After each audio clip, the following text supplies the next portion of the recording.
Hey everybody! Happy Lupercalia. Happy Saturday. Hope you're having a good time zone wherever you are. It is early afternoon for me as usual because I don't wake up early. I hope you're doing well. Welcome in, Dolly. Hope you're doing well.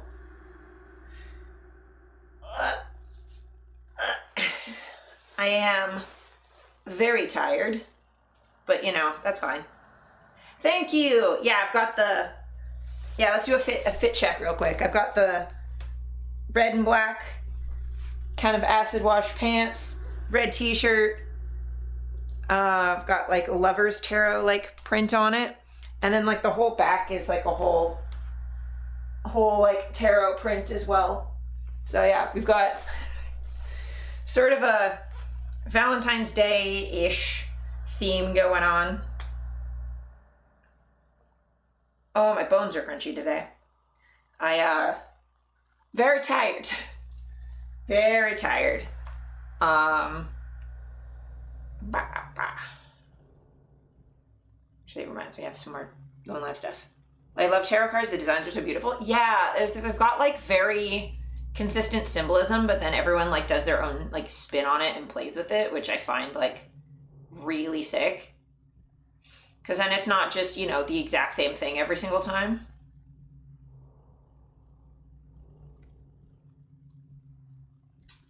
Eh.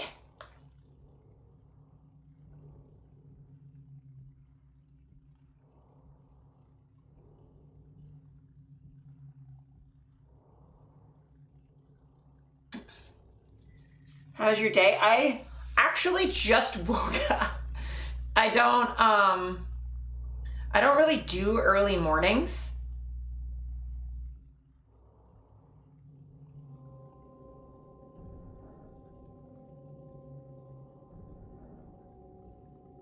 I normally wake up like 10 a.m. Today I slept in a little bit. I forgot to set my alarm.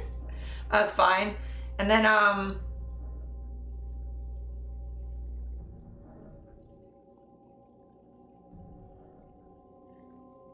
my God. Sorry, one sec.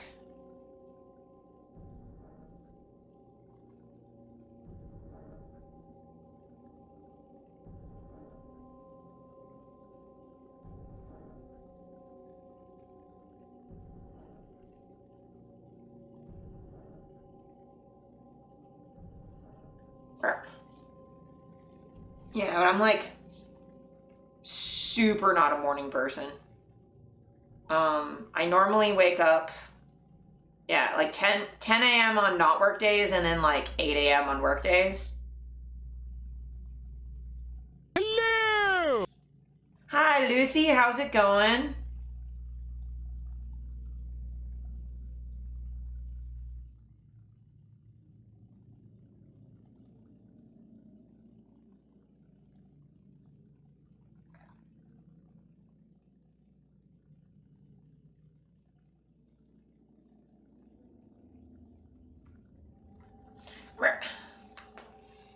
Picked up food for the house before the big storm. Is there supposed to be a big storm? Because it's been snowing a lot in, your legs are jelly and I hate it. Yeah, that's fair. It's been, hi Vampy, welcome in. Good morning. Happy time zone. It's, I guess, technically afternoon. Big snowstorm starting at noon. Well, that does explain why it's snowing right now. That's fine. We're going out for, cause like I had work yesterday, so we're doing like Valentine / Lupercalia dinner tonight. So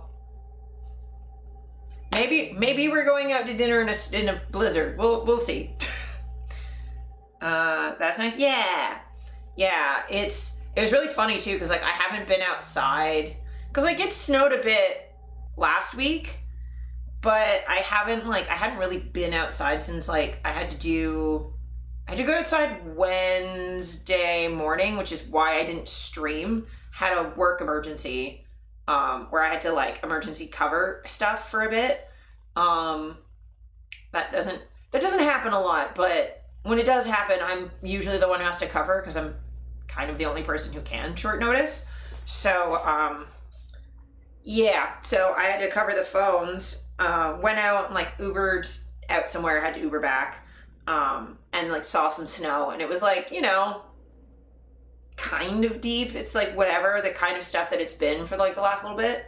And then I went out, hadn't even really looked outside all day, Thursday, Friday, because I was working, so I was just like in my room.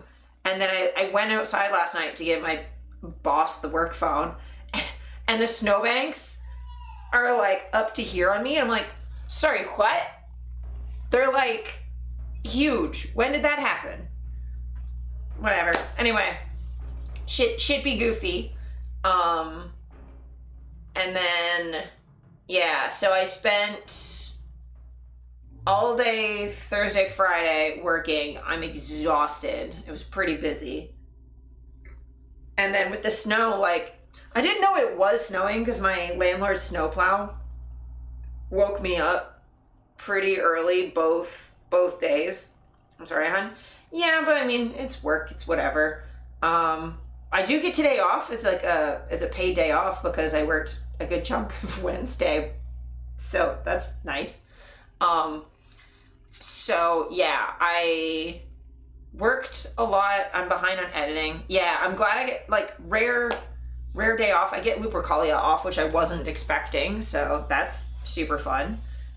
We did have the TST Lupercalia services on Tuesday, which I got to be present for, which was nice. I wrote like a sermon for it. I guess I could play that for y'all later if people are interested, because I do have the video that I recorded of it.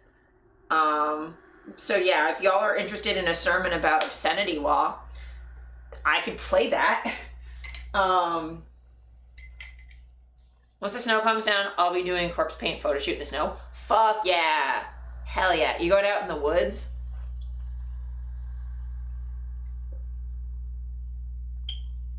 Let me know if y'all are gonna do that like near me, because like I'm totally down to like wear my pup shirt. Fuck yeah. Is that like I'm thinking about it? Yeah. So like if you guys are gonna shoot over here, let me know, because I'd be down to help if you need help outside. If not, even just having my cloak on hand to like keep you warm, because I don't know how many times you've like shot outside in the snow, but I find it's a lot more tolerable to be able to go longer if you basically shoot for like 5 minutes until you start to feel a little bit cold. Like it'll be bracing when you first do it, and then, you know, you get a little numb, focus, pose for 5 minutes, and then I throw my cloak on, warm back up, so it lets me go for like a full like hour and a half without freezing. Probably do that Tuesday, and yes, we'd love the help. Okay, cool. Let me quickly check that I don't have anything else on Tuesday. I don't think I do. Oh, actually, I think I have my hair appointment on Tuesday. On the 18th? Yes, I have a hair appointment. But what time? Like noon till 3:30, so when there's light. I could maybe see if Steph's available to help, maybe. Just because, like, I don't want you to, like, not shoot just because I'm not available. But at the very least, like, that would be nice. Yeah. Doing a new cut or repairing the hair? Yeah, I have to go every 6 weeks to do the roots, so it it goes back to being pure white again. It's a lot of upkeep. Probably not doing a cut. Usually we just do like a dusting of the split ends like 3 times a year. Usually before winter, after winter, and then like middle of the summer.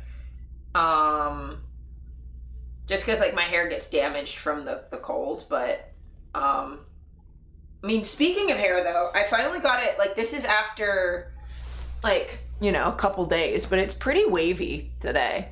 I can actually maybe show you guys what my hair looked like the other day, because I got it super wavy finally. I'm really happy with it. I finally figured out how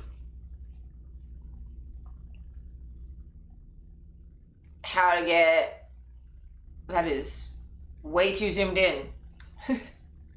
There we go. How to get it like super duper wavy.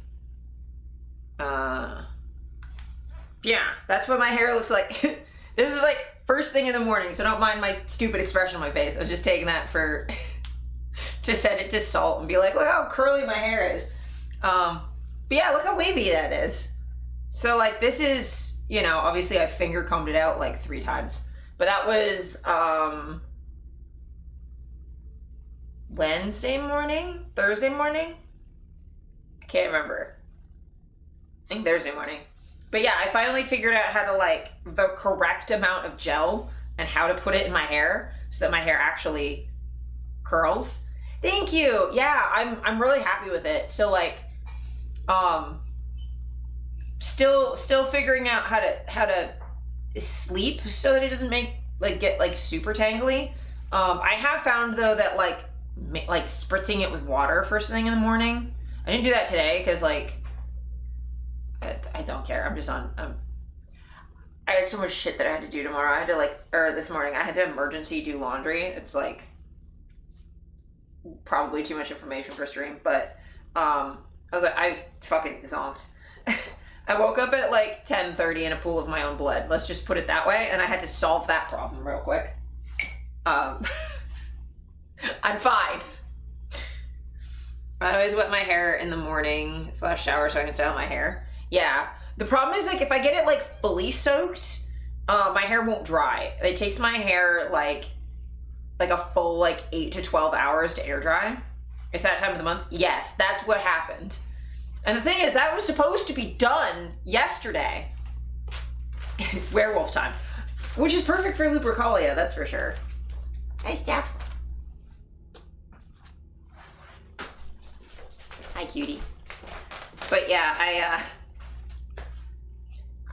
my hair does not dry very quickly. So like spritzing it with, I have like a mister for the snake tank. Just like a spritz bottle full of water just to mist the tank. So I've been using that to just mist my hair, and it curls back up quite a bit. And that way I can I don't brush it. I've just been finger combing it out. So just get cause back here I get a bunch of tangles. So I've been detangling it and then spritzing it. I just wasn't gonna be bothered today. Plus it's hair washing day tomorrow. So it's whatever. I don't care.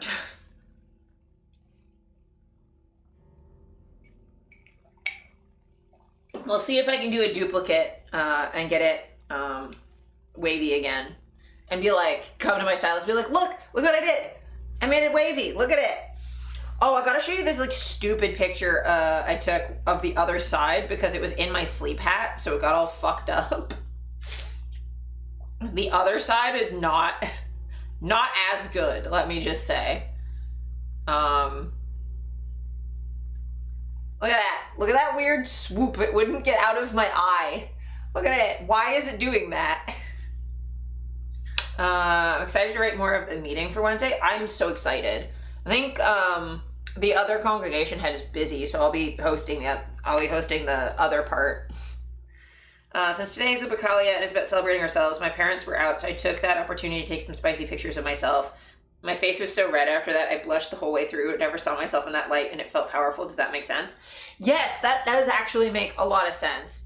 So, I'm of the opinion that, everyone deserves to have some, really good, spicy pictures of themselves. To, whatever level of, clothed or unclothed you're, comfortable with, obviously. But I feel like every single human being deserves to, especially if you can get some professionally done ones, but even just spicy selfies, to be this is what I look like, and so you can see your own body as a piece of art rather than just having that external perspective of your body can be really nice, because this top, just looking down, that is not what people see. That's a really weird angle to look at a person's body from, is the one we look at ourselves from. It makes everything kind of distorted and weird. So seeing yourself from your best angles and like how people normally see you is like, I think like a really powerful way to like reclaim your body and to feel like really confident and to like kind of see a version of yourself that you don't normally get to see. Yeah. I started out today with coming, so I'm happy with how my Lupercalia started. Hell yeah, that's a good way to start. I mean, honestly, that's the way to go. But yeah, like, I feel like also like people who do like weddings and like get a wedding photographer, I really feel like they should just get some boudoir shots as well. Like again, just like, it doesn't have to be like completely naked. It doesn't have to be super explicit, but just like, you know, something in your bra and your underwear or something, and make yourself feel like really sexy and really attractive. And then you have those, especially when you're like younger, because when you get older, you'll look at those photos, you'll look back on those and be so much kinder to yourself. It's about feeling sexy. Yeah. And like, I have pictures of myself, like, not even when I was a professional model, just like random sexy selfies I took when I was like 19, 20. And like, it's nice to look back at those and just be like, hey, like I was a really, really pretty 20-year-old or whatever. And like, even though like, obviously my body's changed a lot, like my chest is famously changed. But yeah, it's nice to be able to like look back through those memories and be like, oh yeah, that's like the sort of things that I was doing back then, or that's how I felt about myself back then. Thanks, honey. But yeah, I feel like more people should feel really comfortable in themselves. And I feel like that would also help with a lot of the like comparing yourself. I'm still really pretty. Thank you. I appreciate that. But I think that would help a lot of people who like falsely compare themselves to like magazine covers and professional models and stuff. Because the thing is like, right, when you just like take out your phone and like take a selfie, right? That's, if you, A, you don't know what you're doing. B, that's not like, you're not gonna have color grading, photo editing that like can like correct for certain things. Like, I'm not even talking like, I don't change anything about my body when I take photos. I want sexy pictures of cryptid, yes. But like, a professional photographer can take photos of you that you can't take of yourself. And like, seeing yourself like taken by a photographer and edited to the same quality of like a Victoria's Secret model or whatever, or like, you know, models for like whatever lingerie brand, and then you see those and you can like, you won't go like, oh, like I can't ever look like that, because then you'll have photos of you looking like that. Unless you're a professional photographer, yeah. Though even then, like, it is harder to take pictures of yourself. Like, people who self-shoot, like, Gray, a friend of mine, he self-shoots a lot, and that's so fucking hard. But, like, taking really good pictures of yourself, because you have to, like, do all of the things. But yeah, you'd have to be a professional photographer and a professional model to be able to do all of that. But I've seen like people get photos of themselves, like Steph takes photos of people who are like sex workers, but like might be new to having pictures taken of themselves, and they aren't models. They do like in-person stuff, so they're not used to like posing on camera, because like in person, you can just sort of like sit and it's fine. You just sit casually and people aren't really like, they're just enjoying being in your presence. You don't really have to pose, but like, I'm so bad at having my photo taken. I mean, yeah. The thing is, like, everyone is bad at having their photo taken, like, when they do it for the first time, especially for, like, posed photos. So, like, having a photographer walk you through, having someone there to help you with, like, pose ideas. And, like, yeah, Steph is really good. Cryptid is also a very good photographer. But like, it's its own skill set, right?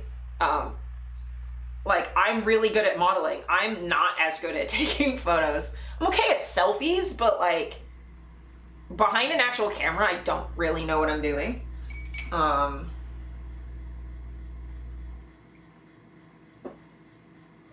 Not of people, anyway. I'm pretty good at, like, I used to do a lot, not so much now because I don't leave the house. I'm okay at taking pics sometimes, yeah. But I used to do a lot of, like, architecture photography where I just, like, take photos of, like, interesting shapes in, like, buildings and stuff. I just know where to put lights and how lenses work. Well, sure, but even just, you also know how to frame a shot, which, like, really taking photos of people, the thing you need to know is, like, framing and, like, how angles work. I also went to art school. Yeah. Whereas, like, I've never gone to art school. Like, I know framing, and I can, like, feel it out. Like, I know where good lighting is for me. I'm just not good at taking photos of other people because, like, I don't know what your good angle is. Like, I know for me that, like, because I'm much broader in the middle, that, like, taking photos from above me can make me look like too far above me or too far below me if I don't, like, well, really far up and really far down can look okay, but, like, if you're kind of in that, like, middle zone, if the camera lens is too close to my middle, it'll make me look, like, really weirdly disproportionate because of, like, lens distortion. But I know for, like, there's other people, like, people who are skinnier than me, where you know, you want to be there because it'll make their curves look bigger. I like far down because my tits look huge. Yeah, whereas, like, I have a flat chest. And, like, far down's good because it makes my butt look good if I pose for it. But, like, I have a hard time posing my face down. Because it makes my jaw disappear. Oh, yeah, those were really, really good photos, Belly. But yeah, I mean, I just feel like everybody should see themselves through, like, a professional lens like that at least once, just so that they, like, then they understand that, like, the stuff on, like, magazine covers isn't real. It's posed, right? Like, nobody, like, I don't look like my photo's just sitting here. I look like a potato, which is fine. Potatoes are awesome. Everyone loves potatoes. But I'm, like, sitting here, like, slumped down. Like, I'm not, like, posing. Whereas, like, if I was to sit on the couch to pose for photos, right, to the same camera, like, I would sit up more, right? Or, like, that's different than just this. I'd at least sit up straight. The book one took me so much time. Yeah. Potatoes are literally the best vegetable. I will not hear any arguments. It's also, like, the only vegetable I can eat. But, like, okay, so that's posed, right? So, like, I'm arranging myself. I'm not posing very well because, like, I haven't had breakfast and I'm tired. But, like, you know, posing and stuff, like, this, no one sits like this. This is so uncomfortable. Like, I'm holding my back weird. Like, I'm levitating. Like, if I actually relax, like, I'm holding myself up with the small of my back. That's really uncomfortable. And then you don't want to lean on your arms because that'll make your shoulders go down. Like, I'm doing so much shit right now that, like, and that's a terrible angle for, like, that kind of posing. This is good for just talking, but, like, just so much that goes into photos isn't real. It's, like, specifically curated. Like, nobody sits like that. Like, sometimes a pose is something I can hold for, like, maybe 10 seconds. Like, I can't actually sit like that for that long. Like, a lot of the poses where, like, I'm crouching on my toes or doing something fucking really extreme. I have some photos where I'm doing, like, insane back bends. I can't do that. It's so much work. I appreciate photographers so much. Yeah. And, like, yeah, photographers too. Like, while I'm, like, doing some stupid pose I can barely hold, photographers are usually like, on the ground like this in snow or something, or like weirdly crouched so they can get the right angle but they can see what they're doing, and they're like curled up in like a weird shrimp position. Poses that make me look good aren't held for more than like 15 seconds. Yeah, because like to pose properly for photos, if you're a model, you should be slightly uncomfortable physically. You should be doing work because you have to engage your muscles, otherwise you just are like slumpy. Shout out to the one time I just laid on top of you for a photo. Yeah. And that one was fun because that one I think that was the one where my hand was coming up out of the blood pool. So like I'm laying on my stomach on the edge of like a 2x4 basin full of red water with my arm like bent up like that. So my elbow is fully bent backwards so I can get my arm low enough to do this. So like I've done that with my arm. And then yeah, Cryptid's like on my back. So like, and that was to try and get like a shot of my hand coming up out of the water in front of Lucy. It was a great photo. I had a slapper of an idea, but like the execution was difficult. So like I think Lucy was the most comfortable of the three of us, and they were sitting on a cinder block in a pool. So like, is the arm coming out of the blood pool on Twitter? Because that sounds fucking sick. I think so. I think that's one of the ones we posted. I was so cold. You were freezing. Like, I was fine. I just kept contorting myself. Also, important to note, this is when my knee was sprained and I can't wear my brace in the water. So like, I was in pain the whole time. Like the cold water was helping my knee not hurt so bad, but like I couldn't stand very well. But yeah, I can send you corpse paint photos. I'll try and go through like the different versions of corpse paint I've done. Thank you, Saribot. I appreciate it. Very good, robot.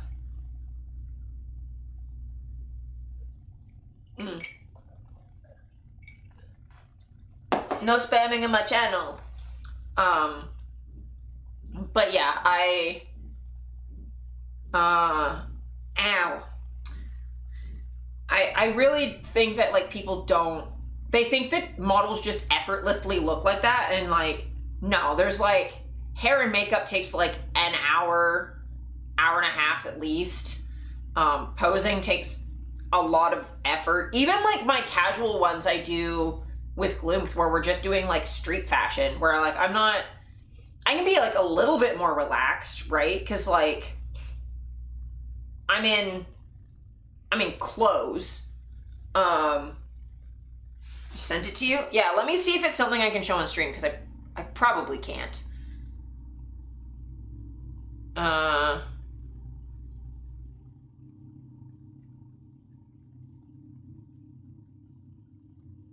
Yeah, no, I can probably show that. That's fine.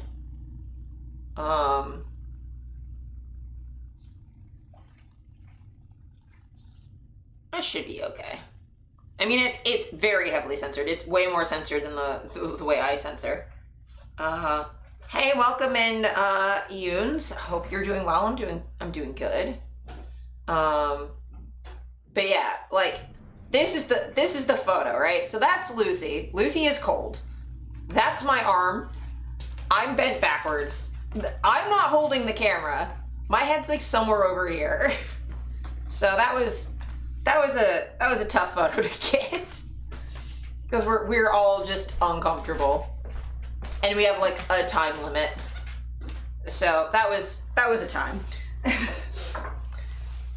But yeah, it's that looks sick. Yeah, so like my arm's fucking doing some weird backward shit. It was very fun. Dean, welcome in. Good first time chat message. It is not my first time on the internet. So, just FYI, Also, if every male in the world shrunk to ant size, I would be ant size. So, like, I don't know. I do what every ant does and worship Queen. I don't know. I think you might think I'm a girl, but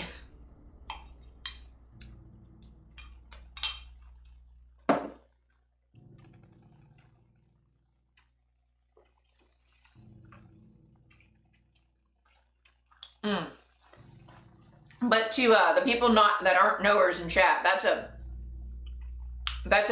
fetish baiting question.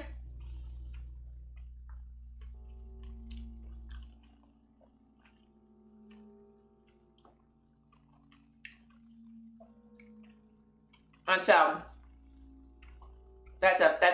fetish bait question. And like, I would make all my ant friends an ant home. Yeah. But anyway, so back to talking about self-expression and giving them food and love, yes.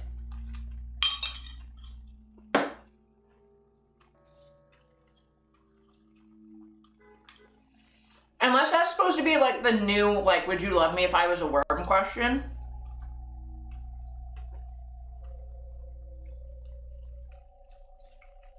It's not. It's definitely like a giantess fetish thing, but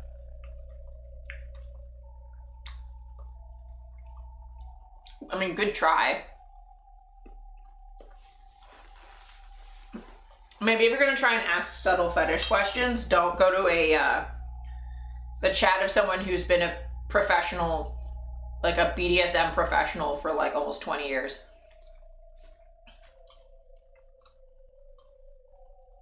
Ooh, I don't even know what jelly nails are. What you eating? Cookie dough. It's what I eat for breakfast every day.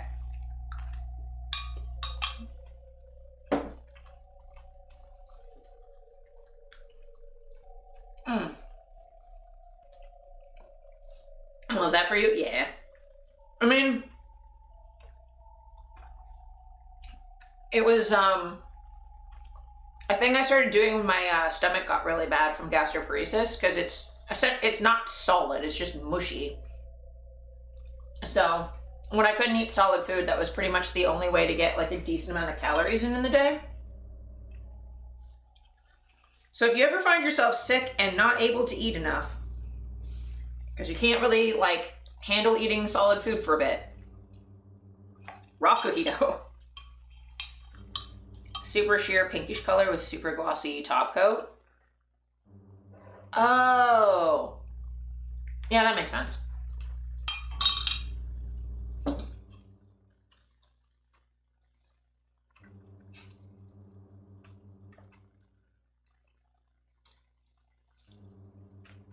My nail polish is all chipping off.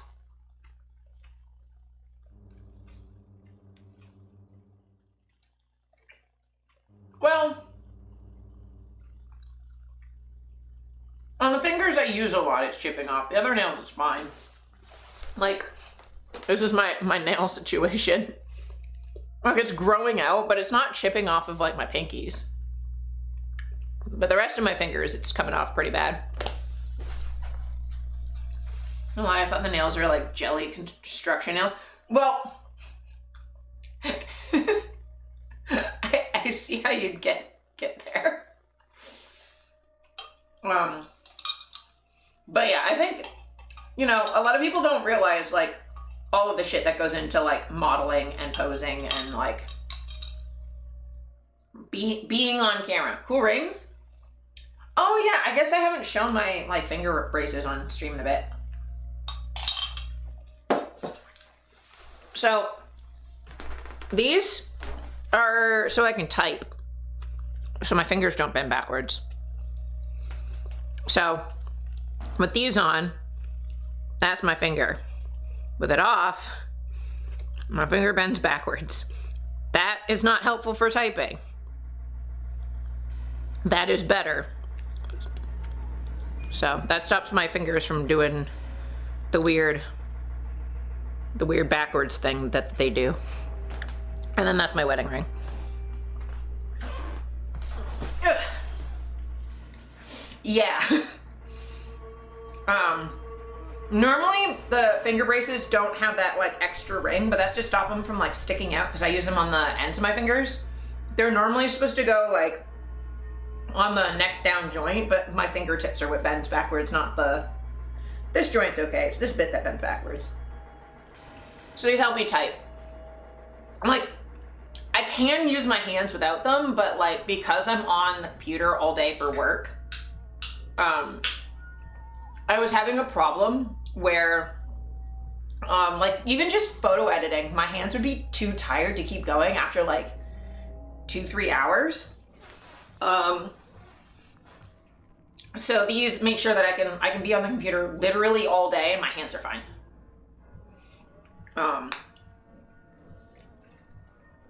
My pointing fingers bend also, but I type with my thumb since I only have a phone. I don't think I would need braces. Yeah, no, like my thumbs bend backwards, but like they're strong enough, they're fine. Though I am starting to get nerve problems in my left thumb, which I have a doctor's appointment in a week and a bit, and I should probably tell her that I'm having nerve problems in my thumb. I haven't seen her in like over a year, and because I used to go to the doctor like, I don't know, every couple months. And like I still have like my STI test and stuff, but I haven't, so I've seen nurses, but like I haven't seen my actual doctor in a while. And I just want to be like, hey, here's an update on all the things that have happened in the last 18 months. So, I have this weird twanging sensation in the nerve in my left thumb. It feels like someone's plucking my nerve, and that's fine, I guess. Just so you know that that's happening, I suppose. It hurts for like 2 seconds. Not even. I gotta tell her about my sprained knee. Be like, I was standing still and my knee just broke. It's fine. Really what we're going to be talking about is the anemia I've been struggling with. So I've talked on chat, on stream before about, how bad my Lupercalia has been. Not Lupercalia. I looked at the screen where I have an article on Lupercalia to read for later. How bad my anemia has been. Oh my God, I'm tired.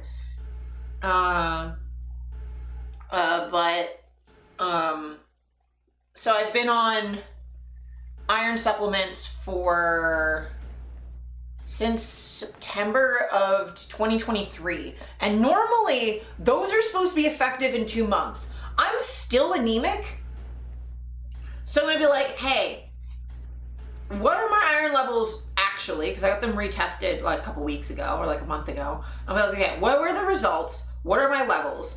Are those healthy levels or am I still technically anemic? Because I checked and I believe my numbers the first time were like severe anemia and I'm maybe now moderate, but it's like I'm still so tired all the time. So I want to be like, hey, like if my iron levels are still low, which they really shouldn't be after taking iron supplements for over a year, maybe we can get an iron infusion and then I can just not be tired anymore. Because right now, like I sleep like 8 to 9 hours a night, and then I need like an hour or two nap every single day, and like I push it, right? Like I will get tired like 2-3 hours before the nap. I have a nap when I literally cannot stay awake anymore. I like fully just crash out for like 2 hours and I wake up and I'm still tired and it's bad. I'm so tired all the time. I should also get more iron stuff. I just get out of bed and get void vision for a couple of seconds. I'm tired and damn, it's rough, but we keep going. Yeah, I mean,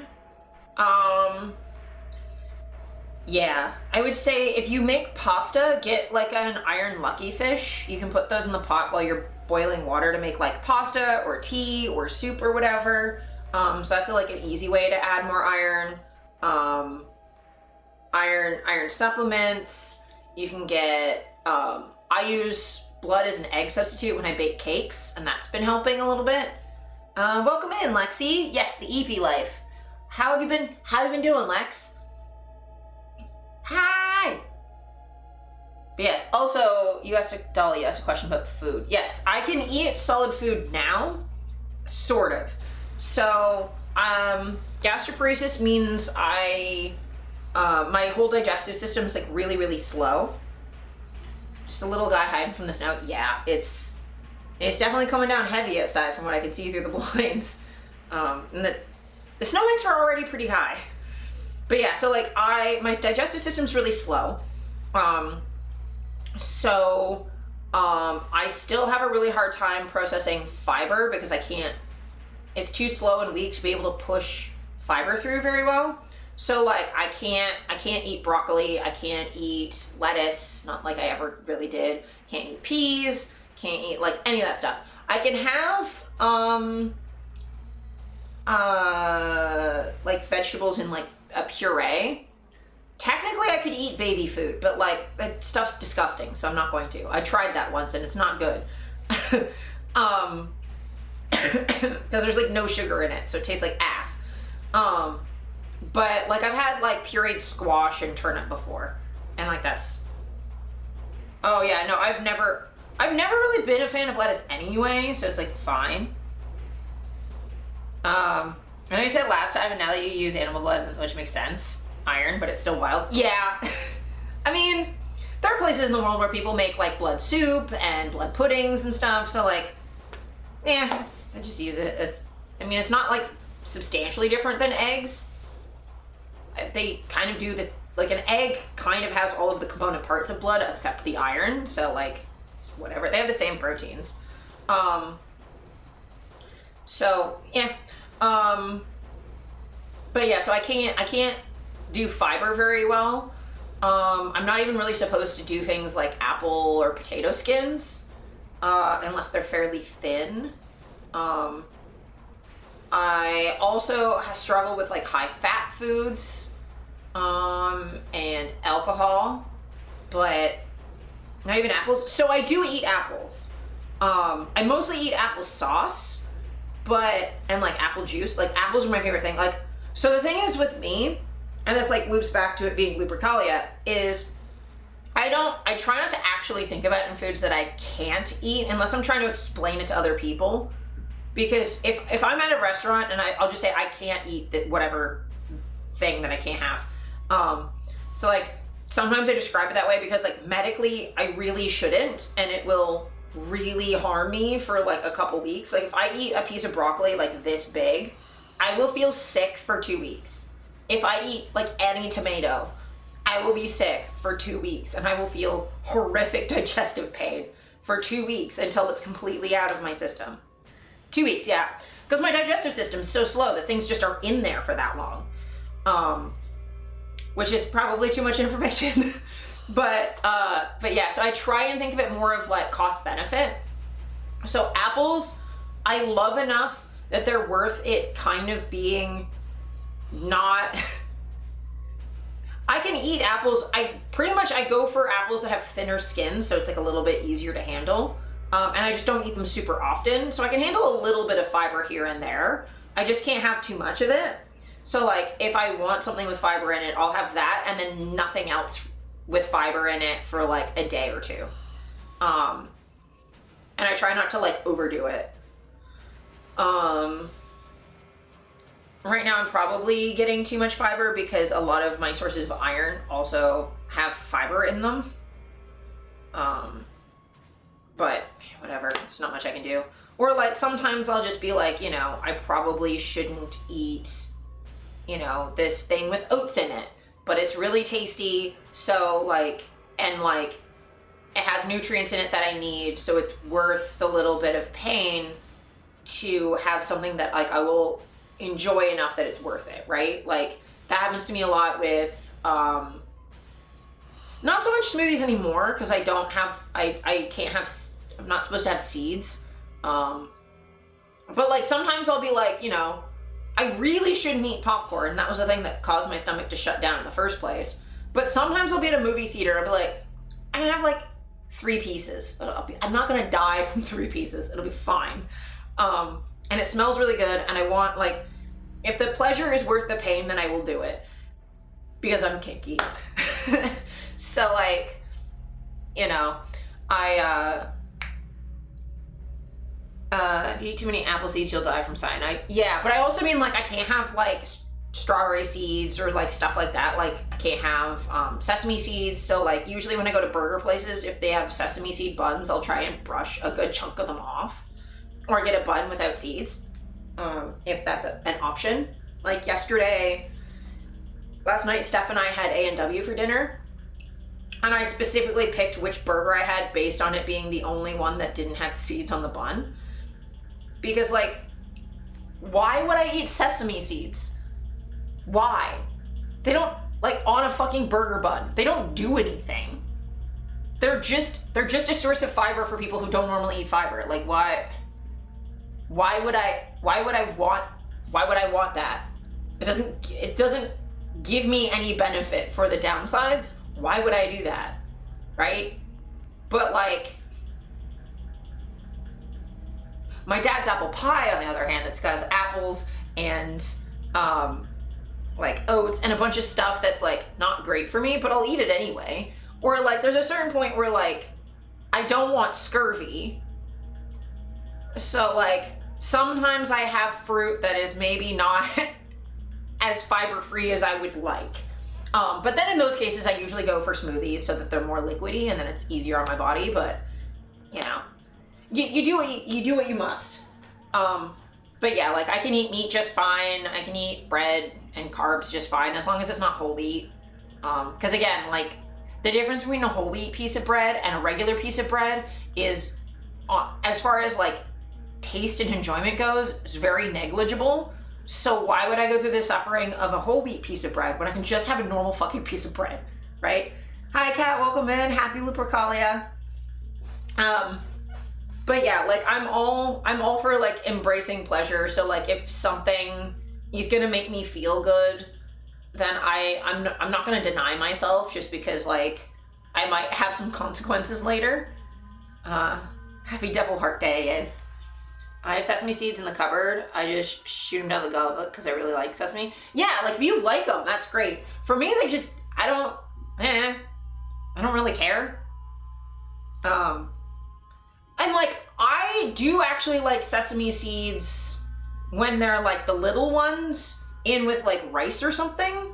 Like when they're used for flavor in something, I don't actually mind the flavor. But like, if I'm just getting a hamburger, all I want is some bread to get some meat in my mouth. That's all I want. The sesame seeds are completely unnecessary. They're not adding anything to the experience at all. I just want to taste beef. That's all I need. And like, depending on the sandwich, like the burger place I'm going to, maybe some like sauce and some cheese. Like I don't need seeds. I don't need to have fiber-based suffering in my meat joy. Poppy seeds are great. We use it here for desserts. I don't know if I like poppy seeds. I haven't eaten any seeds really in over a decade. So I don't know. Man, I like poppies. Haven't eaten anything poppy related in a while. Except for I guess maybe when I went to the poppy concert, I had, I don't know, like a drink. I'll get you one singular poppy seed bagel sometime. Why don't you get a poppy seed bagel and I will have one bite and go like, that's fine, but why? And then never eat it again. Because like, again, they'd have to be really good for me to like go through the annoyance, right? That's cute. Yeah. It's like something has to be pretty good for me to like, because like that's why fruit usually gets the exception. Like even as far as like citrus goes, I'm not, because of the acid reflux, I'm not supposed to do much citrus. But like if it's hot, I will have a lemonade. Like fuck off, acid reflux. I don't even care. Whatever. Flavor sprinkles are great, but are they flavorful enough? It's like cinnamon buns but poppy seed. But I could just get if I wanted a bagel that was like a cinnamon bun, that was going to hurt me, but be worth it, I would just get a cinnamon raisin bagel from Tim's. Not bagel. Oh. Ow. Are there like cinnamon buns with poppy seed in them? Because again, it would have to significantly, like, that's my thing. It has to significantly improve the experience by enough to be worth the fact that I'm going to be in pain for 2 weeks. This is not me judging y'all for liking poppy seeds. I'm sure if there's no negative side effects, why not have poppy seeds? But when you have severe negative side effects for 2 weeks, there has to be a good enough flavor to justify going through that, right? So like fruit, absolutely. I will suffer for like a burst of juicy flavor.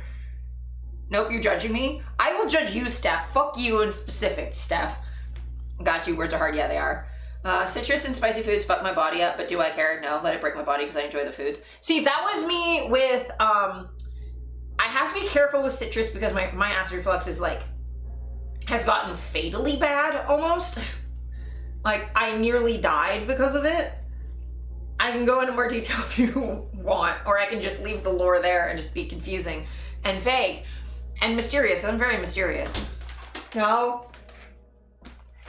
Did you just throw chocolate? Oh, I thought you threw a chocolate kiss, but no, it's just a piece of fucking tinfoil, you asshole. Not the bully. Look, I'm allowed. They lied to me with a silver ball that I thought was chocolate. Mean. At least it wasn't the Nerf gun I thought it was. But yeah, with spicy foods though, I do really, really, really like hot sauce. I got into hot sauce during the pandemic because literally I found one. No, I got confused by the silver. But I saw one fucking study that suggested that people with acid reflux could have hot sauce. That like, so what the study said was like, and this is a single one that I read once forever ago. So who knows if this is actually even true. But I saw one study that said that capsaicin can trigger acid reflux if taken occasionally, but if you eat it consistently, you build up a tolerance to it that actually has a protective effect against like recurring reflux symptoms, and it makes your stomach more resilient and less reactive. So I was like, I will try hot sauce then. So, and I was doing this because like at this point, like I don't like yellow mustard. I don't like mayonnaise is just it's bland. And so like most of the time I'm like, I can't, like for the longest time I haven't been able to have like, I don't eat pickles, I don't eat lettuce, like I can't eat onions, like in solid pieces. So like I don't have anything on like my burgers. I can't really have like dips with my chicken nuggets or anything. I used to just use ketchup, and then my reflux got really bad, so I couldn't have ketchup anymore. So I was just having fucking chicken nuggets plain, which is sad. So I was like, what fucking condiment has flavor that I can eat? And I'm like, hot sauce maybe? So then I was like, okay, I can try hot sauce. So I got really into hot sauce during the pandemic. One of these days I'm gonna have to show you all my fucking hot sauce collection because it's like a fucking huge pile of bottles on the shelf. It's stupid. But I'm getting tolerant for it and I'm sad. Yeah. I mean, that happens. You get used to it over time. But I have so much fucking hot sauce. It's ridiculous. So the first time I just got from like a Mexican place near me, they have like a little bit of hot sauce you put on your quesadilla. I did that. Got hot sauce inside of my lip piercing, and it hurt like a bitch. But like it hurt in my piercing, but my mouth was fine.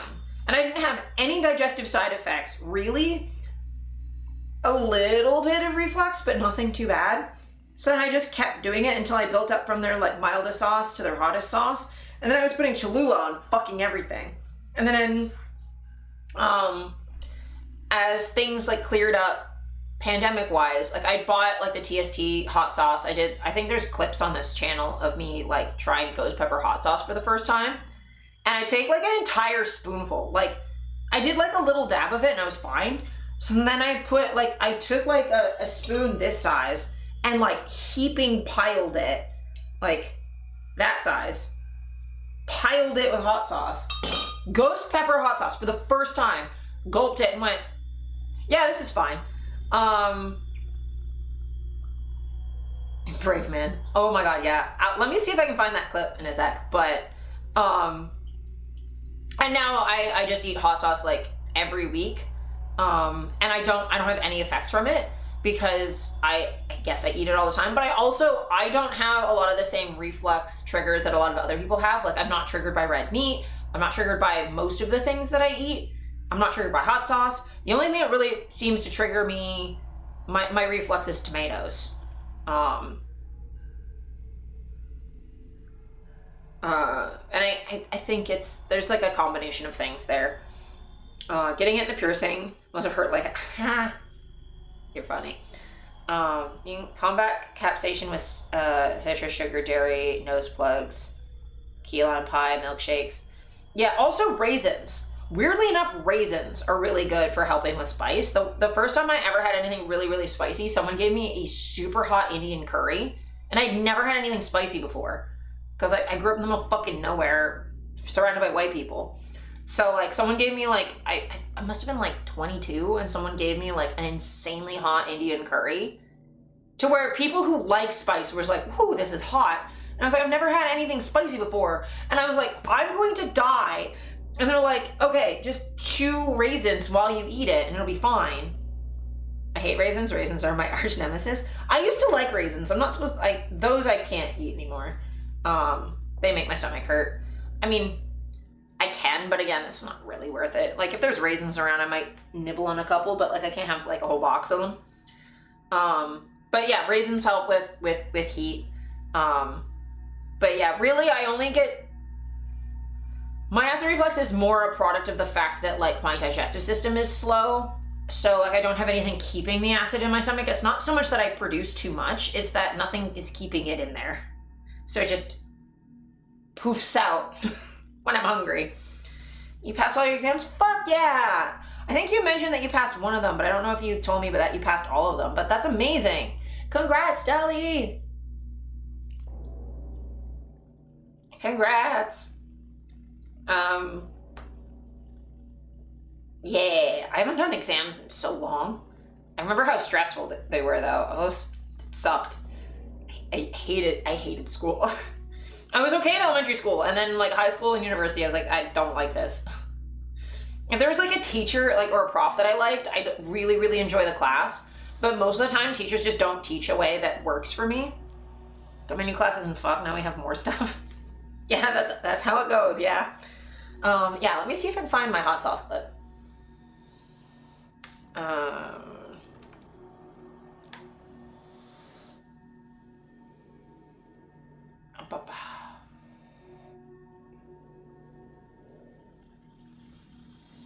Content, clips.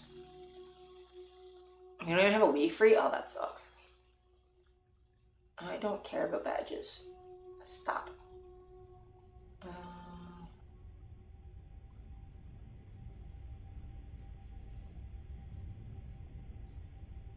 Clips of my channel. Let me see.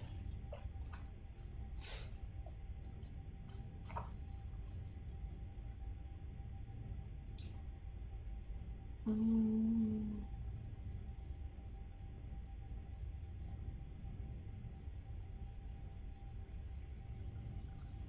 my god. From like forever ago. Oh yeah.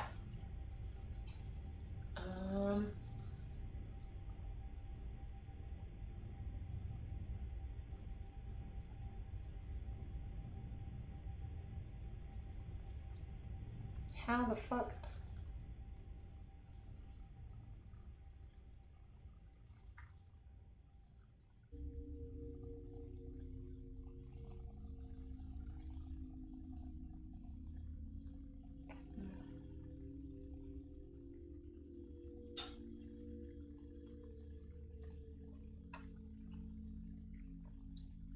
Oh yeah, that kind of sucks. Let me see, can I open this in a new tab? Or is it gonna... I don't understand how the back end of fucking Clips works. Here, maybe if I just go to my actual channel.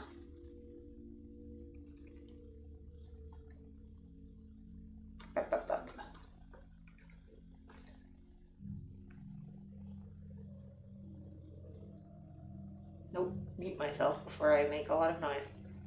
Okay. Oh yeah, I gotta make a new like follower goal at some point. Is there anything you guys want to like see from me?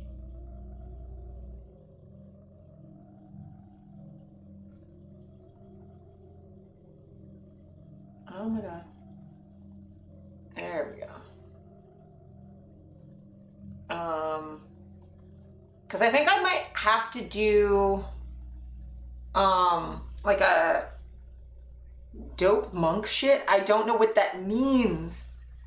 Be able to celebrate Pride and Halloween with y'all? Oh, that'll be awesome. I don't know what that means. Cosplay stream? I could do a cosplay stream. Just because like I think I'll have to do a sub goal for IRL stuff.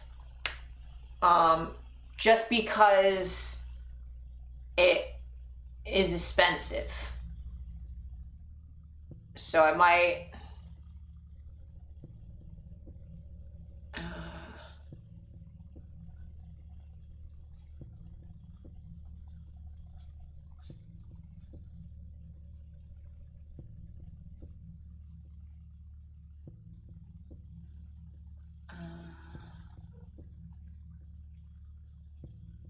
yeah, I could do a cosplay stream if there's like especially if there's like a specific kind of like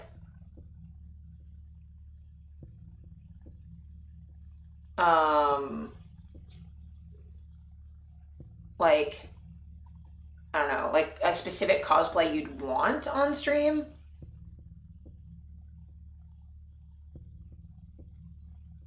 Oh my god. Just going through like the channel highlights and stuff is ridiculous.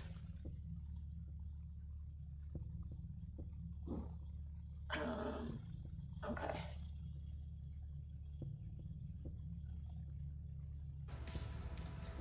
Okay. Flexibility or yoga, but a cosplay stream. This could be educational too, like how to do certain stuff. Yeah, I could go through like some of my cosplay stuff. And then like flexibility, the issue is like I could go through some of the stretches I do in physiotherapy, but like I don't do actual yoga. I could do like this, like go through like some of the exercises that I do and do like an exercising stream. And then just like, especially if I do it on a Thursday, I could just be like, okay, this is what we did in my session yesterday, because I do that usually Wednesdays or Tuesdays. But yeah, like I can't like do contortion stuff like I used to do, because that would fuck up my body. Okay, let's pause the music real quick. Transition. So this is, I don't know if we're gonna go through like the whole like 10 minutes. Yeah, we can do 10 minutes. So this is me having hot sauce, or ghost pepper hot sauce for the first time. Okay, so this is the last bottle. The little skull. Here, let me get closer. Oh, that's too close. There we go. You can see the little... Also, yeah. It looks like my Reaper tattoo.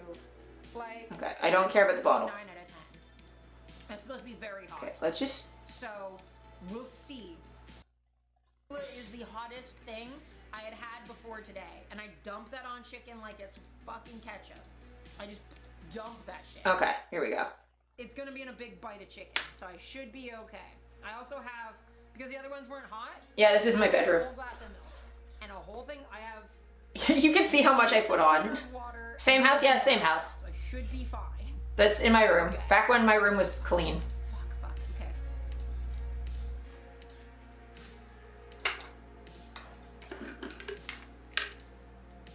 Okay.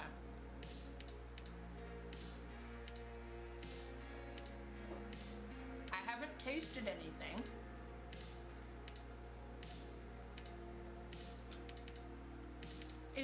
happening? I've swallowed it now. This may just prove that my pain tolerance is stupid. I don't think we needed hot sauce to prove that your pain tolerance was stupid, Zara. I think we already knew that. 1 second. Okay, I'm gonna do this on camera so you can see I'm really fucking going for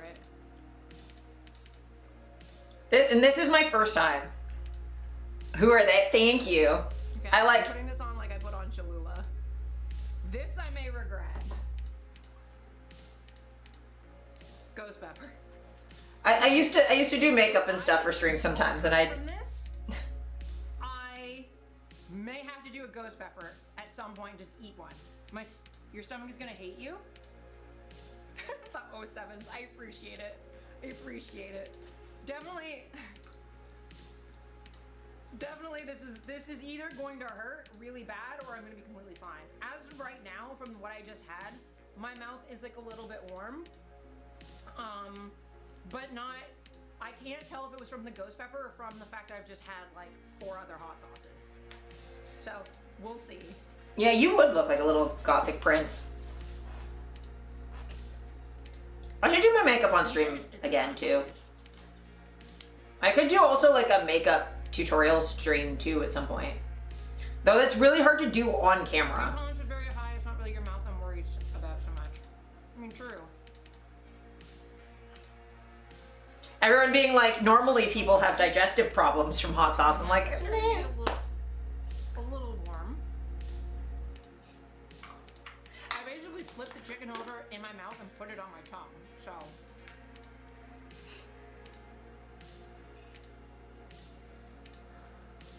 Okay, now I can feel it. It's a gradual build, but now I can feel it.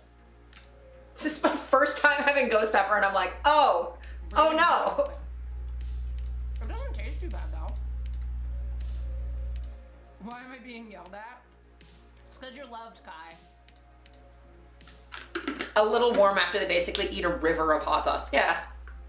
Yeah. It's like a whole strip of it just on my tongue. And I'm like, this is... Okay. So as of right now, it's starting to hurt. I'm gonna put the cap back on the bottle. Okay. So I'm gonna try and see if I can do this without milk and just kind of get through it. It is hot. I'm so impressed, to be honest. Thank you. Ring hole, so that's good. My tongue is on fire.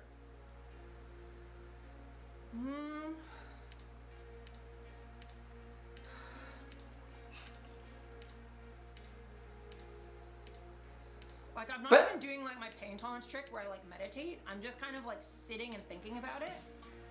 Yeah. I was just like, fine. That's a core memory.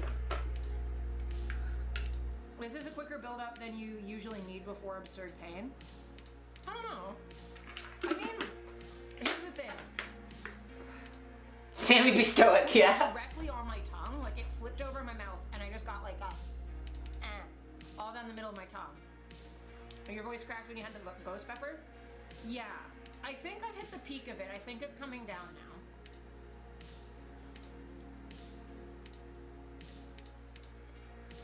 It's a quicker buildup? Yeah.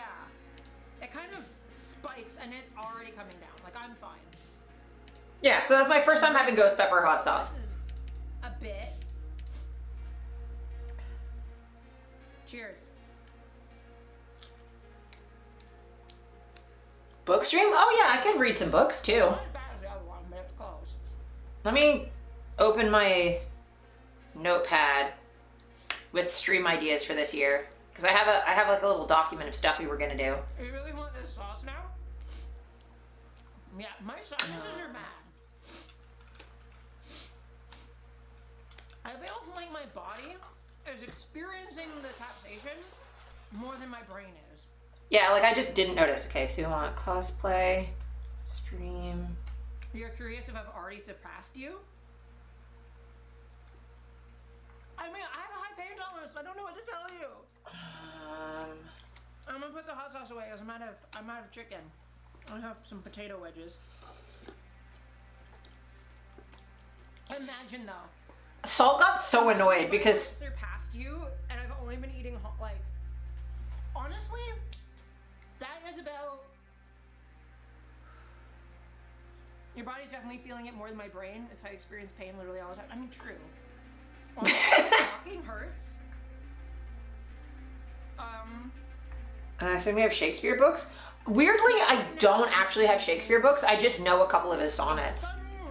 Also, that sonnet was like quoted in the movie. Probably from that second amount because I built it on itself. So you guys wanted reading stream? I'm not gonna say it doesn't hurt. This burns. I could do like Edgar Allan Poe and stuff. It doesn't burn at a level where I was going to panic. It was just like, do I need milk? This does hurt my mouth about as much as getting like Cholula in my lip piercing did. Okay, so y'all want to see where I do a whole spoonful? Anyway, fuck it. AKA Meme Bros version of Memento Mori. You're physically exhausted from waking 4 days ago? You're committed to your... And this is the ghost pepper. But yeah, I'm gonna pour this over here just so it doesn't get on the computer. I didn't chunk the bottle. I was a little smarter than that, but me just going, fuck it. Immediately having regrets. So I didn't fill it completely because the spoon is huge. Bro, it was a bigger spoon. You're saying it's not that big, but I don't know if you can see, but if you got Morai? spoonful. I think it's my Canadian accent coming out. Yeah, so this is pretty solid. So the binding of Isaac emote is probably appropriate. Okay, keep in mind I still have a full thing of. It's been good knowing you, Azura. Hey, I gotta get used to the feeling of hellfire at some point. And, yeah, quickly just fill the chat with questions about Satanism, because I'm gonna need something to focus on. Oh yeah, this is like, Satan AMA. Satanism AMA while I was eating hot sauce. Tastes good in that amount.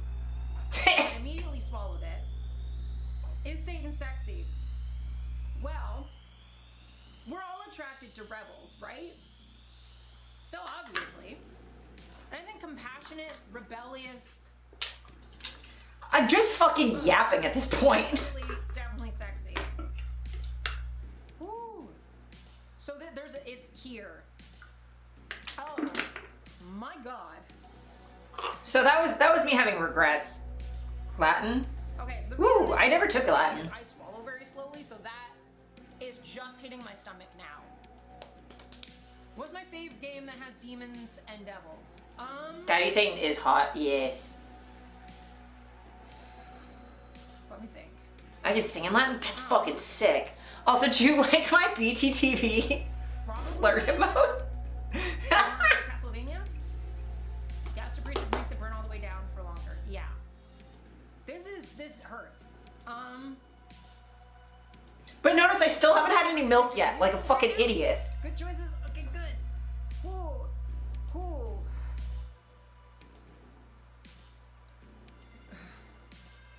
Oh, moving my epiglottis hurts really bad.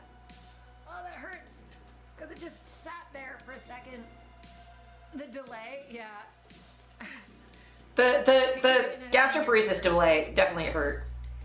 I don't see it, but I assume it's the normal emote, but red. Yeah, it's a little red devil. It's burning here. In my throat.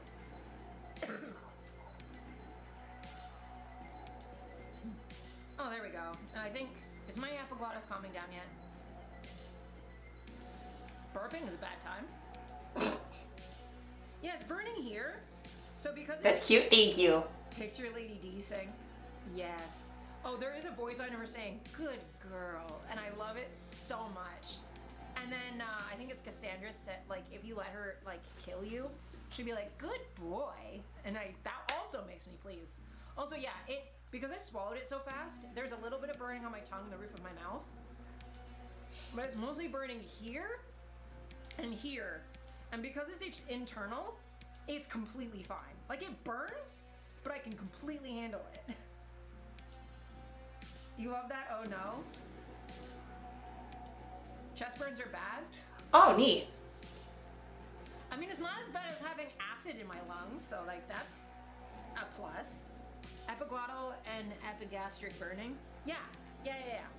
So I've just got like here burning, which is like the top of my stomach. It's basically all the spots where there's valves. It like stopped for a second and it's burning more. Like there's nothing here, there's nothing here. It's just right where the epiglottis is and right at the top of like where my cardiac sphincter is. And I can, this is a really funny feeling because I have, damn border delay, yeah. Because I have gastroparesis, right now I can feel it. So there's the burn here at the top of my stomach and I can feel it dripping. Yeah, so it's slowly. So it's really weird having slow digestion because I can actually feel where things are in my body. So like here is starting to like warm up. But I think what's helping me is because my digestion is so slow, it can't be everywhere at the same time. It's not like it just went whoo and then it's all of the pain instantly. It's just certain sections will like feel the pain, and by the time that starts to like get high, it's moved somewhere else and it's just sort of a traveling pain, and now it's down here. Yeah, so being called a good boy or darling for me, I just melt. Darling is cute. The other one makes me red so fast. Oh my god. I blush so hard when someone calls me like a good boy or something like that. Like so hard. It's ridiculous. God, I don't think I've shown you all what like BTTV emotes we have either. They're so weird and interesting and fascinating. Yeah, mine specifically is very strange.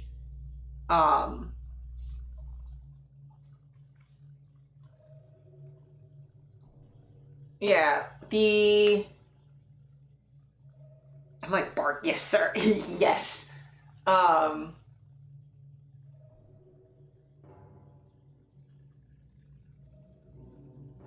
me see if I can find which emotes I have.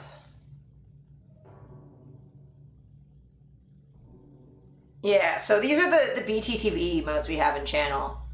I kind of just have like a couple basic ones. So I have Bongo Tap, Cat Jam. This is the flirt emote we have. So you can kind of see it bigger, Dolly. Glinema. I have all of the glorp ones. Because I'm like a little alien cat. I've got a bunch of cat ones. Pensive Ass Shake. Pet the Mods, Pop Cat, Pumpkin Dance. Slay. Zaza Glorp. Glinema. Yeah. Yeah. So that's what we've got so far.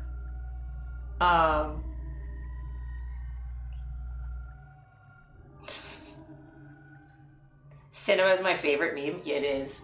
So we have Glinema. I did basically just go through the ones D-Tune has and just pick a couple. But yeah, I had to have a flirt emote. This community needs a flirt emote. If we didn't have a flirt emote, that would be silly and ridiculous. Anyhow, I accidentally closed a tab because my shoulder popped out. Ow. Ugh. Hello! Hi, Kyrie. Welcome in.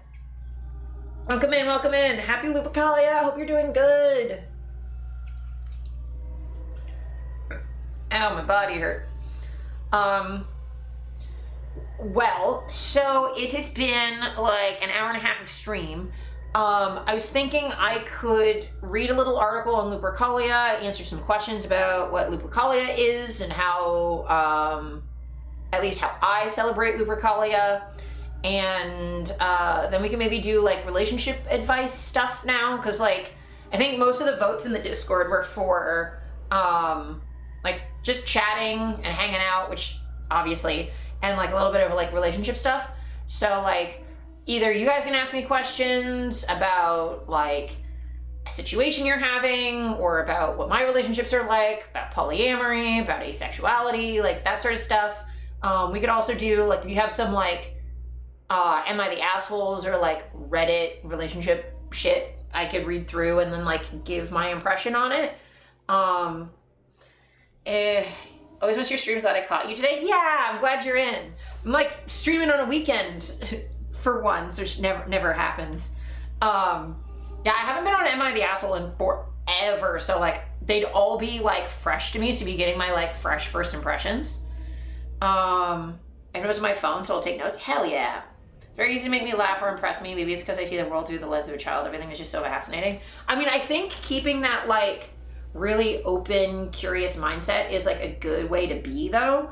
Cause like there's always gonna be like new stuff to learn about and new things to see and like stuff like that. So like, I don't know, I think being easily delighted is like a good trait to have, because like I don't have that. Like I do generally have a fairly positive outlook, but like, you know, I'm a very low energy person generally. But like, ouch.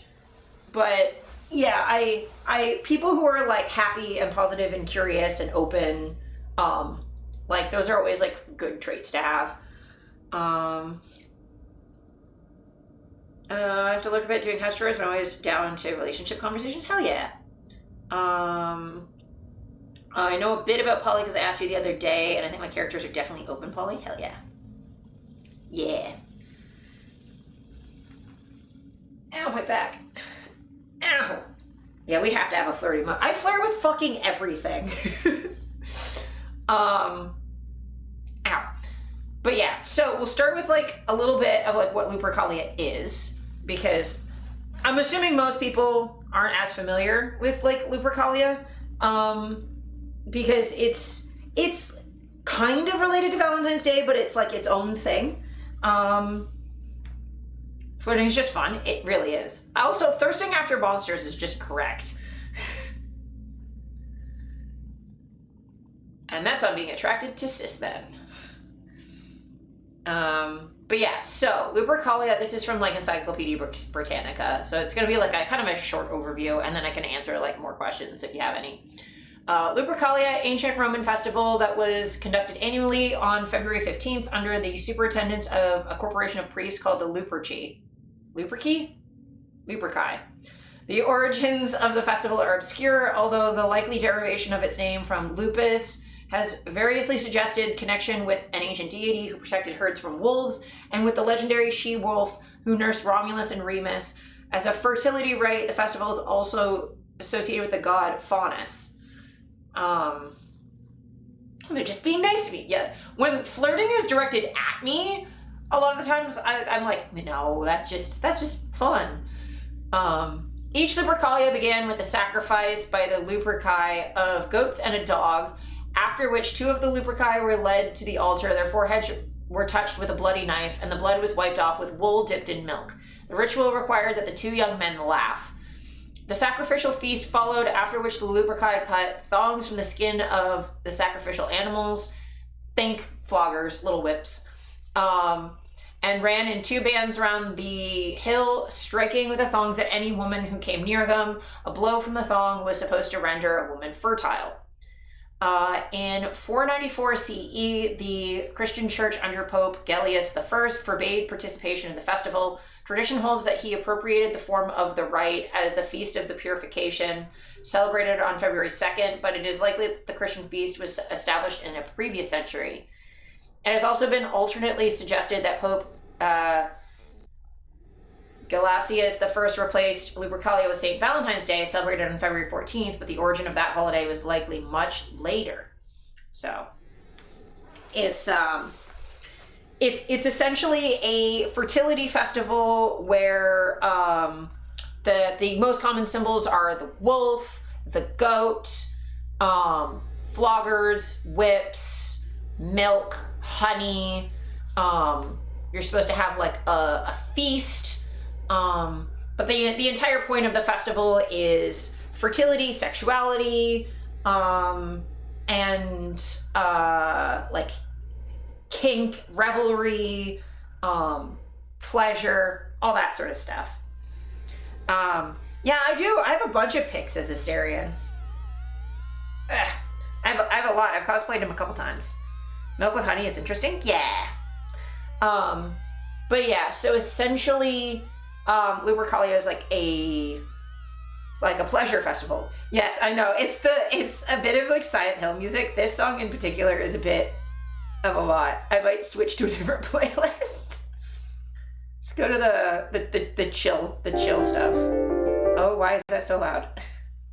Oh, it's because it's defaulting. Okay, there we go. There we go. That's better.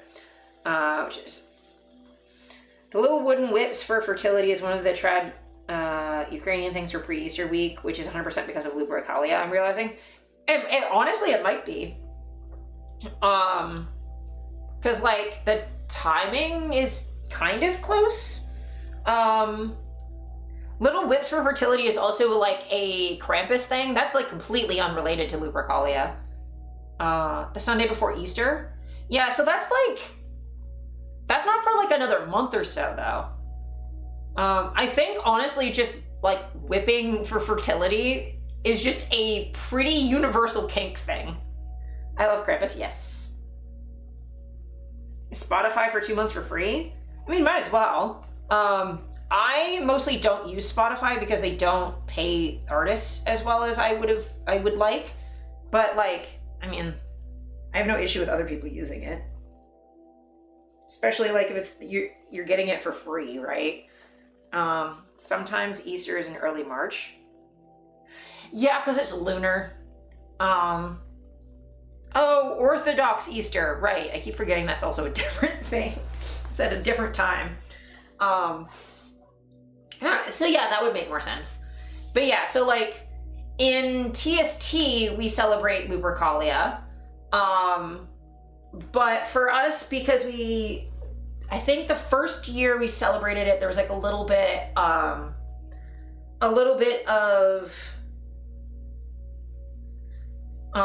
discontent from some of the asexual folks in the community because we don't have like a established holiday tradition or anything like that.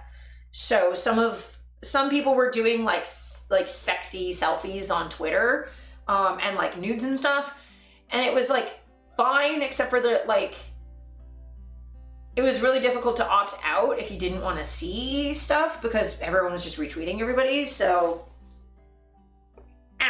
so that was like a thing.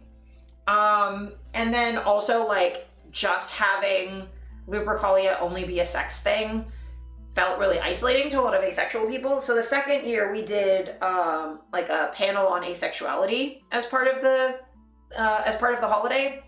I was on that panel. I consider myself demisexual, so for the most part I don't experience sexual attraction without some sort of connection first. Which I know might sound weird considering my job. But I mean, I don't really need to have like a primary sexual attraction to my clients initially. Really, my job is to be there for them more than anything. But also like, part of the reason I do set up my job to be very GFE style where we do a lot of talking and stuff is so I can start building that connection. So like there are definitely like clients of mine that I'm like more attracted to because we've seen each other for a while. We have a lot more chemistry and passion just because I've known them for long enough that like I build that. And then for me also kink is a shortcut. Well, ads, yeah, I will. And give a little bit of a break. That scans considering the job, yeah. Demi gang, yeah.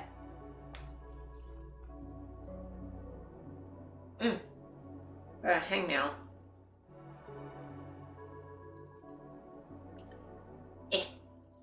Hang now, please. Hang now, please. I hate ads, but I agree. Yes. Okay,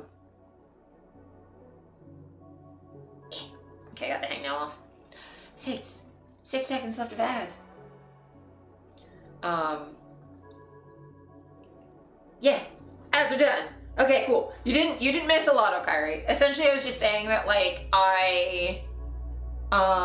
kink is a shortcut, but also like I set up my job to like establish more of a connection. So but yeah, so like we had a whole panel. A lot of us were demi. There were some like fully asexual people, some that were gray ace, like various kinds of asexuality were on the panel, which was like really nice to like just like do some education and be like, hey, so this is like a yeah, no worries. So like this is just kind of what asexuality is. So the going forward, Lupercalia for TST has been very much a self-indulgence holiday, whatever that might look like for somebody. So, you know, it might look like having a lot of sex or masturbating or doing kink or going to an orgy or something to that of that nature, right? But there are also a lot of people who celebrate it by having feasts or having like treats that are like really decadent and expensive. Like there was last year I went to the house of one of our ministers and we had like a ritual with some like really expensive tea and honey, and we packed our own tea bags, and we had chocolate and pastries and a bunch of like really nice treats, and like hung out and spent time together. It was really lovely. And it's like none of it was sexual, but all of it was like really sensual in terms of like it was a sensory experience. Lupercalia, oh my god. I was thinking the other day, I'm sitting at a sex club watching people have a good time and just vibing. Yep, still ace. Yes. Finally went to the graveyard and read poetry. Hell yeah. Yeah, I mean, like, forgetting to take photos, yes, but like sometimes it's just like enjoy the moment and you don't have to think about posting about it. It sometimes can be nice. I'm definitely a horny individual, but I only find you attractive if we build that emotional bond and trust. Yeah, that's kind of where I'm at. Like I'll have like a lot of like self-directed, like I have a very, very healthy self-love life, if that makes sense. But yeah, I don't have that directed at other people very often unless it's in a like a BDSM context. And yeah, indulgence is important. For me, like Lupercalia is sexual in the same way that BDSM itself is sexual, in that it can be. That can definitely be an important part of it for some people. But it can also just be about pleasure, about connection, about like just having a sensory experience, right? Oh yeah, bedroom mirrors are the best. I appreciate the amount of wildly kinky aces, not gonna lie. Yeah, but I feel like that makes sense too, because like kink, again, like doesn't have to be sexual. Like, I mean, I did shibari on stream the other day, right? Like it's not like I wasn't doing anything sexual on stream. Like obviously I hit the little sexual content button just because it's kinky and I'm obeying the TOS, but like it wasn't super erotic or anything. I was just hanging from the ceiling. It's fine. But for me, like I've done shibari in the park and stuff. Shibari, especially self-suspension, it's like I couldn't do anything sexual during that if I wanted to, because I'm doing too many other things. I'm like going through too much physically to add anything else to the mix. And like you can add sexuality to the mix, but for the most part, like shibari or kink in general is like a way to connect to other people, have passion for and with other people, to explore pleasure with another person in a way that isn't sexual. Because like spanking isn't necessarily sexual. It can be. It absolutely can be. But sometimes when I want a flogging, it's just because I want endorphins. I don't know, I just want like physical contact. It's more like aggressive cuddling than it is like sex specifically. The Shibari stream was so fun. It's like being Spider-Man. Yeah. And also be for pure fun, like playing board games. Yeah. Yeah, exactly. Someone's gonna have a good time emotionally from it, sex or no. Yes. Therapeutic spanking is amazing. Yes. Yeah. Oh my God. Like so many times, like, I'll have a flogging just because like I need an emotional release from something. I need endorphins, and it helps me with my overall pain levels. Because it's a way of my partner showing me attention. Bless flogging as a means of coping with chronic pain. Yeah, like a lot of like masochism stuff can be yes, exactly. Same hat. But yeah, like it's the same reason why I have a lot of tattoos and piercings. I mean, I do like tattoos and piercings for other reasons, like decorating my body the way that I want. I really like art. Having custom art pieces on my body is amazing.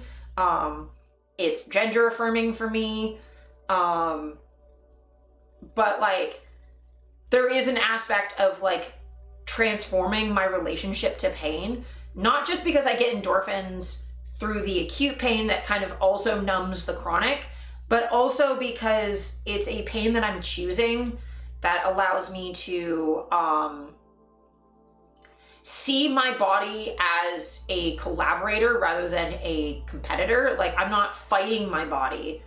I'm using my my body's experience with pain as a way of kind of grounding myself in my body and loving my body and reclaiming my body, reclaiming agency over my body, especially as a disabled person, where like I've had times where I've been out in my wheelchair and people have just tried to take me places or like grabbed me. I've had people grab my cane or take my cane from me before. I've had people just grab at me because they're trying to help. And it's like, don't fucking touch me. I have agency over myself. So like using it as a way to like claim my body for myself is like really, really powerful. Yeah, you gotta make your body your home. Someone who is in the masochism area, I agree, it can definitely be for endorphins and being happy. But yeah, I just really, really, really enjoy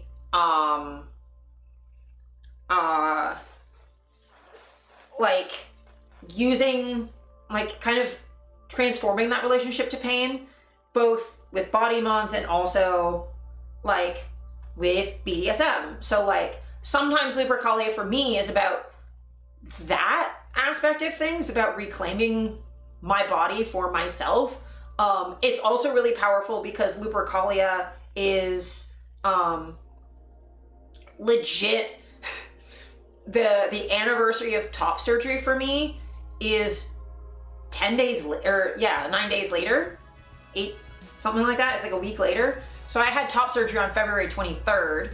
So I'm coming up on my 3-year anniversary post top surgery, which for me, I did like a ritual when I had top surgery, when I was like changing right beforehand, reclaiming my body for myself. So like for me, Lupercalia is basically a celebration of bodily autonomy and that sort of connection between like pain and pleasure and the reclaiming of the self. Happy Yeet anniversary. Yeah! You look so much happier. Oh my God, I am so much happier. I never really experienced, I did. For the longest time though, I didn't really experience a lot of chest dysphoria. They just kind of were there and I didn't really think about them because they were fairly small, and then they got bigger from some like medical side effect stuff. And then I started to just kind of like not, they were just there, but I was like not pleased with them and I was having a lot of pain with them. And then COVID happened and I wasn't being perceived through the eyes of like clients anymore. They weren't like, I had a period of time where my rent wasn't being paid through having boobs. And I ended up having like because they had gotten bigger and I had pain with them, I was starting to have like pretty serious dysphoria about them. And times where like, I straight up had a meltdown once because of how my chest was in a photo shoot, and we had to completely redo it because I literally couldn't finish because they were upsetting me so bad. And that's when I went, no, I have to get these off. I can't have these anymore. They're driving me insane. Like I can't have times where like I throw out an entire photo shoot just because my chest made me cry. The first time I cried over having boobs, that's when I think right after that I called my doctor and was like, I can't have these anymore. If it's gotten to the point that I'm crying about them, because it takes me a long time to process my feelings. So I was like, yeah, I'm glad you're free, thank you. When I come to Canada to try an unbaptism ritual, yeah, we could absolutely can do that. It took me a long time to realize I like the feeling for the feeling only apart from the ink, so I got into needle play. Yeah, so like there are lots of things you can do to get like sort of the sensation of like tattooing. You can also get, if you don't like needles going in, and I promise Steph, if you're still watching, I'm gonna get off needles real fast, but you can get things like Wartenberg wheels. See if I can find like an image of a Wartenberg wheel.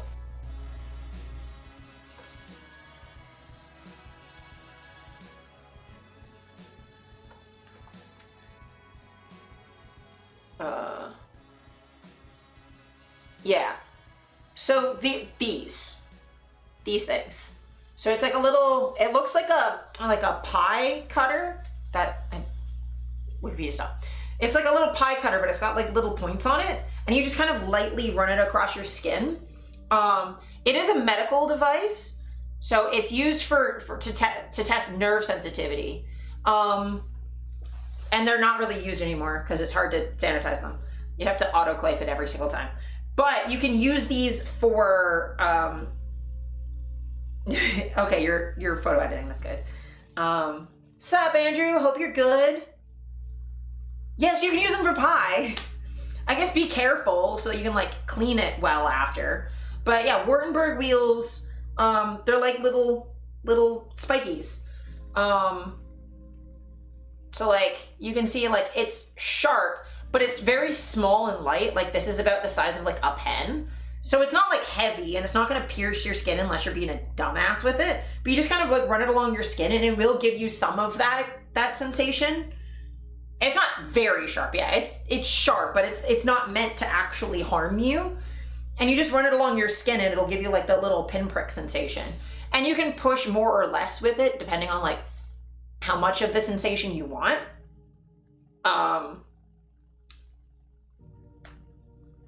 It's one of the many reasons I grew my hair, first to look pretty and then rebellion. Yes. I mean, as part of the reason, like, I really like having long hair, even though, you know, transmasculine is like, I like being pretty, and I'm non-binary. Like, I don't want to have to feel like I have to cut my hair short just to fit some concept of what masculinity is supposed to look like.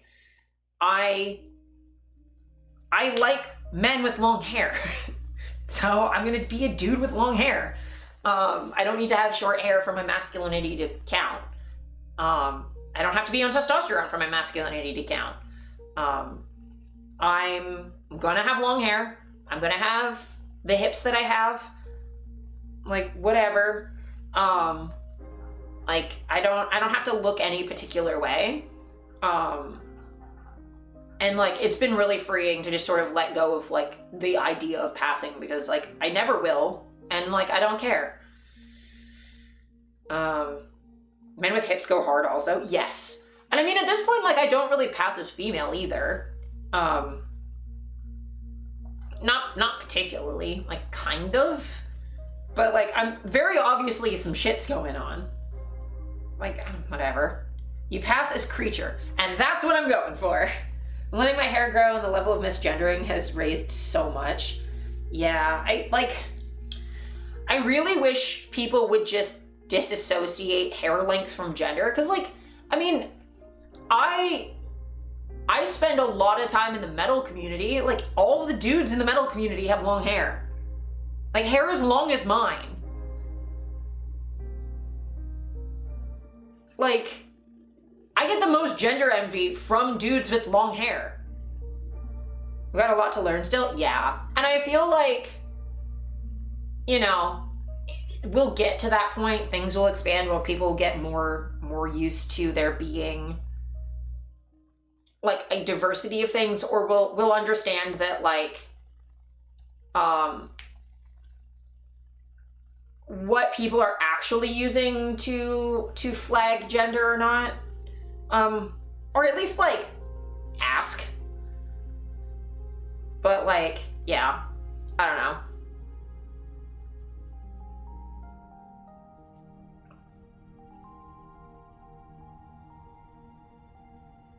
It's hard to navigate too, because like, you know, the difference between like a new trans femme and a very pretty man are, the lines get blurry sometime at the edge. What a neat wheel. I saw we were talking about sensation play and like to get the sensation of tattoos without tattoos. So Wartenberg wheel. Asking as a default is the way. Yeah. Or like, I just, like, honestly, most of the time at this point, I just default to they. I just assume neutrality until I'm told otherwise. Because they, them, originally is like the gender of this person is either unknown or irrelevant.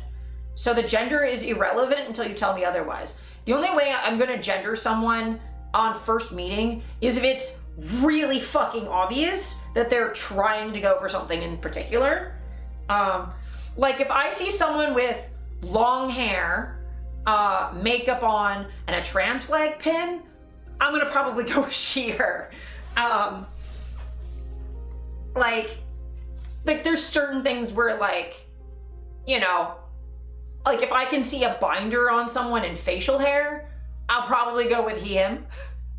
Or if someone has like is very clearly flagging like a particular gender to a unambiguous extreme degree, like I might default, especially in like cis spaces. But like, you know, like if there's any ambiguity at all, I'm just gonna be like, okay, there. It's just hard at work because I do have to default a little bit, but I don't experience it that way, but I expect that some people can feel like that. Yeah, that's fair. I used to do that until some non-binary fellows started to feel like using they, them as default was a way of NB erasure. I guess. The trans to trans communication, yeah. I mean, for me, like, they, them as default is just not assuming a binary. It's giving people space to express who they are. I do sort of get that it's like, okay, if they, them is default, then I'm not like, oh, are you just they, theming me because you haven't you're not deciding what gender I am and you're not actually seeing me as non-binary? So they by the means of not knowing the gender? Yeah. Problem here is that there are a lot of opinions about gender and assumptions. Yeah. I mean, for me, the issue is they, them means multiple things. It can mean plural, which is why fucking transphobes are weird about it. It can also be singular but unknown gender. It can also be a known non-binary gender. It can mean all of those things simultaneously. It's the same way that like some non-binary people who use it, its pronouns, right? Like it, its can be like objectifying, dehumanizing, because it's primarily used for objects. But sometimes people also use those pronouns because they're a decoupling from normal assumptions of like what counts as human, right? So it's like, I'm not gonna like fucking get all pissy because someone uses it, its pronouns. If that's what you want for yourself, then I will figure it out. Neopronouns I do struggle with, mainly because I can never remember how to conjugate them, but I will try. Trans women and men seeing they, them as a microaggression against their gender. I know you aren't cis, but I don't see you as your binary gender, which like I get it, but geez, pick your battles. Yeah. I think some of the issue with that too is like, there's a difference between when you're in a situation that's in like a cis-het scenario, and if you're in like a queer community situation, right? Like if I'm around a bunch of queer people and people are just using they, them as a default because there's other people in the room that are very clearly flagging gender in a similar way as me but are non-binary, like that feels not like an erasing. That feels more like, oh, we're in a space where literally there's no way for me to know whose gender is what the fuck is going on. Where if I was in, because I've had this happen to me before, where I'm in a space of all cis women and they all start doing a fucking gender pronoun circle, just performatively all go, I'm she, her. Well, I have to out myself as the only they, them. And go through this whole process of like outing myself to the entire group, and it's really frustrating. Or like, I've had times where like, you know, not for me in particular, because I use any pronouns and I've never gone by he exclusively, but I have had friends who like have been in spaces where they use like, say they're trans feminine and they use she, they pronouns, or they just use she pronouns. They'll just get they the entire time to defeminize them. And like, it can be used as a microaggression. There are transphobes that if you are non-binary, they will use a binary pronoun to to gender you and be aggressive. And sometimes if you're like trans feminine, they might, or trans masculine, they might use a they to degender you in like a really fucked up way. So like the thing is like, these are things that are happening. So based on like what spaces you spend most of your time in, what communities you're around, like if you're a trans feminine person and you spend a lot of time around like conservative transphobes, you're just gonna get called he all the time. So they might not be as, at least someone's recognizing something's happening. Whereas if you're spending a lot of time around like turfy, sort of like liberals who are transphobic but don't want to appear transphobic, you might get called they. You might not immediately be able to tell if someone's doing that out of a microaggression way or as like a friendly way. A specific program for MBs that isn't used in other language contexts. Yeah, so like different languages definitely have completely different stuff. So like I don't know, a lot of pronoun stuff, it's very context dependent. I don't think, because like a lot of the like discourse around they, theming, like binary trans folk, I think a good chunk of that started with ContraPoints, and she was trying to make a specific point about being called they, them, or being asked her pronouns performatively in spaces where like no one else is being asked that question. Personally, I don't use the F slur a lot, but I do like using it in a take power back way. Yeah. Languages like French, we have gendered words for almost everything. Yeah, noun classes are silly. I think if you just call them noun classes rather than gendered, then it would feel less weird. Because they're just noun classes. They're not actually related to a gender. It's silly. Yeah, and like, I've definitely used like the F slur in like reclaiming ways before. I use horror in a reclaiming way. I use cripple. I've used... are there any other slurs I call myself? Like, I think those are like the main ones. It's like I've used like, yeah, cripple, F slur. I don't think I've ever used the T slur before. I've never had that wielded at me, but yeah, definitely used horror and cripple a lot. And I've been called those before. So like, yeah, I'll reclaim those. But like, there's some, like, I don't use the R word because that's not a word you can reclaim right now. If ever. I don't know. Oh, okay, cool. But yeah, it's just like, I see where in like certain contexts things will be different, but I think that's sort of the problem with Twitter and a lot of online social media is that there's a context collapse. So people will be talking from a very specific context, And then other people will be like, oh, you said you like waffles. Why the fuck don't you like pancakes? And it's like, I wasn't talking about pancakes. I was talking about specifically Belgian waffles. It's like it's a specific thing. So it's just like, you know, that context collapse means that people are not taking things in the frame that they're presented in, but like nitpicking stuff like outside of that. Explaining to able people around no, calling myself a cripple doesn't mean that you can. Good God. Oh my God, yeah. Yeah. I can use that word, you can't. Never had a person of color, well, definitely never had a black person use cripple around me unless they were like actually straight up just ableist. But like people of color generally understand that if I'm like, I'm using this word for myself, you can't use it unless you're also disabled.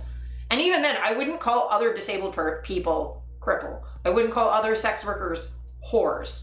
I mean, sex workers calling them whores maybe more just because we use it as like we use it as an organizational term. And also like our term for the oppression we face is whorephobia. So like we as a community reclaim it a lot more consistently. It would be whore for sex workers is more like dyke for lesbians, where it's like broadly reclaimed, where like I as a non-lesbian wouldn't go up to a lesbian and call her that, but like I know that's a common term for lesbians. My aunt identifies as a dyke. My aunt's ex-girlfriend or ex-wife also identifies as a dyke. Dykes on bikes is like a whole fucking thing. I walked in the dyke march before, so like that word feels a lot less fraught. But I also wouldn't just go up to a lesbian I don't know and call her that. I would, but again, only based on conversational context. Like, so if I say we is like including me in it is a lot different than you. But yeah, I wouldn't call someone specifically that unless I knew them well enough. But like if I said, you know, I do call the disabled elevator the cripplevator, or like the cripple button for the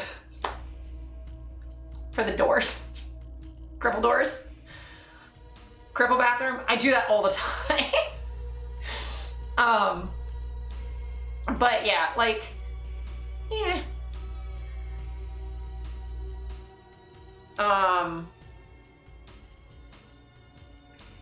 Also, Kat, I feel like you must be aware of cripple punk, right? Because that seems super up your vibe. But yeah, all of this to say that like, I really appreciate people, kind of finding what works for them.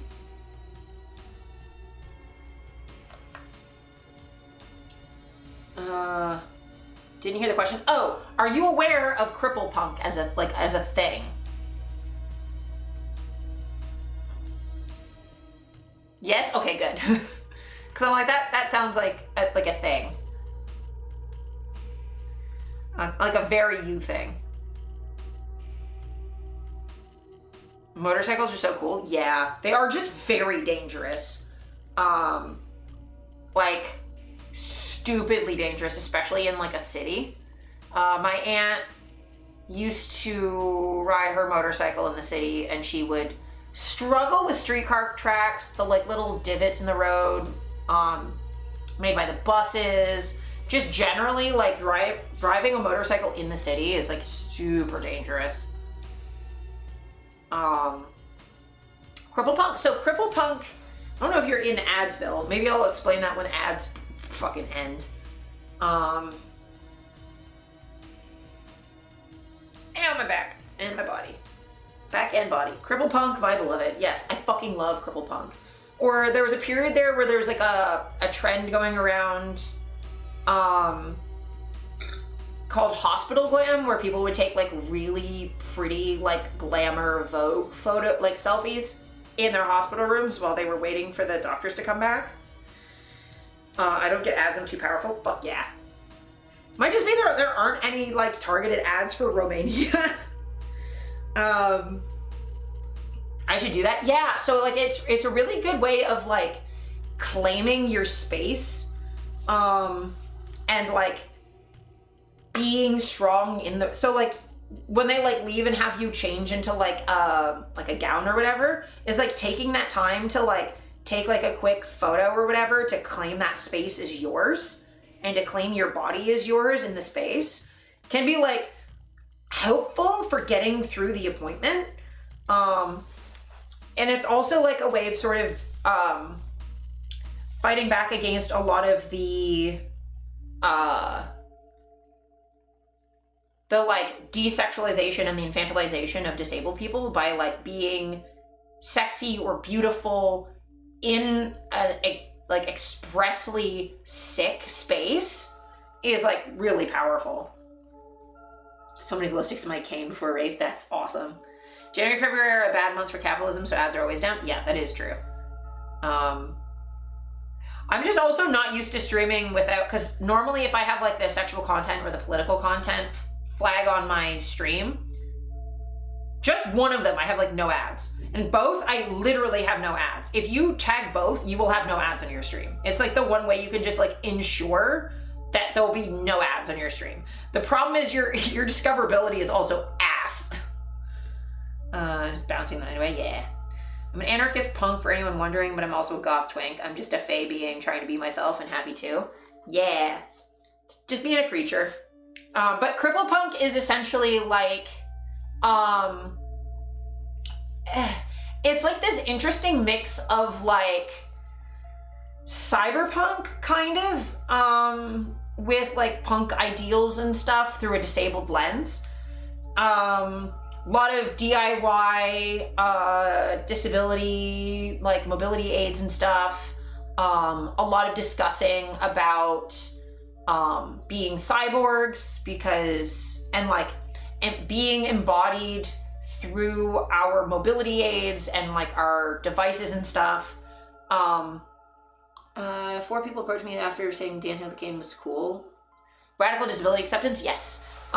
So like cripple punk will do things like, oh, you know, my wheelchair handles keep getting grabbed by other people, so I'm gonna put fucking spikes on them so people will stop grabbing me.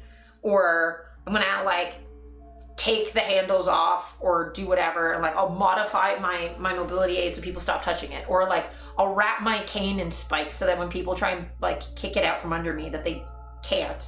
Or like taking my cane and slapping stickers on it, or 3D printing parts for, you know, like my feeding tube port or whatever.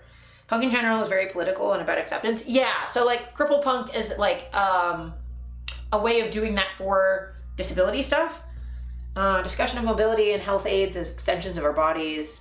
Yeah. So like for me, I consider these my fingers. These rings, they are my fingers as much as my fingers are my fingers.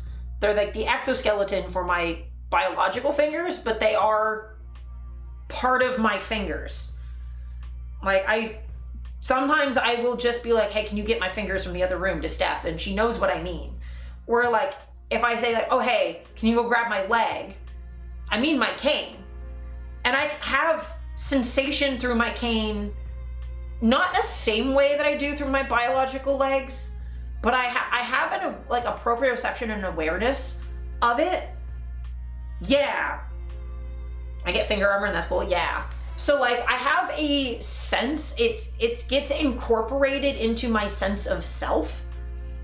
Your body has adapted to it. Yeah. And there's like stages to the level of embodiment, where you go from like, okay, I'm holding this object and I have to get used to using it and it being around, to, okay, I'm used to it being around, and I'm now used to like anticipating it as I go through doorways or something. So, cause like you have to kind of get used to this being an extended floor plan of yourself, an extended footprint. Yeah, there is like neural repathing. So for me, when I first started using a cane, I had to change the way I thought of how wide I was, because I'm now like an extra bit wider, or like my strides are longer because the cane takes up more, is longer than my leg, because like my bio legs, because my arm also swings out along with it.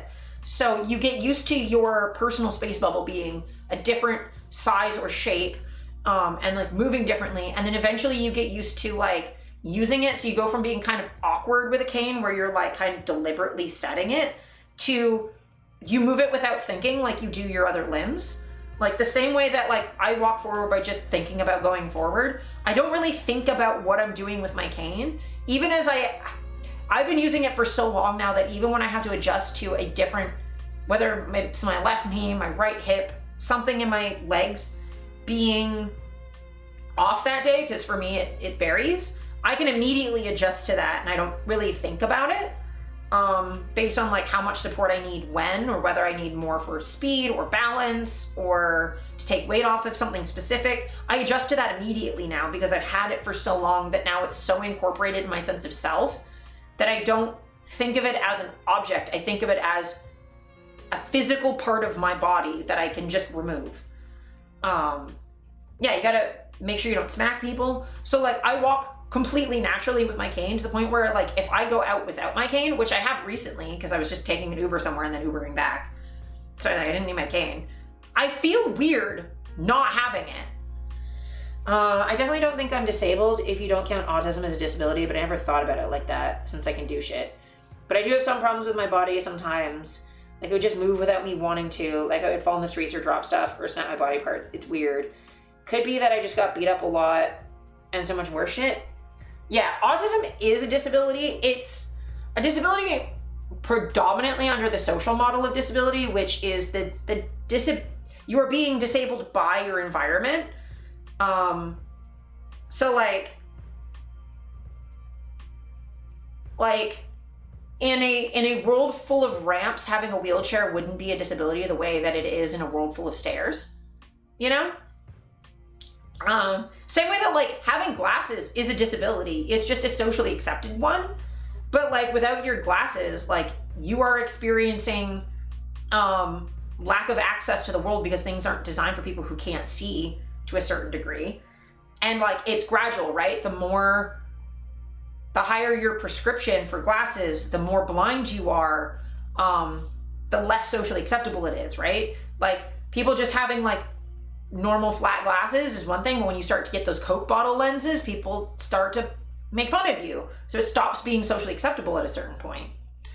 And some varieties of autism would still be inherently disabling in a better world too. Yeah, I mean, I don't experience any, like, I feel like my autism wouldn't be, just because for me in a better world where I could have less noise pollution and less light pollution, I think I'd be fine.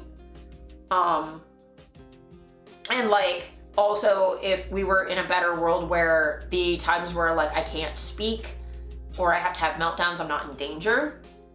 Non-speaking, yeah. So like I think maybe, but also if like alternative forms of communication were better accepted, whether that be sign language, because some non-speaking autistics can sign or write or communicate other ways. The dream, yeah. So I do think like in some ways even non-speaking autistics maybe wouldn't not be disabled at all, but would be much less so. Hey, Christmas lights are so bright. Yeah, I don't like flashing ones. The ones that are just kind of statically on are okay, but I don't like flickering ones. And again, I like more like the dimmer, like incandescent ones rather than the like overly bright, like bright blue and white LED ones. Those are like too much. Learning ASL sucks so bad for me. Is it because we essentially have a speech impediment because of our hands? Cause like I can't learn ASL because I have I literally can't do some signs with my hands. There was a time with Mara where we were teaching me like rudimentary signs. My fingers get stuck. Yes. So we were learning rudimentary stuff because when we're at like BDSM clubs and stuff, sometimes it's too loud. Sometimes I go nonverbal and cannot speak when I'm deep enough in subspace. So we were learning how to do, to sign my colors in sign. So like red or yellow. So I could, or I think green was that. It's just like the shaking the letter. But I would just be like, yeah, you know, red, like I need you to stop. Or like yellow, can we slow down? So I can signal safe words without having to speak.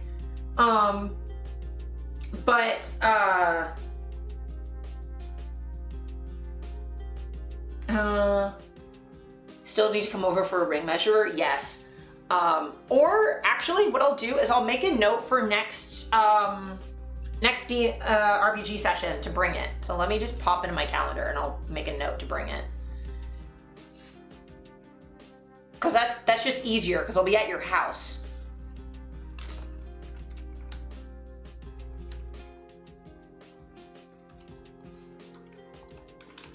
There, made a little note.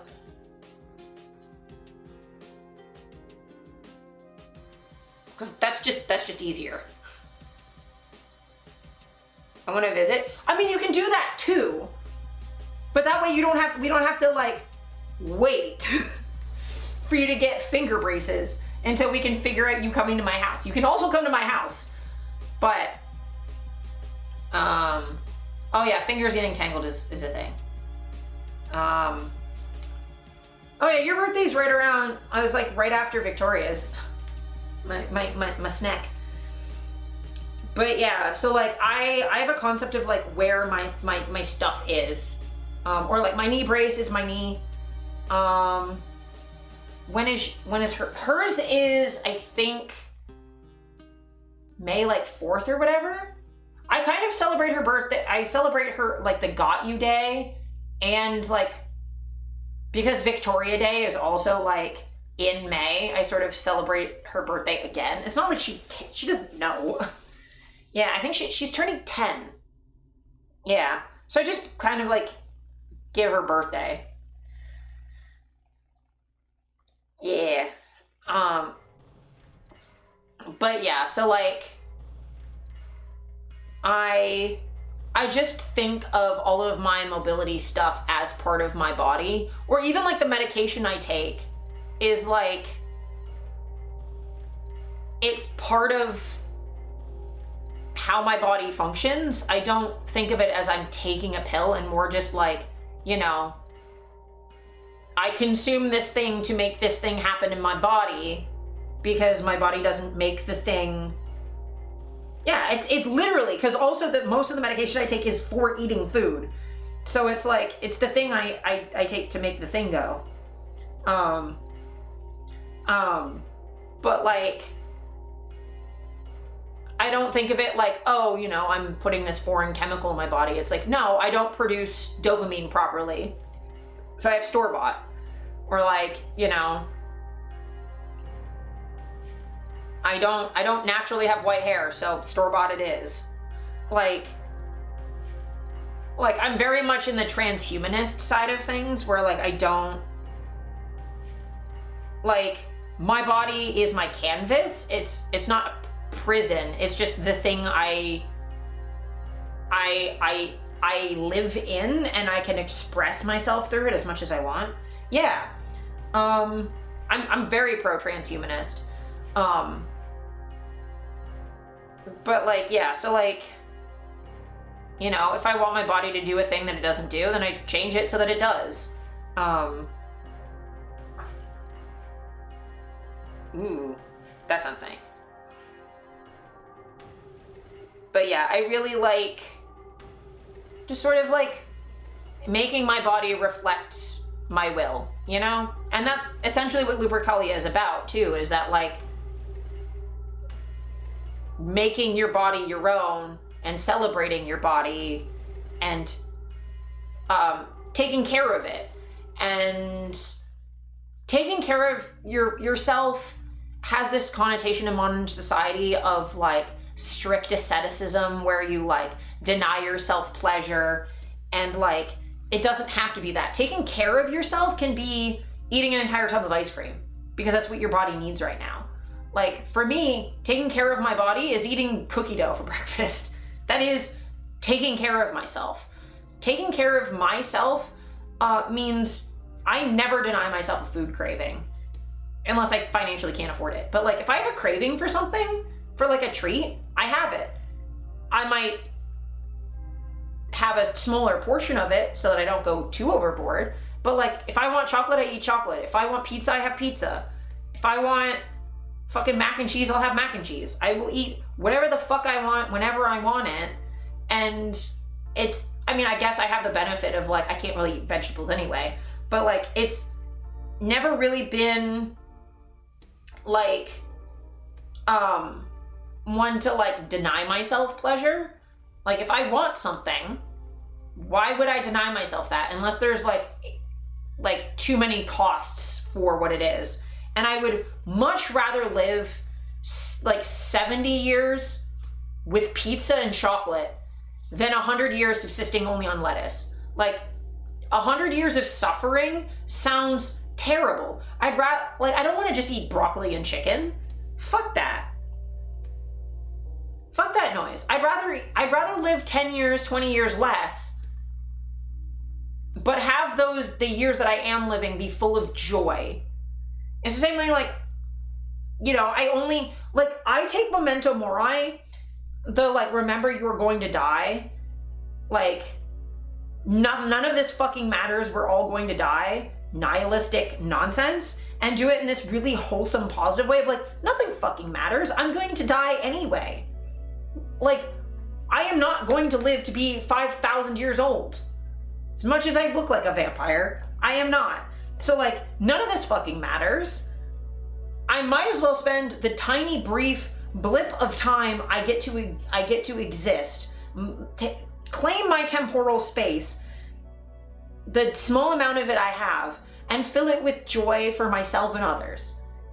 Because I'm not going to heaven, I'm not going to hell. I have this time to improve things, to make things better. Like, nothing matters except for what you decide matters. That's the fun thing about not believing in anything happens after death, is that I get to go like, okay, this is the time I have. Why wouldn't I fill it with all of the joy and experiences and honestly even pain and suffering? Like, I'd rather love and lose than never love at all, like, sort of thing. Like, I'd rather feel my fucking feelings than just be here, taking up fucking space and not doing anything. I would love to have a memento mori on my body, like a tattoo or something. Yeah, I mean, that's what this tattoo is like a memento mori. This one too, the hourglass. One day we will all be dust. I want to have a good and worthwhile time while I'm not. Yeah, exactly. Heaven is a place where you get to hang out with your cared and loved ones and make memories, like family and friends or pets. Yeah, I mean, like, I personally don't believe in heaven. For people who do believe in it, fucking great.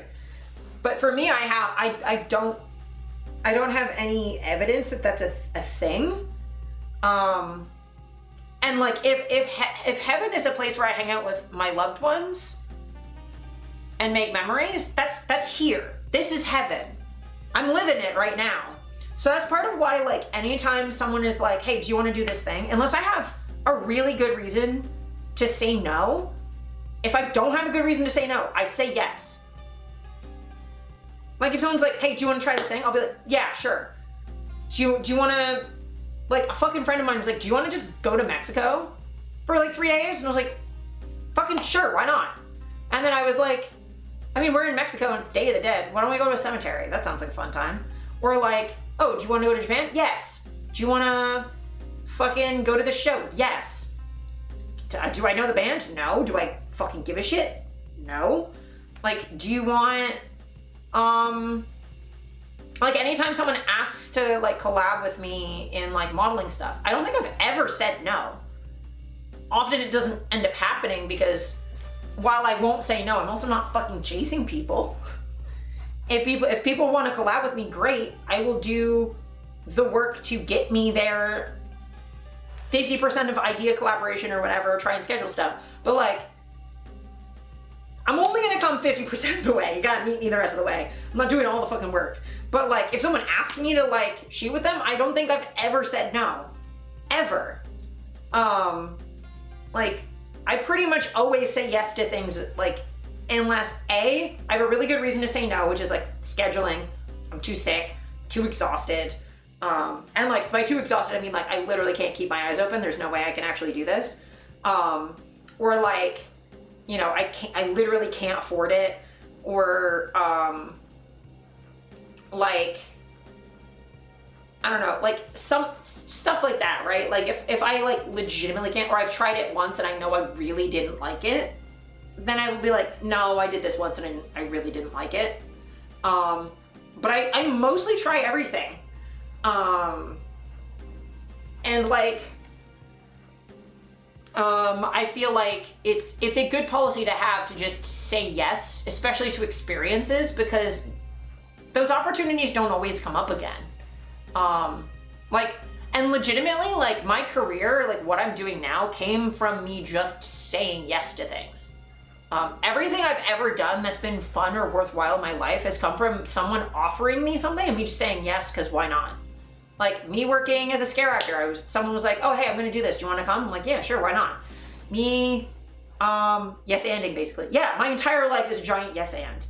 I like, started doing shibari performances because I yes-anded. I even got into the kink community because someone was like, I wanna go to this event. Do you wanna come with me? And I said, yeah, sure, why not? Then I started performing. I started modeling.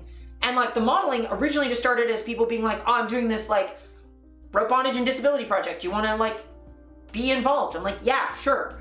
I started doing professional submission because I was poor and I needed work, but B, a friend of mine was opening a dungeon and is like, hey, do you want to like work here? I know you've been curious about possibly doing stuff professionally. I know you need the money. I'm like, yeah, sure. Like I started doing full service and the stuff I do now because I yes-anded. I ended up doing my own independent like Patreon OnlyFans stuff because I went, why not? Like other people are doing that, I could do that. Streaming, I literally was just like, I don't know, I can do that. Why can't, I could easily do that. And like I've fallen in and out of it doing it casually. Because like, you know, there were periods in my time where I was like, the first time I started, I was like really sick living in a basement and it just wasn't working. I had too much going on. And I tried start of 2020 and then like fell off a little bit because I got, when work started back up and I kind of gave myself too much of a schedule. And then when I like started again and was doing well, and then again I think I was trying to do too much because I was trying to do twice a week, and fell off again. But that was also, I got really, really sick and I had a lot of work stuff. Now I think I'm on like a good sustainable schedule where I know I can do once a week. Once a week is super, super doable. And then like if I do want to do more than that, would be as a bonus rather than something expected. The often Canadian or American? It's an American. The website's all American, so yeah. But yeah. But yeah, I've yes-anded myself into a career. Same with like me doing the admin work that I do, was literally just someone being like, hey, I need this support. Do you want to like quit your job that pays you almost nothing and I will guarantee you at least the same amount if you just do this? I'm like, yeah, sure, why not? That sounds good. Like fucking everything I've ever done that's been good for me has been yes-anding. Fucking me being a minister was me. I yes-anded myself into being a minister. Like I saw that there was like a TST hangout in Toronto and I was like, sure, let's go. And then I really liked it. And I was like, okay, this seems like a good fit. And then they had an opening for leadership. And I'm like, well, no one else is doing it. Why wouldn't I do that? I could do that. And then they're like, okay, to be in leadership, you have to be ordained now. I'm like, okay, I guess I'm ordained now. Plus you're also helping lives too. Yeah, and like, that's the thing is like, I stay doing these things because I find like a lot of meaning in doing it. And like, you know, I don't think I would have yes-anded myself into these things if there wasn't like something that like I was doing good with it. Ordained is to be like recognized by your religion as a minister. So like we have a whole like process to do it, where we have to take like classes and things. So I've been ordained for 3 years. I think the first time I got ordained is I did it right after I recovered from top surgery. I originally was going to do it a little earlier, and then it took me until May because I was like, I'm unwell. I'm on a lot of medication. I can't sit up that long. But yeah, so I'm a minister with the Satanic Temple. And yeah, I guess reordination's coming up again. Oh my god. I think I've done all the electives though, which is a problem. I might have one left. Oh, you gotta redo it? Yeah, we do continuing education every year and we have to re-up our ordination. So yeah, I have to redo it every year. But we are running out of things. I think I've been ordained so long that we're like out of we're out of lessons to take. So we'll see what the fuck. You taught me a lot. I think there's more to learn, which I'm excited. Yeah, there's always more to learn. Like, I am in my mid-30s. I still learn stuff all the time. Like, I mean, you and I hang out in Detune stream, and like, I learn stuff from Detune all the time. Like when Jordan talks about like black culture and hip hop culture, like, I don't know. Look at me, I don't know anything about that. I'm white and Canadian. I don't know shit about shit. It's really cool to like learn about that stuff. The beacons are lit. Yeah, the beacons are lit. The sun's just bouncing off my forehead. Gondor calls for aid. Yeah. A lot of stuff came from black culture. Yeah. I mean, like, I already knew about, because I took music class in high school, so I already, and my teachers covered like the history of music, and specifically like we went over how Elvis is a piece of shit. I've hated Elvis my entire life.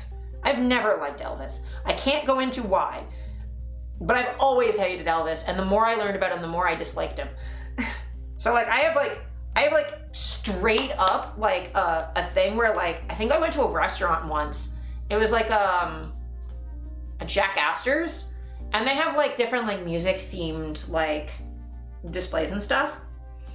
And I think I was there with Salt, and they sat us all down next, like they were like, oh, do you want, like there's like these two areas. I'm like, can we just not? They tried to sit us down by the Elvis display, and I was like, literally any seat but here. I cannot be here. I cannot tell you how much I fucking hate Elvis. Like, I have a thing about it. Like,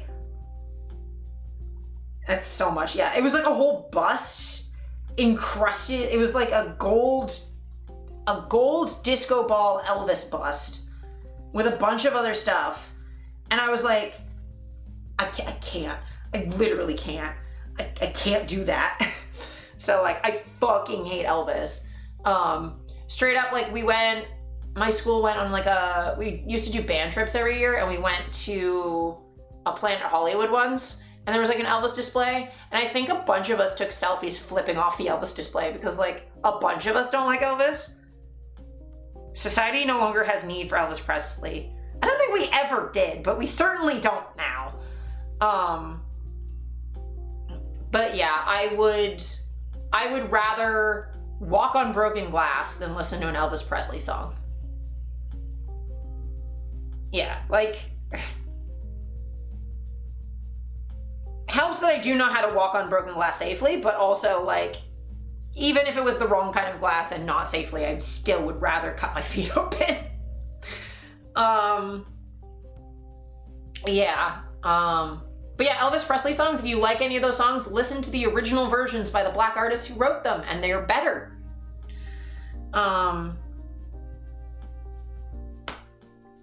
Fuck Elvis, all my homies hate Elvis, yeah. I also don't like really love the Beatles. Like, they're not bad, but they've been overplayed to hell, so like I'm not there's some Elvis songs I like, but a lot of Beatles songs, I'm like, no, I'm fine, actually.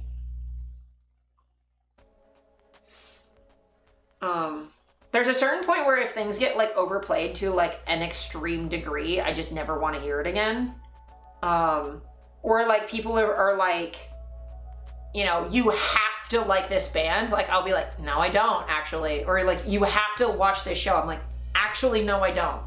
It's part of the reason why I'm sure Steven Universe is a great show. I will never watch that show. Because, like, the fandom has pushed me toward, like, has tried to force me to watch it so many fucking times that I'm just like, absolutely not. And secondly, it gives me too many, like, ooh-woo toxic positivity vibes. I'm sure the show has more depth than that, but the fandom is so, like, ooh-woo cinnamon roll soft bean Tumblr types that I just fucking can't stand it.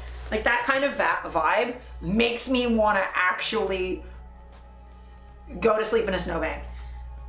I hate you all, affectionate and joking, yes. I've heard, my mom loves the Beatles, so I've heard a lot of Beatles songs. Their experimental stuff is a lot better. Learning English by myself and coming on Twitch and finding D-Tune was a huge thing for myself because I hated me before. I despised me, even if I wasn't a terrible person. I just did not like me. So I'm very appreciative of him and the community. Kind of look up to Jordan as a father figure because my father ain't that good of a person. Yeah, I mean, like, that's been a thing for me too, that, like, being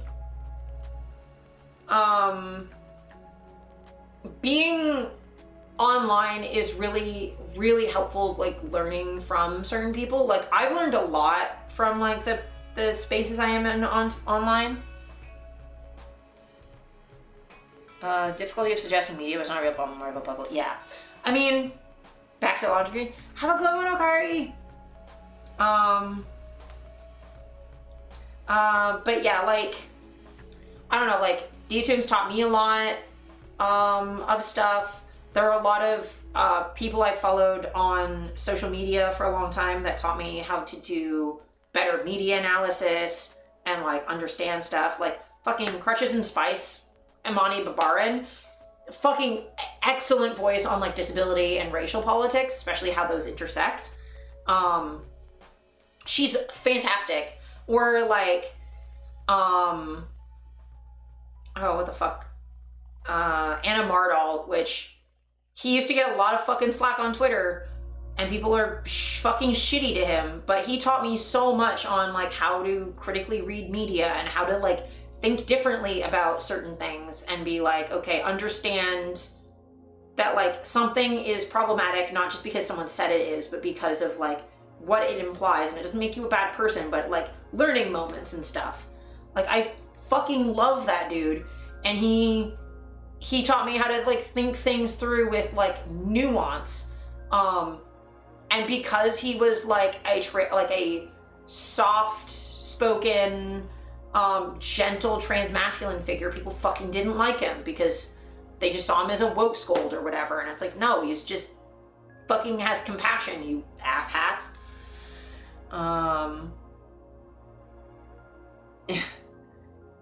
Oh, I'm glad you apologize to yourself. Like, it's good to, like, I don't know, you grow and you learn to have compassion for yourself, and, like, it's not, we're taught to be cruel to ourselves by internalizing all the cruel things that people do to us, and it's so hard to, like, get out of that.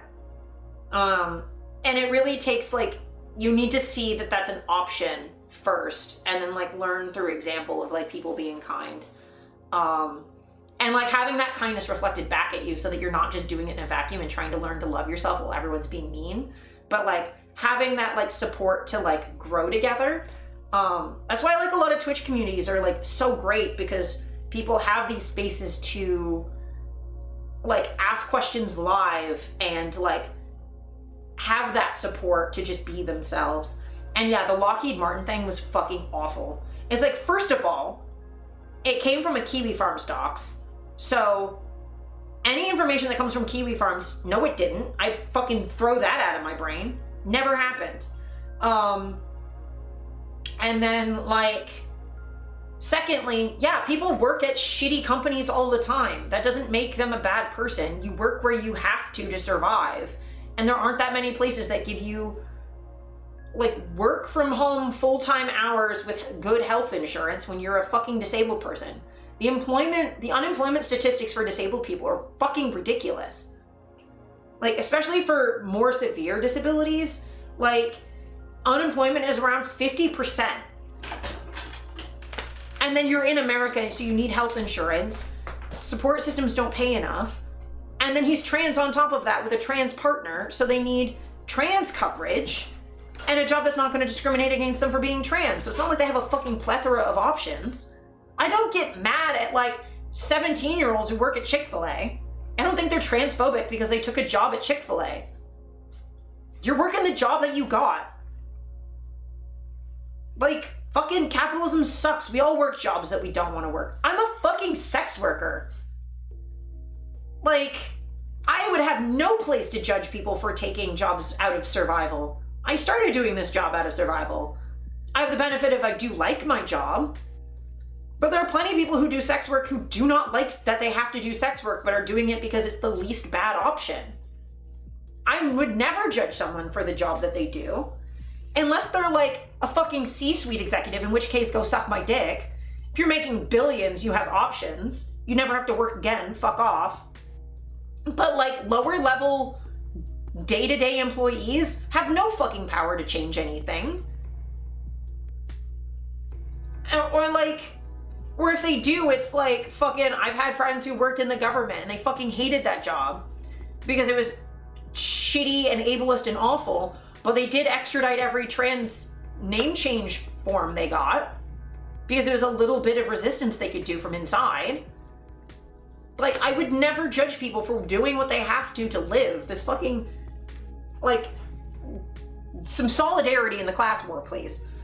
That's why I'm always a positive beam that I am, because in general, I really love being kind to others, but I just don't want people to experience what I experienced. Yes, fully agree. Welcome back, Andrew.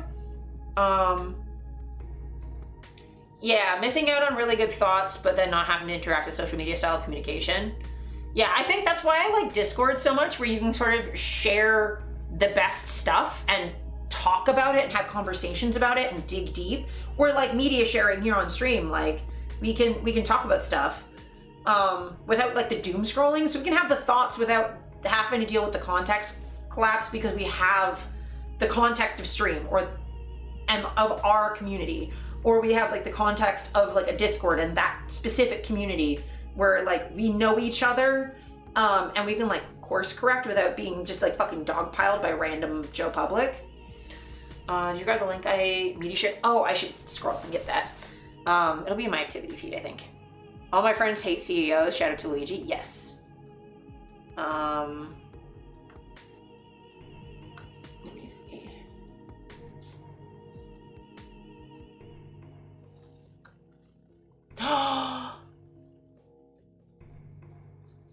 No, I got it. I got it. You're good. Espion and espionage. Ah, it's so cute. Yeah, it's in my Twitch activity feed, so it's not too hard to find. I don't get so many alerts that it's fucking gone. Yeah. Yes. Twitch chat. Espionage is baby. Look at him! Look at him with his radio. Ah, that's so cute.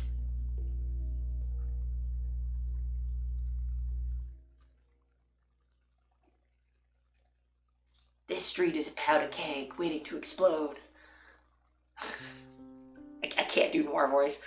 Someone on Tumblr was like, the red button on his forehead is for recording secrets. It's really cute. But yeah, Andrew, we're chatting random stuff.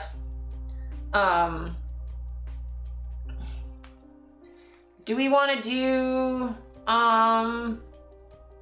like, I'll probably only stream for another, like, maybe hour, because I'm starting to get sleepy. But do we want to do, like, Am I the Asshole stuff or something? This reminds me of the joke I told my friend. I can't remember how it started, but I remember telling her, I live a double life. I'm a gagent. That's good. It's a good one. Let me see. Reddit. twitch.com. Not my account, because that would get me banned off Twitch pretty fast. r/am I the asshole? My poor blood pressure, let's go.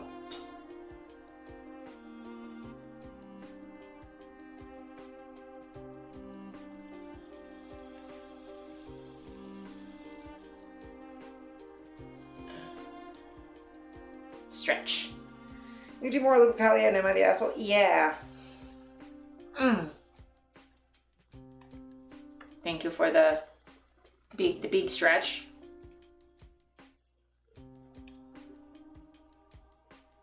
Okay.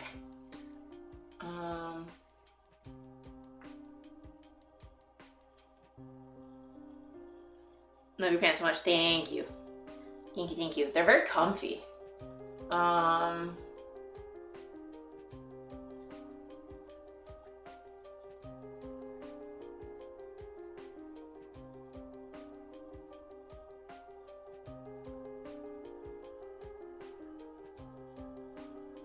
Let me just go to like top whatever.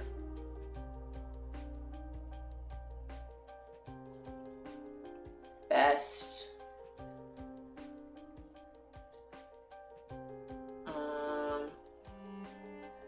Reddit is weird and confusing.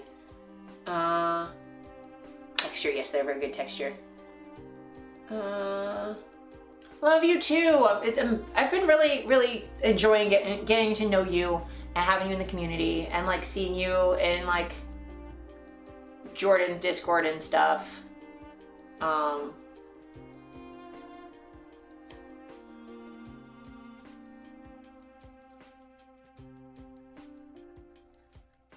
How do I do? Reddit has I haven't used Reddit in a really long time.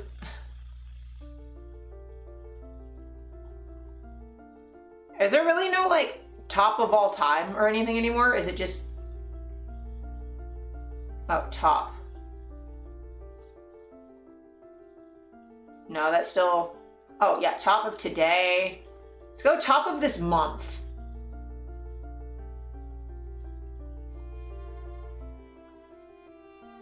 I use Reddit mainly for punk DIYs. Yeah. I know. Yeah, I don't even know with Reddit anymore. Yeah, I'd like never use it.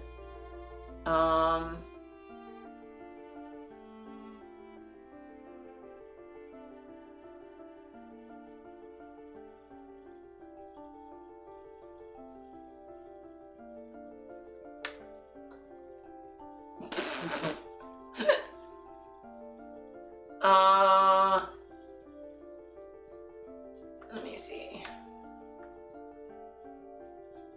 I'm trying to see like dating ones.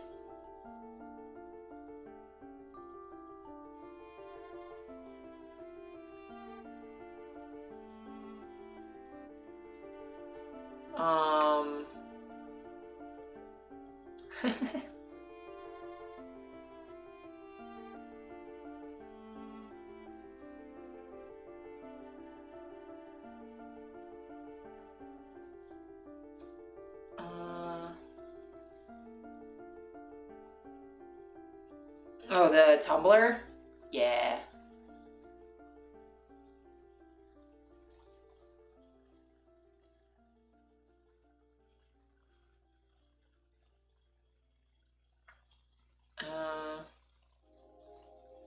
They repost shit at random? Yeah, that makes sense. Okay. Trying to do like relationship-y ones. Okay, let's do this one. Am I the asshole for having an intervention about my husband's parenting? We have a 10-week-old baby. Husband, 28-year-old male, absolutely adores him and wants to spend every available moment with him. I know he wants to be an amazing father, however, he engages in unsafe behaviors like falling asleep on the couch while baby is contact napping, leaving baby on playmat unattended while the dog is in the room, or putting baby for a day nap with his bib still on. Husband claims I'm too anxious, making a big deal out of nothing. Baby can't roll yet and the dog won't hurt him. He holds baby firmly while sleeping, and I admit I don't react calmly and freak out, which makes him act defensive, but he is being unsafe and it stresses me out. I feel like I can't leave him alone with the baby, which only offends him more. Last week I had enough and asked my mother-in-law and sister-in-law to talk to him. They took my side and ripped him a new one. Now husband is angry that I brought him into it and made a whole intervention like he's such a bad dad. Am I the asshole for insisting my husband change how he acts around the baby and involving his family? So I would say, no.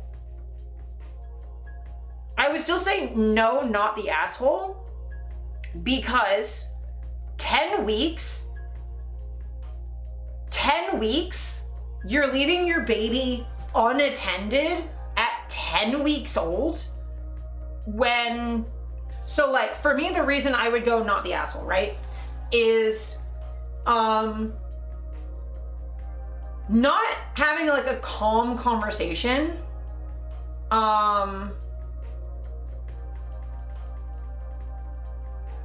Like, I don't blame her for not reacting calmly to finding a 10-week-old baby.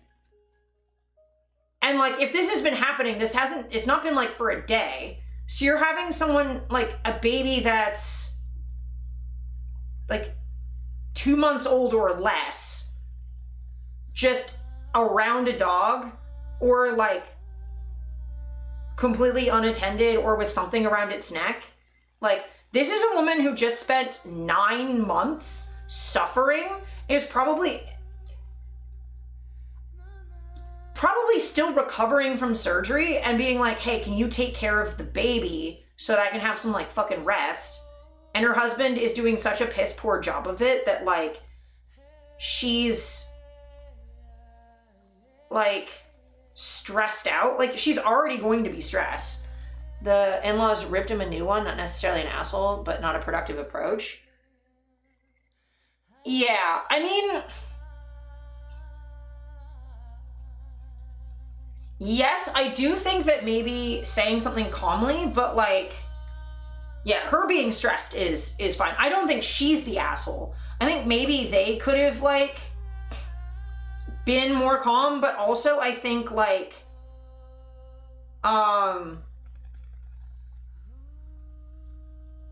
she just went through birth, and like, specifically this line is why I actually think it probably makes sense that the mother-in-law and sister-in-law freaked out at him, because A, they understand that she just went through birth 2 months ago and is still recovering and is probably still in pain, right?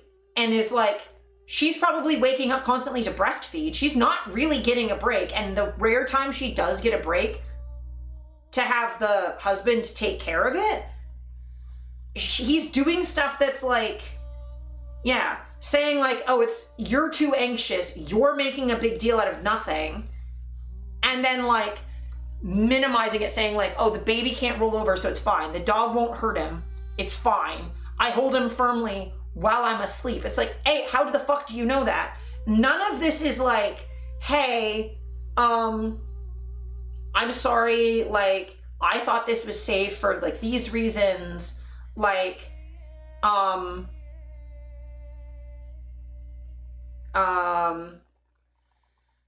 is there, like, if you were going to do this in a more productive way, right, as the husband, because I don't think the wife did anything wrong. Her going like, oh my God, I'm really scared for the baby.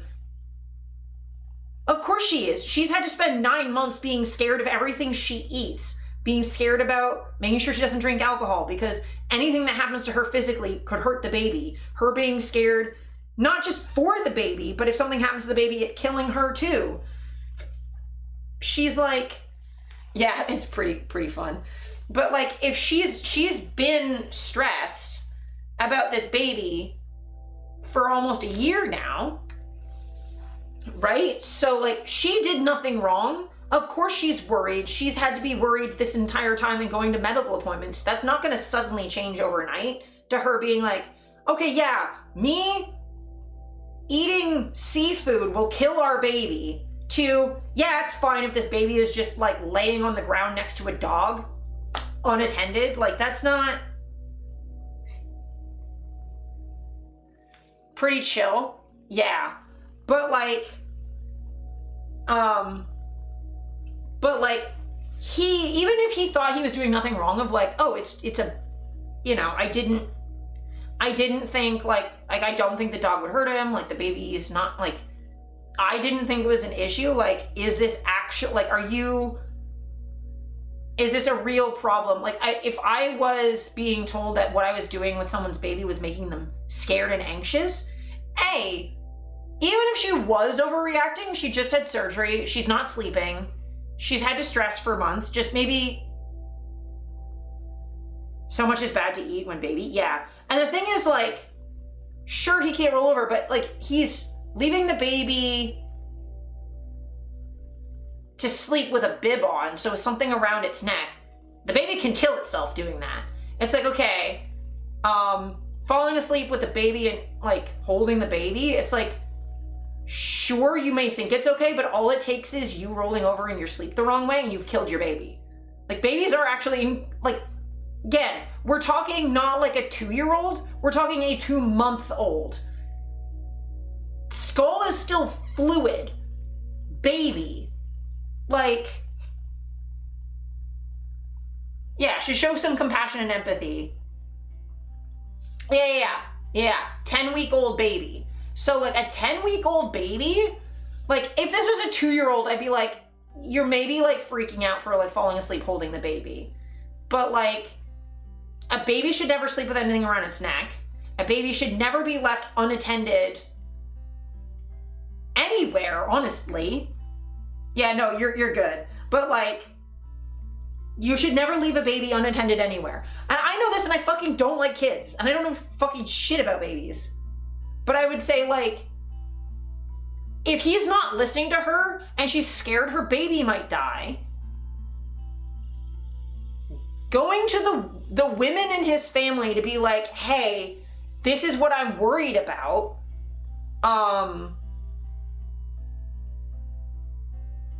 Me making baby powder, the doctors, yes. But like, she's being dismissed and stressing him out, or he's stressing her out. So her going to other women to get backup to be like, I'm not being crazy, am I? That's completely fair. The wife is not doing anything wrong. I do think the mother-in-law and sister-in-law, like ripping him a new one, I honestly, I don't know if she was there when that happened or he's saying that they ripped him a new one, right? There's a solid chance they ripped him a new one because he was being a fuck ass. Yeah, and the thing is like, this is his mother. His mother suddenly ripping him a new one. It's like, this could be recurring behavior, right? Like, there's so little context in this about like, okay, is he always like this? Has he been dismissive of people's feelings before? And that's why his mother and sister are both like, dude, what the fuck? Or like, you're gonna kill your baby, take it fucking seriously. Like, I don't care how much you love your baby. There's plenty of people out there who fucking love their cats and then let their cats outside. You either fucked it up when your mother is like, what the hell? Yeah.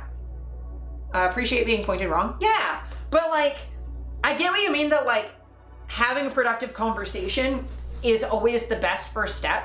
But in this, like, I feel like if you are dismissing your 10 weeks postpartum wife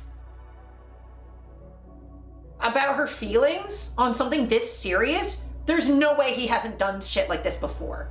There's absolutely no way, because like, people don't suddenly do asshole stuff in a vacuum.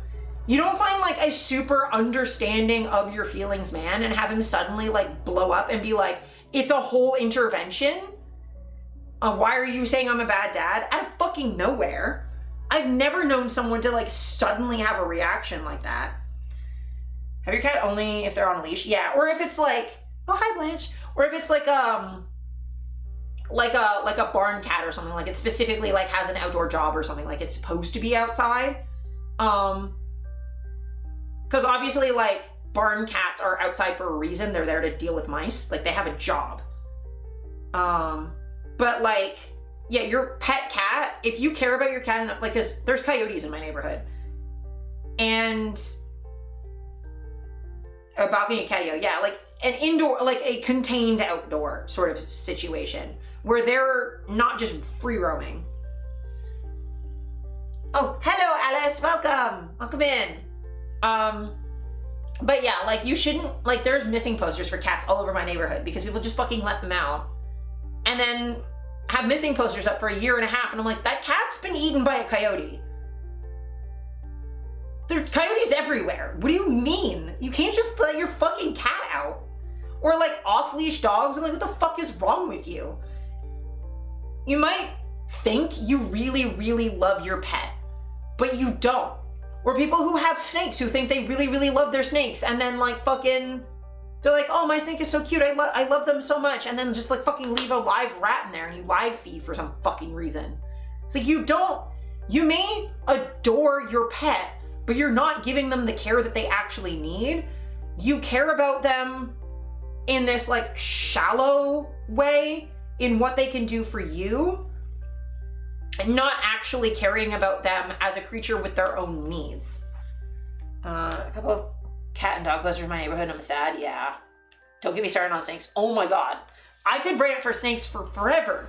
And like snakes live for decades.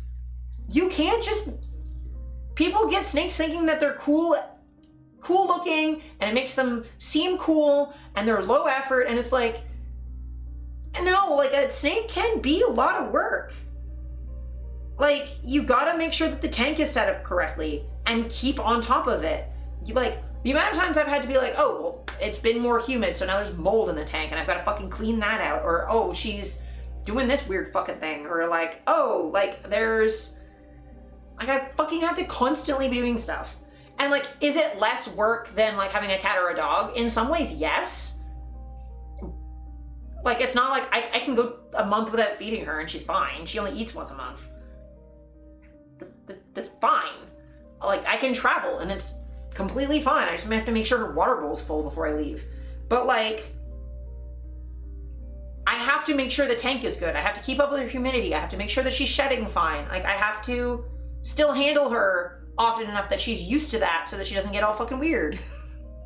So if there's ever an emergency, I've had to check her fucking breathing a couple times. Like, she'll go on hunger strikes, and trying to deal with a fucking snake that won't eat for like a year is stressful. So like, and their body language is not at all like a mammal's. Old roommate horror stories, yeah. But yeah, like it's understandable to have like a little bit of a fear of snakes, because like there are dangerous snakes out there. I am not scared around snakes, especially snakes that like I know aren't venomous. But yeah, I mean, you still have to be like kind of careful. I've been bit by Victoria twice. She struck at me a couple times. This is whatever. But like, you can say you adore something and want to spend every moment with them, but if you don't understand that they're not just, you love them the way that I love a stuffed animal. You don't actually love them as a living, independent being that has needs of their own. And that's not really love. Victoria is a cute name for a pet snake, yeah. Mine is fully irrational. Yeah. I mean, one of these days I'll have you meet Victoria and it'll be funny. Like, obviously I'm not gonna have you hold her, but like just to see her in her tank where you know she's like contained. But like, Victoria is so sweet and so gentle. It'll be very funny. Yes. But Victoria genuinely is like, she's just the like gentlest little thing. Like, the only time she struck at me was like, it was completely my fault. Because I was in her tank when she was blind. Yeah, I cuddle tons of plushies. Honestly, I think I take care of my plushies better than this asshole takes care of his fucking newborn baby. Like, if they're still red from having been in the womb, maybe don't leave them unattended places. Like, the dog might be gentle, but like, the dog, depending on the size of the dog, could hurt your baby completely by accident. Babies are gentle. Can I have photos of Victoria after the stream? I think I have photos somewhere. But But yeah, I would say, like, she's definitely not the asshole. Reaching out to your mother and sister-in-law for support to be like, hey, like, can you talk to him because he's not listening to me is completely valid. Something about the movement. That makes sense. But yeah, asking your husband to, like, maybe take the baby's safety more seriously is completely fair. Oh, it's the blood? Yeah, it's the blood. They're also, like, their skin is not fully formed yet, so they're a little bit more translucent. So their skin is thin, and you can see their actual blood through them. Yeah, newborn babies are, like, fucking weird little alien creatures. Am I the asshole for leaving a party because my date refused to get me water? This is gonna be fun. They're underbaked. They're not done. So, like, couple weeks old. Like a fucking 10-week-old kitten you can't leave alone, and cats are way more independent than baby humans. Like, fuck, I wouldn't leave, like, a... God, I think Lucy and Cryptid had me cat sitting their kitten, and that was like 4 or 5 months. Drank kerosene? Oh my god. That's wild. I did drink bleach once, but that was by accident. Their mom is really bad? Yeah, I mean, parents aren't often great. Okay. I had been seeing someone I had met through mutual friends. We'd had good times one-on-one, and when he invited me to events with his friends, I'd contribute to the group dynamic by never showing up empty-handed and offering to grab drinks for others. Fast forward to a holiday theme party with his friends. My date and I planned to meet there and hang out afterwards. I spent the day cleaning my condo and preparing mulled wine to bring. During the party, people were getting drinks for one another, including me when I served the wine. At one point, I was sitting on the couch, blocked in by only my date on one side and many others on my other side. I was tired and didn't feel like tightly squeezing past people I didn't know, so I asked my date if he could grab me a glass of water. He shook his head, and after I said, huh? He was like, no, I was just up, and you could have asked before I sat down again. I was taken aback because I view small gestures like grabbing water as basic acts of care for friends, but especially for someone you're dating.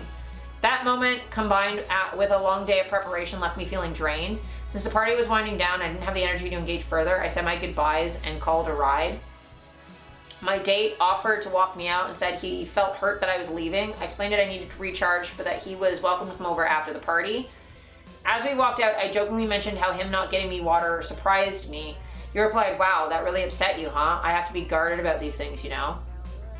What? Later we texted, but he seemed more upset about me leaving than interested in listening to why I felt drained. When I tried to call, he didn't answer. His texts were curt, and I eventually told him I'd let him decompress.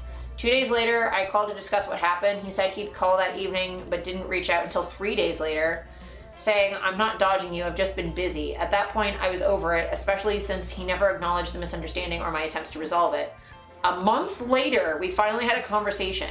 He explained that getting me water felt subservient and was something I had to earn through enough time and being in the trenches with him.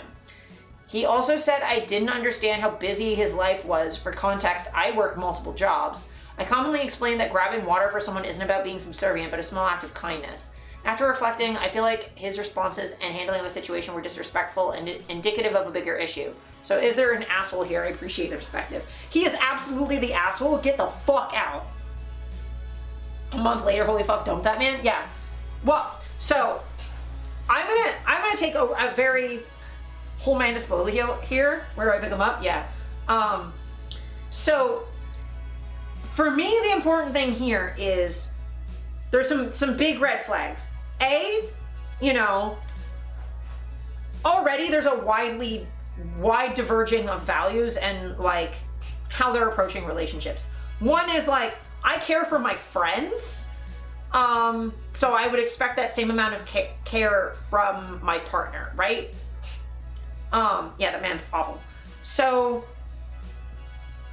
already we're having issues with communication where he's saying things that are shitty, like, oh wow, you're upset, like, and not being like, oh, I didn't realize that like upset you so much. Like, he's not acknowledging her feelings and making it all about how he's upset for her leaving, rather than her being upset that he's not helping her when she's tired, and then fucked off for a month. Yeah. And not responding and like being like curt when she's trying to reach out to be like, I want to explain what happened because this upset you and me and I want to talk through it. She is doing all of the correct things of like being like, hey, I'm tired. I don't want to just keep being tired at this thing, so I'm just going to go home and like rest. We plan to hang out afterwards, so that is still fine, but that I can't handle this situation anymore. So she's being good about taking care of her needs, setting boundaries by removing herself from situations rather than demanding other people change. For her, she's removing herself. She's making her boundaries her problem, right? She's reaching out to communicate, giving him space when it seems like he doesn't want to talk, to be like, hey, you know, I'll check in later, and like not just ghosting him, but being like, okay, I'll give you some space, check in again. Nope, still don't want to talk. Okay, cool. And like giving, like checking in without being like forcing the conversation before he's ready. And then, so like she's doing everything right in this situation. She considers getting things for people to be just like a little kind thing you can do for people. It absolutely is. And him being like, she has to earn him being nice to her is a massive red flag for what he thinks the base level of treatment of a human being is. And in the trenches with him, to earn kindness makes me feel like he's viewing relationships as transactional, which is going to come out in really dangerous ways later. Like, you know, oh, you have to earn this level of kindness by having sex with me, for example, is like a thing that comes up. Yeah, what trenches? For water? If you make me feel like I can't tap out of a tiring casual situation, we're done immediately. Yeah. Like, so viewing a relationship as transactional where you earn kindness through doing things for me rather than just base levels of consideration for each other being the default is a massive red flag. Getting something for someone else being subservient as like a one-off that's reciprocal generally anyway is also a big red flag that he's a fucking misogynistic piece of shit. Because like, in what way is getting up to get your partner something subservient, right? Like, fucking people get up to get me shit all the time, especially because I'm disabled. But like, yes, he has interesting thoughts about home labor. Yep. And that's not going to get better. This is like, how long have they said they've been together? Just been seeing them. But yeah, it doesn't seem like they've been dating for very long.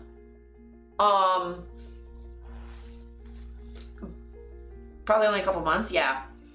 But yeah, if you are having this big of a fight now, imagine when it's over something more substantial than him getting you a glass of water. Like, what happens if you get sick and you need his help?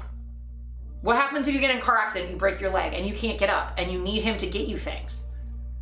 Will he do that? What happens if a family member dies and you need him to help you because you're grieving? Will he do that? What happens if you have children together and you need his help? Will he do that? No. If he can't get you a fucking glass of water when you're tired, he's not gonna help you when you actually critically need it. Yeah, fuck them. You're not supposed to be constantly in people-pleasing mode in a relationship. Yeah. I'm tired of shitty people dating me, make me feel shitty after I do everything in my power to make them happy. Yeah, exactly. And like, this is something that's come up for me before because I'm disabled. So I need my partners to actually get me things more often than I get them stuff. Because they're like, Salt and Steph are both physically more able-bodied than me, right? So both of them have much more of a capability of getting up and carrying a glass of anything than I do. Or like even just walking. Yeah, what if you're grieving? Yeah, I mean, that example was for a reason. But like, legitimately, there was one time, I think I was at Thanksgiving dinner. No, it would have been Christmas or Easter. I was at some sort of, it might have been Thanksgiving if it was like a late one after we got back, but it was with Steph's family a few years ago. And they're usually buffet style. And I really struggle with buffet stuff at homes because they're not like little paper plates. They're like big, heavy dishes that if I drop it, it's gonna break. So it's heavy, and it's got a bunch of other stuff on top of it, and I have to walk around. I can't hold a cane and this big thing at the same time. So it's like really difficult for me. So I generally, when I'm in situations like that, it's either at Steph's family's house or at my family's house, and Steph's there and like gets me food, right? Like if it's a get up and go get yourself food on a plate thing, I struggle with that. It hurts. So my partners do that for me, right? So like Steph will go get me food. It's fine. It's helpful. Like I'll be like, hey, and like also it's not like I'm getting a lot. I can only eat like 4 things, and Steph knows what I like. So I'll be like, oh, hey, Steph, can you get me food or whatever? And Steph's dad decided at one point to make a snide remark at me and be like, oh, well, when are you gonna get her stuff? And I'm like, I mean, I don't know, like, it's like, why is Steph always getting you food? Why don't you ever get her stuff? And I'm like, well, I have a cane. What do you mean? Like, sure, if like, I mean, it's not that I never do. Sometimes Steph is like editing photos in the office and I'm like over here saying hi, and she's like, oh, hey, can you like quickly get me a glass of water or whatever? Cause I'm like focused. I'm like, yeah, sure. I'll go get a cup of water and bring it back over. Like, it's not like I never do. Or like, there have definitely been times where I've been like out and I don't know, Salt's having a scene with somebody, like a kinky situation, and it's like busy, and like I'll go get water for everybody, for Salt and whatever person he's playing with or anyone that's in the space. We're like, yeah, I'm gonna go grab water. Like, there have been times like I've straight up for people that like I'm not even dating, I'll just go get a cup of ice because they need it. It's just what you do for people. Literally at the beginning of this post with a glass of water, and I was just standing. I went, lol, that's familiar. Yeah. Running for water for an hour and a half because I can't get out of bed and they just stood up and don't want it anymore. Yeah. And it's like, I've also had that before with like one of Steph's exes where like she was all mad that like they couldn't do certain things because I needed Steph to be available at the drop of a hat because I couldn't get up to pee on my own after top surgery. I was like this under like a heavy blanket. I couldn't move. I couldn't even get the blanket off of me, let alone hobble my way over the back. Like, I couldn't open the door. I couldn't like flush the toilet. I couldn't like I couldn't like fucking get the tap to wash my hands. I could barely reach to just wash my hands. Yeah, disability is hard. It's like there's a certain amount of additional help you just will need as a disabled person. And that doesn't make you, you know, the other person isn't subservient to you. They're not your caregiver necessarily. It's just like we give to each other as we can and as the other person needs. And it's like, it just makes them kind. Yeah. And it's like, I might not be able to physically support people, but like, how often have I just been like the shoulder for someone to vent to or cry on? Like, I have a lot of emotional capacity, so people share stuff with me all the time. And I'm happy to do that because while I might not be able to physically do stuff, I can sit and listen. Nothing stops me from being able to listen to you and be there and hold that space for you. Yeah, means and needs. But like, I've, you know, walked people through stuff when they need to go to the hospital and telling them like, okay, this is what likely is going to happen. This is how to like advocate for yourself, or like, oh, like, yeah, they're asking me about a thing and me being like, oh yeah, that seems serious enough. You should probably go to the hospital. Like, you know, I do what I can when I can. And it's like, if I had a partner who literally with me earlier too, yeah. I mean, like, and we're friends. Like, I should be going above and beyond that for my partners. Yeah, because like why why wouldn't I be there for you? Like, that's, like, I only have so much capacity. So, like, if I'm dealing with too much, like, in October, I was only could deal with so much.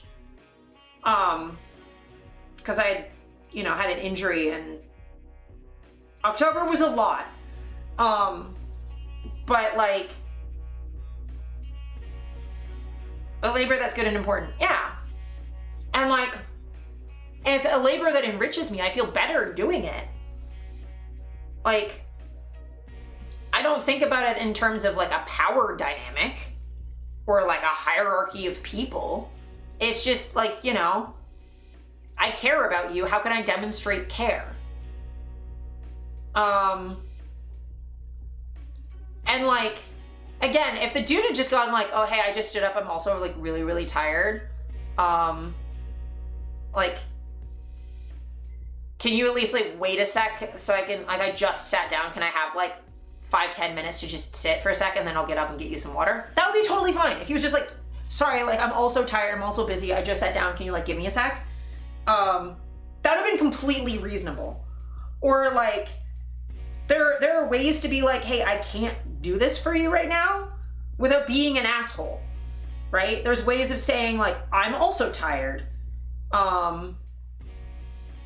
Or, like, you know, I just sat down, I'm also feeling really, really drained.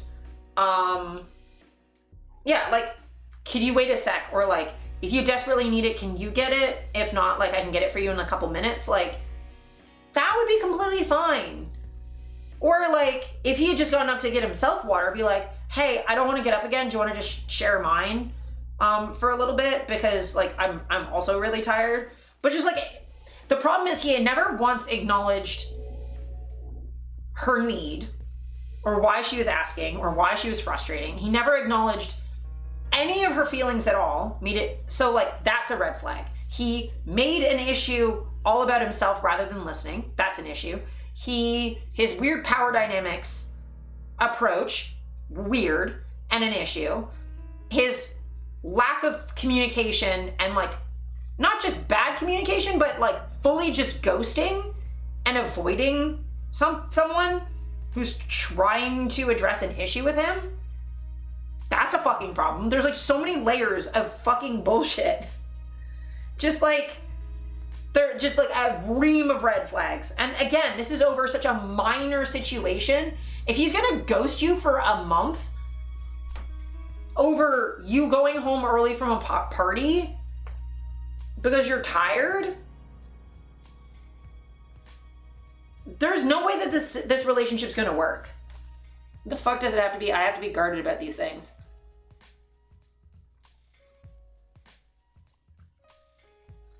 Yeah. Yeah, I don't know.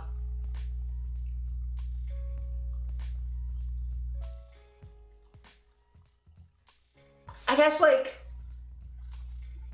you know, he feels like he can't give people kindness that they haven't earned because maybe they'll leave or something. I don't fucking know. Welcome back, Dolly. But yeah, like, this dude's a fucking asshole. She's fine. A gold digger for water. I don't know. I think it might just be that, like, you know, it might be like a friend zone thing that I don't fucking know. He's not worth fucking listening to. Whatever the fuck he's talking about, him, like, all of the other stuff he's saying has made it clear that he's not emotionally mature enough for a relationship with anyone. Not even a friendship. He shouldn't be friends with people. He needs to fucking figure his shit out. Yeah, he's absolutely not. He can kick rocks.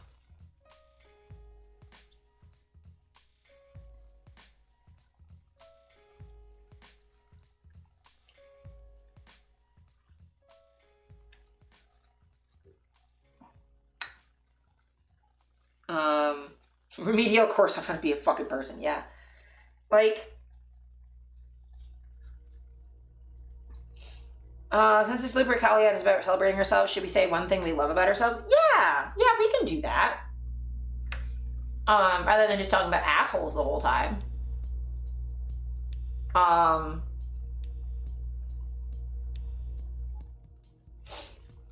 Like, I would say, I mean, sort of related to the am I the asshole thing we were just looking at is I do really love my ability to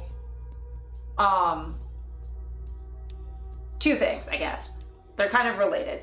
I appreciate my ability to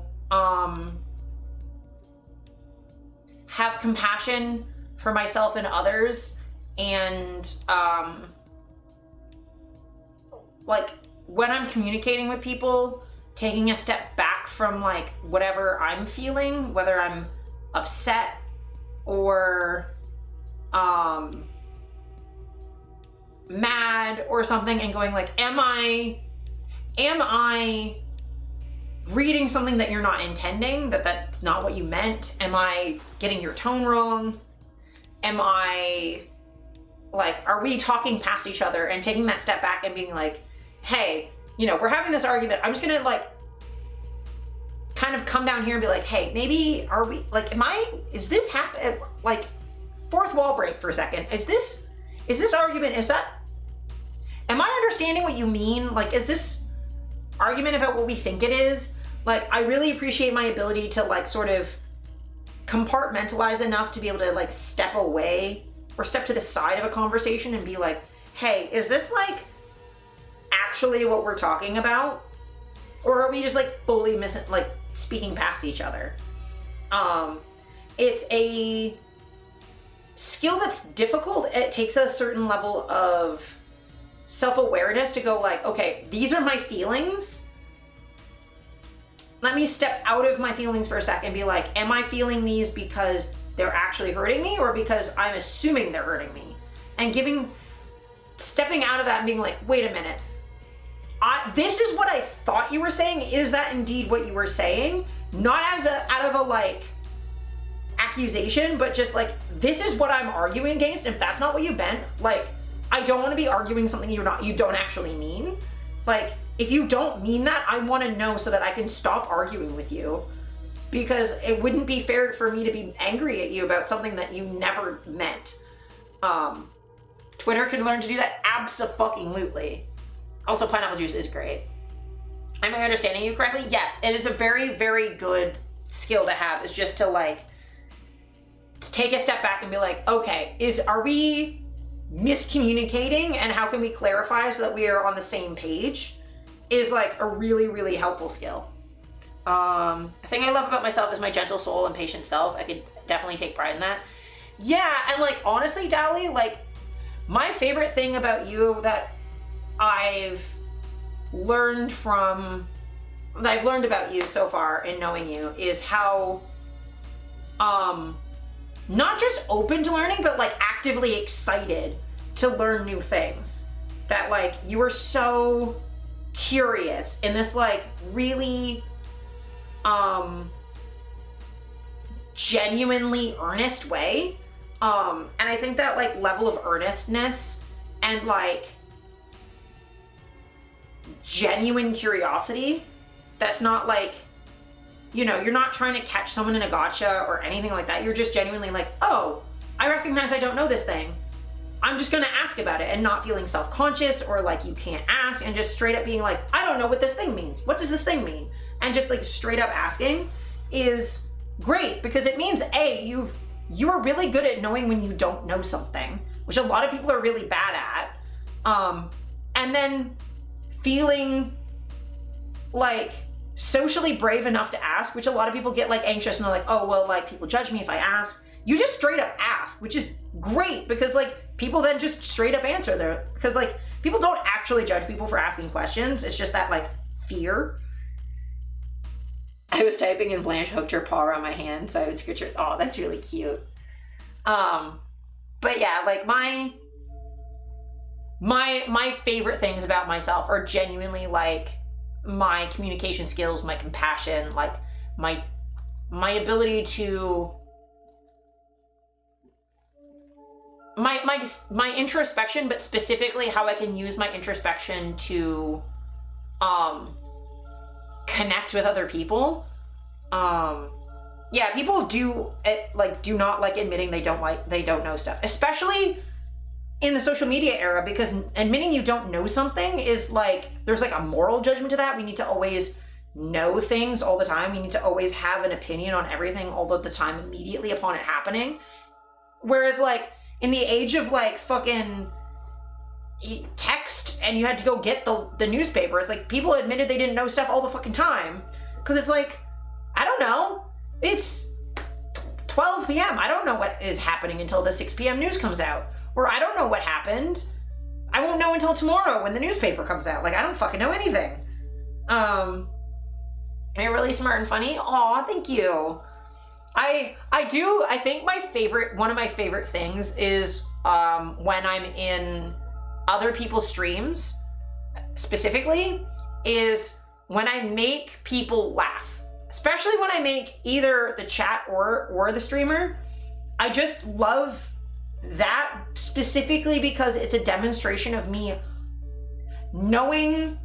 You need to know another person to be able to know what's going to make them laugh, what their specific sense of humor is, what their limits are, and like having those like in-joke references to pull from. You need to know someone really well, and I find like that kind of humor is a really good way of like building connection with somebody by being like, oh, here's this situation that we both shared together. There's this reference point that we both share that we can, and I know your perspective on it well enough to tell you something that'll bring you a little bit of joy about it. Like, it's one of those things where like it's such a good bonding through comedy is such a powerful thing because not everyone's gonna find the same things funny. And like finding that point where your senses of humor align is so good. And like especially finding ways to like make someone like laugh in a good way and not or puns. I admire your intelligence, especially insofar as how much you care. You are with learning things and sharing. Also, you're a good gremlin, one of my favorite gremlins. Aww. Aww. Aww. That's so sweet. Yeah, I mean, I try really hard to like, a lot of the things that I know are things that I've learned through just being in rooms with people. And Dolly, you're right. Like if you're the smartest person in the room, you're in the wrong room. I never want to be the smartest person in the room.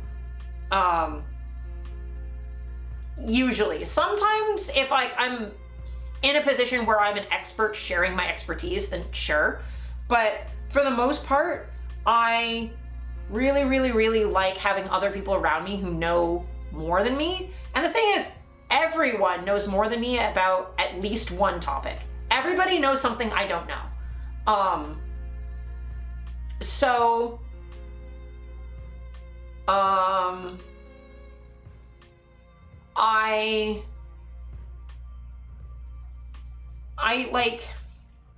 don't know. I just like learning from other people, and I've ingested so much information from listening to other people's perspectives and just being around has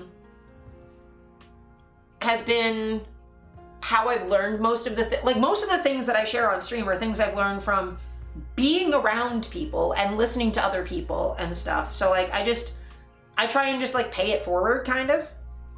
The Choctaws have helped the Irish with the famine. Yeah. And the Irish are really, really, really big on helping like other people dealing with colonialist violence and stuff too, which is like another way of paying it forward, right? Like I'm really, really, really a big fan of like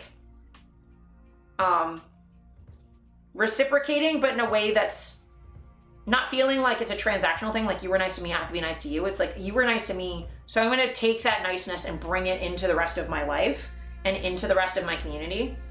But yeah, I've just thought a lot about things. It's also like I was so sick for like my entire 20s. So sick. So I would just sit and read. And like I wasn't reading books so much. I was mostly reading stuff on social media, but I had found some people who were writing things from a position of expertise, or who were thinking about things in novel ways. Yeah, solidarity. But like, I really liked people who would give me like productive ways, like productive things to do or ways to think differently about things was like my favorite things to see on social media. If it was going to be political, it's like, here's context or history so that you can understand how this fits into a larger puzzle, right? Like, an example of that would be like with Project 2025, right? So when I was doing the like Project 2025 deep dive, I was trying to do essentially that for that. So I prefer political stuff when it's in a productive environment. So like I'll share stuff like Project 2025 and be like, okay, what is the context? It's not just telling you a conservative think tank made a policy paper and they think the new president should follow this policy list. That doesn't really give you a lot of information to work from. Or just going like, oh, this conservative think tank said this awful thing. It's like, okay, well, you can be upset about it, but like, what information does that actually give you? Really, that's like productive other than just being upset. Whereas like, when I wanted to do my deep dive on it, I want to be like, okay, what is the Heritage Foundation? Who are these people? Like, why should you care what they're saying? Why are they saying what they're saying? Like, they're saying these horrific things because of a particular set of values that are connected to a wider context of Christian, like white Christian nationalism, right? So like, there's a broader context, and like, who are these people? Should you care about what they're saying? Well, here's how they have access to power. This is their history with presidents past where they've had influence. So they're worth paying attention to. Here's what the things they're saying implies about what the president might do going forward. Like, giving you that contextual information is more productive than me just throwing headlines at you. Headlines give you nothing. You can't think better about things if I just throw random isolated facts at you. It's definitely paying it forward, like, to quote from Caduceus Clay, a character from Critical Role, Taliesin, pain doesn't make people, it's love that makes people. Pain is inconsequential, it's love that saves them. Yeah, and like, I'm definitely not for that whole like, pain makes you a good artist thing. I think understanding other people's pain allows you to connect to them on that level, and art is about connection. So you don't need to have suffered immensely, but you do need to understand other people's pain in order to communicate to a person in pain.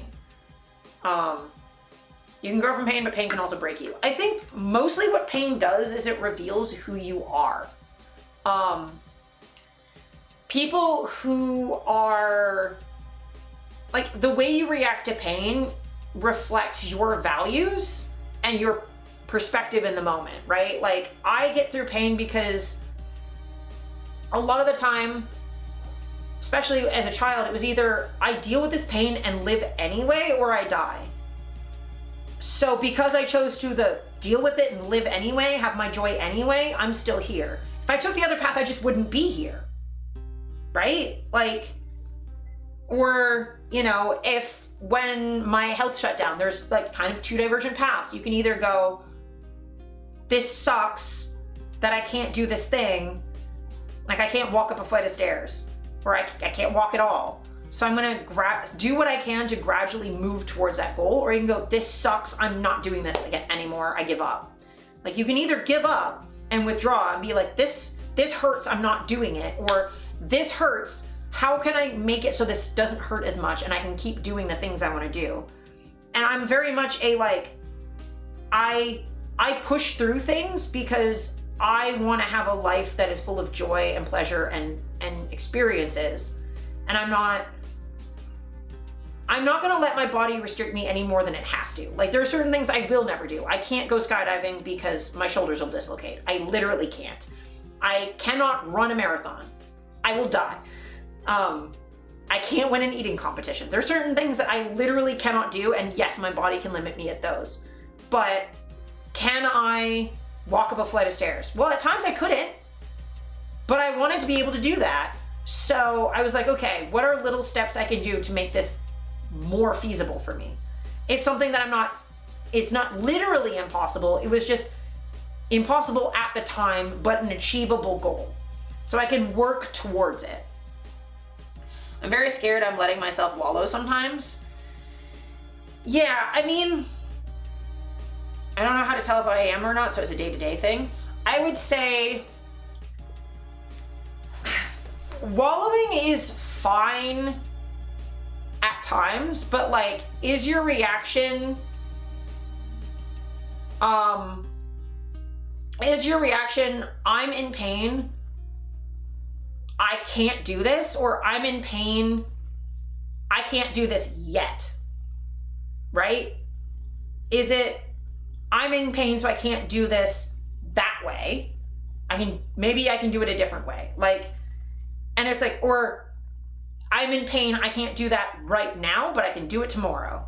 Like, are you wallowing for me is saying, this sucks, I cannot do it, versus this sucks, I can't do it this way, I can't do it that way, I can't do it right now, I can't do it yet. It's giving yourself a path forward to try and do the thing, or I can't do it, it's not something I really want to do, so I don't care, is also different from like, I want to be able to do that and I can't. How can I make it so I can, right? I'm a recovering perfectionist, so it's a whole thing. Yeah. Well, again, like, that's the thing though. Like, you might not be able to do things perfectly yet, right? Practice makes perfect. Are you practicing to get to perfection? And maybe you'll never achieve perfection, but you can get closer, right? A lot of my personality is because of anime I watch too. Yeah, like having stories give you inspiration, because that's the thing is human beings don't understand things through facts. We understand things through how we incorporate facts into the narrative we're using to understand the world. And if you think of yourself through a narrative of can rather than can't, you will eventually get there. And I'm not trying to say this in a way of like ableist, like there is no such thing as a disability but a bad attitude. That's not real. Disabilities are real. Again, no amount of staring at a flight of stairs is going to turn it into an elevator when I'm in a wheelchair. I can't just fucking suddenly magically do things, right? And I never want to minimize someone's disability. There's always going to be certain things that your disability means you categorically just cannot do that thing. But think of like, yeah, but like there are things that like our bodies can do or can do to a degree that I feel like sometimes there's a nuance between don't let your body stop you from doing anything, and it's like, no, sometimes I do, to let your body stop you from doing everything, which you shouldn't do. There's a middle ground of being like, I can't do everything, but I can do something. There are some things I can do, and even if the only thing you can do right now is get up and walk to the bathroom and walk back to your bed and sit back down, great, do that, okay? And you know you can do that, try and see if you can get down the hall. Just push yourself that little bit further, a little bit at a time, in a way that's like sustainable. Like, you don't like go like, I can only walk so far as the bathroom. So, well, the only disability is bad attitude, I'm gonna walk to the fucking store. Like, no, you take it gradually, bit by bit, but you go like, I will walk to the store. I can't do it yet, but that's my goal. So I'm gonna take incremental steps to get me there. It's the physio. Physio is the bane of my existence, and I dream of the day that I figure out how to approach it, but I'm incredibly physically fucked right now, so of course it's bad. Yeah. Doing our best is better than not trying because we aren't perfect. Yes. A levitating chair would be fucking sick. So Kat, question. For the physio you're doing right now, what is your current schedule? Like, I'm not, okay, but what is the schedule you were supposed to be doing, I guess? Because I can give you some tips as someone who's been through it, because like when I was given physio by the hospital, they were like, you need to do this 3 times a day, every single day, and never have a rest day. That did not work at all. I literally couldn't do that. It was destroying me.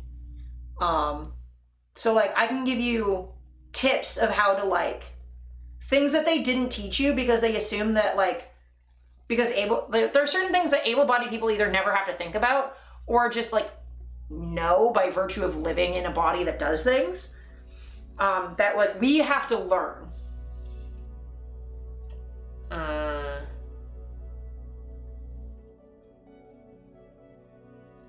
Oh yeah. Deaf people definitely can like some deaf people can hear a little bit, some can't hear at all, but can feel the vibrations. Yeah.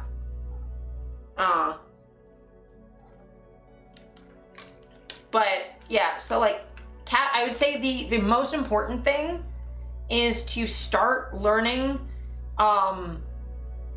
through. I've never had to think about that. Yeah, like sometimes I really do have to like think really hard about like what to the level of like where my knees like what angle I'm pointing my leg at, where I have to actually consciously think about it sometimes. I will message you because my current setup is basically very disordered and I was at no point actually given a specific set of things that would be helpful. So I just do what I vaguely know helps. Yeah, so yeah, you can definitely message me. I would say the number one thing to do is don't do it every day. There's no way that someone with EDS can exercise every single day. We can't. So give yourself rest. I would say a good schedule to start. You do want consistency though. So you do want to have like a schedule of doing the same things consistently, and then you will improve on them. So you really, really, really need consistency tied to rest. So like, and then the big thing is knowing where your limit is for what's pain, like productive discomfort versus unproductive pain, right? So like, what is stretching to the point where your muscles are doing work and they're building versus what is now damaging your muscles or your joints? What is doing, like, you don't want to do too little because then you're not actually exercising, versus like doing so much that you crash and now you can't move. That's not easier. Getting better at symptoms journaling, that's good. That'll help you keep track and find that line of what's too much. So like, oh yeah, definitely hydrating. The balance of is this helping or doing nothing or fucking me up? Yeah. And the thing is, it's hard for us, right? Because for able-bodied people, it's like if it hurts, they're doing too much. For us, it's like, well, okay, A, we hurt all the time. B, we've had to train ourselves to stop noticing that line because, like, I keep forgetting to set up that alert. I will grab it. Do your daily, yes. I gotta fucking set this up a night bot and I keep forgetting to. There you go. I want to do things with my life. Yes. So I would say, yeah, so like we push through stuff because like, I don't know, for me, if I found the limit of what's no longer productive and then stopped, how the fuck would I have walked home through a blizzard in my 20s? I would have gone, oh, well, my knee is now I'm damaging my knee. I gotta stop. And then I'm just fucking die in a snowbank. You train yourself to not notice your limits because you're constantly forced to push past them all the time. Or like working a retail job. Is it safe for me to stand for 12 straight hours? Absolutely not. Sometimes I need to eat whether I can stand or not. Yeah, so sometimes it's like, I can't stand, I shouldn't stand, but I will force myself to anyway. And it's like, you train yourself out of those boundaries because you've had to. So these days I know where that line is. I can choose to push past it still, because because like, you know, I'll be like, okay, I have to because I need to do this thing to survive, or like I need to do a thing, or it's worth pushing past my limits for this because I have time off tomorrow, I can rest.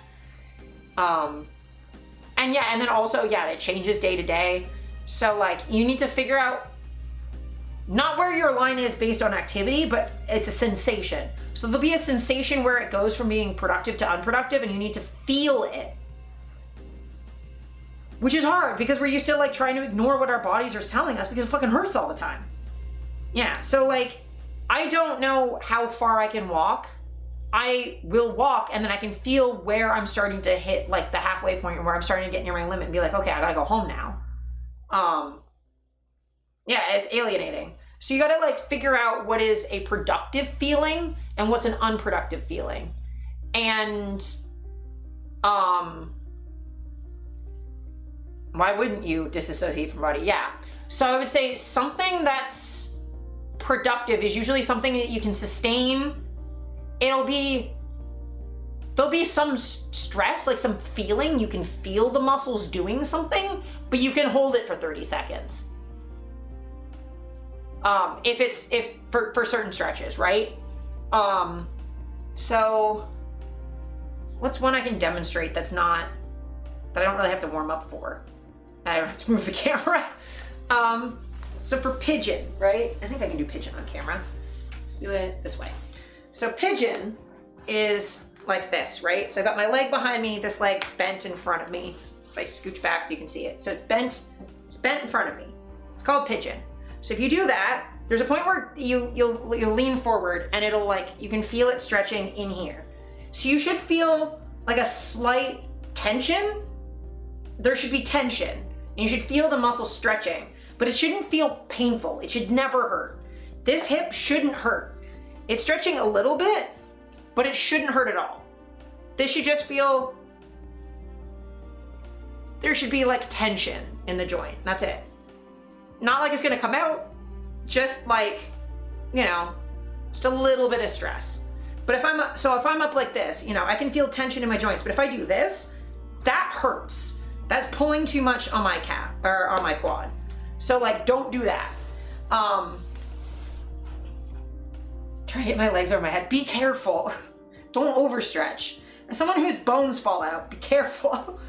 But yeah, so like doing little stretches like that, and then you'll practice what's productive stress and productive tension. You'll be able to feel that when you do other things. Not dislocating your shit is always great, yeah. So yeah, I would say like if you can do little bits of things, and if you, so like I started, yeah, my bones do fall off. So I would say like if you do what I did 45 minutes once a week, every week, and you have to make sure you do it every single week. Consistency will pay off, but if you're doing it once a week, you're not gonna be overtiring yourself. Stealing bones, yes. No. My bones aren't popular anymore, they've fallen off.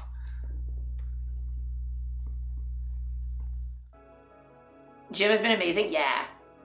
Did you say 35? 45. It's like 45 minutes to an hour. So 3/4 of an hour. Now I'm much more bendy than I was before. Yeah.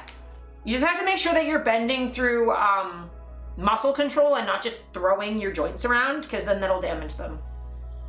So like I can put my leg behind my head, but I can just yank it and that'll damage my leg. I have to make sure that there's muscle and control rather than just fucking throwing stuff. I really need to put my headphones on. Yeah, that's fair. That's fine. But yeah, I'd say like 45 minutes once a month for a couple years. I've gotten like, I mean, I don't think you met me when I was at my worst, but like I went from like being in a wheelchair a good chunk of the time and like in my, like stuck in bed a lot of the time to where I am now. Through like, I don't know, like 7 years or something. And like, I know that sounds like a really long time, but like you do gradually just improve. And you'll get to a point where you're like, oh, okay, like now I'm working out to get stronger rather than to be able to walk. I've known of you partially with regards to disability, yeah. But, oh my God, my hip fell out. Ow, okay, I fixed it. But yeah, I would just say like you're gonna want to do like some basic stuff. Hit please. Yeah, it does that. But I would say, because you did sessions with my trainer, right? Did that just happen? Yeah. I'm not joking when I say my bones just fall out. They do. It wasn't like fully dislocated. It was like it shifted a little bit off to the side and I had to click it back in. That's what the little kick was, just to get it to go back. I don't know. My bones are weird, okay? Have you tried using glue? Oh, that's my problem. I'm allergic to adhesives, so I can't. I'm allergic to glue.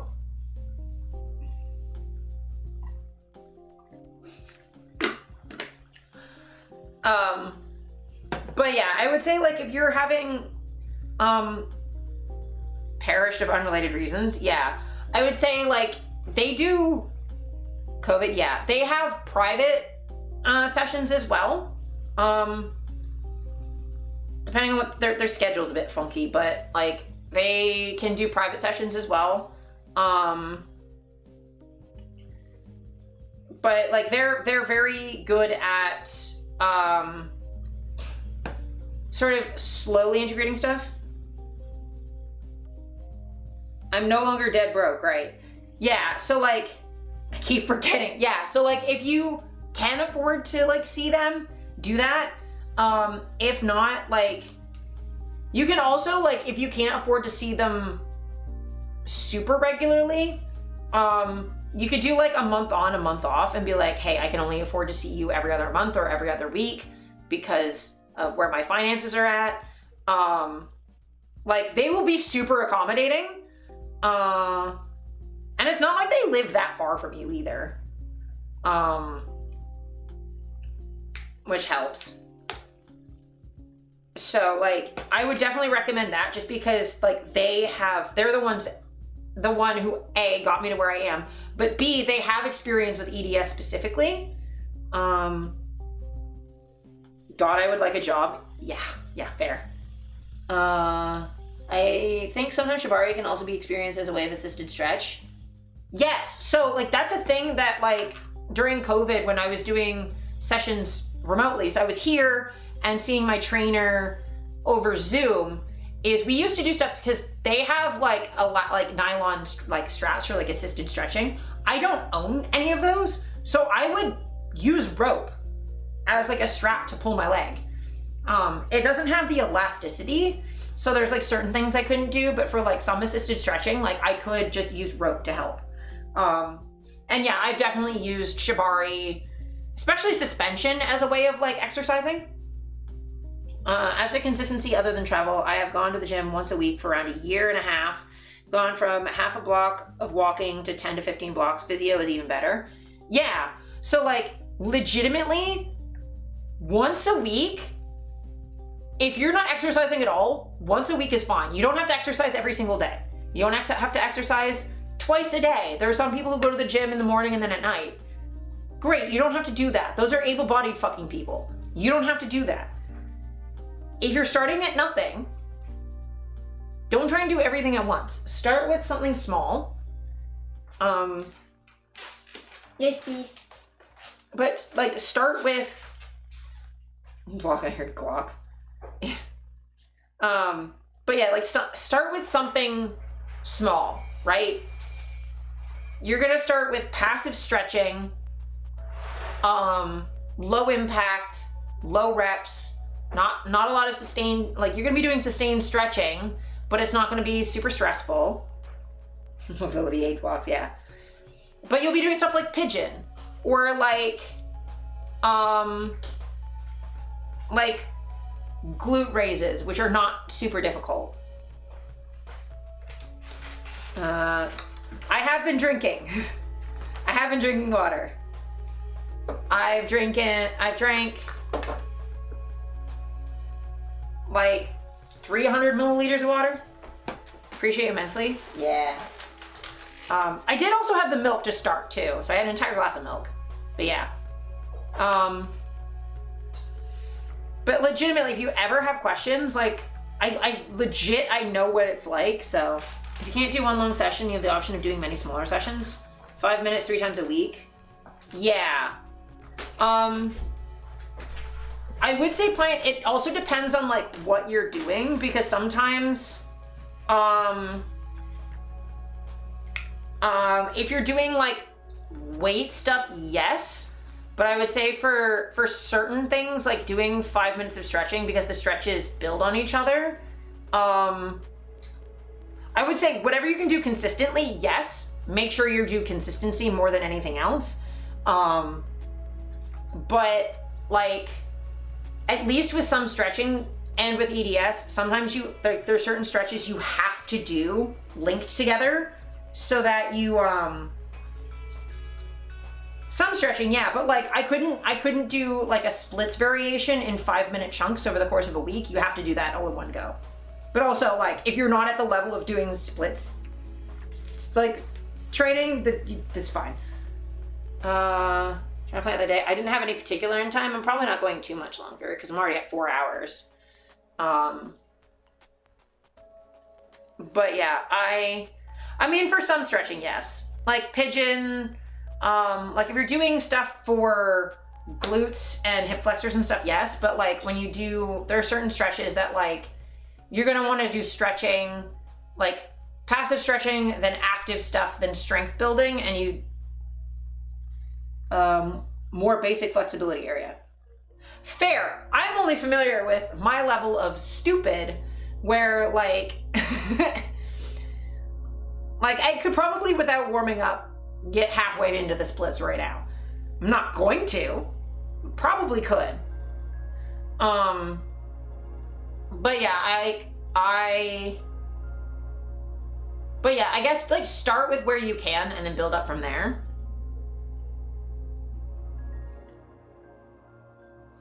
I also have the stupid sometimes, yeah. I would say also that like if you're doing, like I've definitely done the thing of like I couldn't walk that far, so I do shorter walks more frequently before building up to like one big long walk. I also just sometimes prefer just doing the thing once for a longer session, because I have a really hard, for me the hardest part is starting the workout and getting the motivation to start. Once I'm doing it, I can do it for a while. It's the starting that's the problem. Like getting me to put my shoes on and clothes on and get out the door is the hardest part. Once I'm out, I'll walk for 2 straight hours and I'll be fine. But getting me out, man. Most of us do have the physical tolerance for 45 minutes, but I've known people that just can't do that physically. That's fair. I think it's so good when it started, yeah. I think, also Dolly, I have a channel point, like media redeem if you want to send me a thing here, to react on stream, but if it's just for me, you can DM it to me, that's fine. But yeah, like at my worst when I started physio, like I could barely walk, but like for me the hardest part was getting there. More so than like the 45 minutes of working out, because it would be like 2 hours of travel to do there and back, right? So, but you are right for like at home stuff.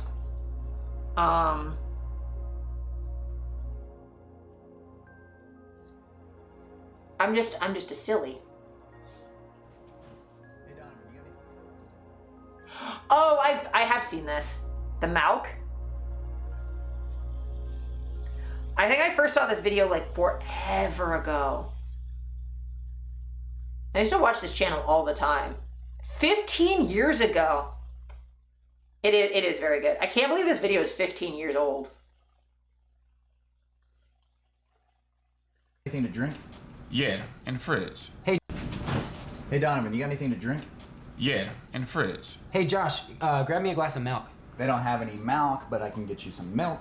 That's what he just said. Yeah, I just want some milk. No, you're saying it wrong. You're saying milk, like it's a disease. How do you say it? I'm saying it the way everyone ought to say it. Milk, M-I-L-K. Right, like 2%. Right, whole milk. No. Say milkshake. Milkshake. Okay, now say milk. Milk. Are you hearing this? Yeah. The man wants a glass of milk. Milk? Give him the milk, Josh. Donovan, inside voices, please. Sorry, Dad. My white friends. White friends is so good. Pour me a glass of milk! Why are you yelling at me? Just give him the freaking milk. You guys aren't even saying the same thing. We're all saying milk, Josh! No, you're saying milk. You're saying Shut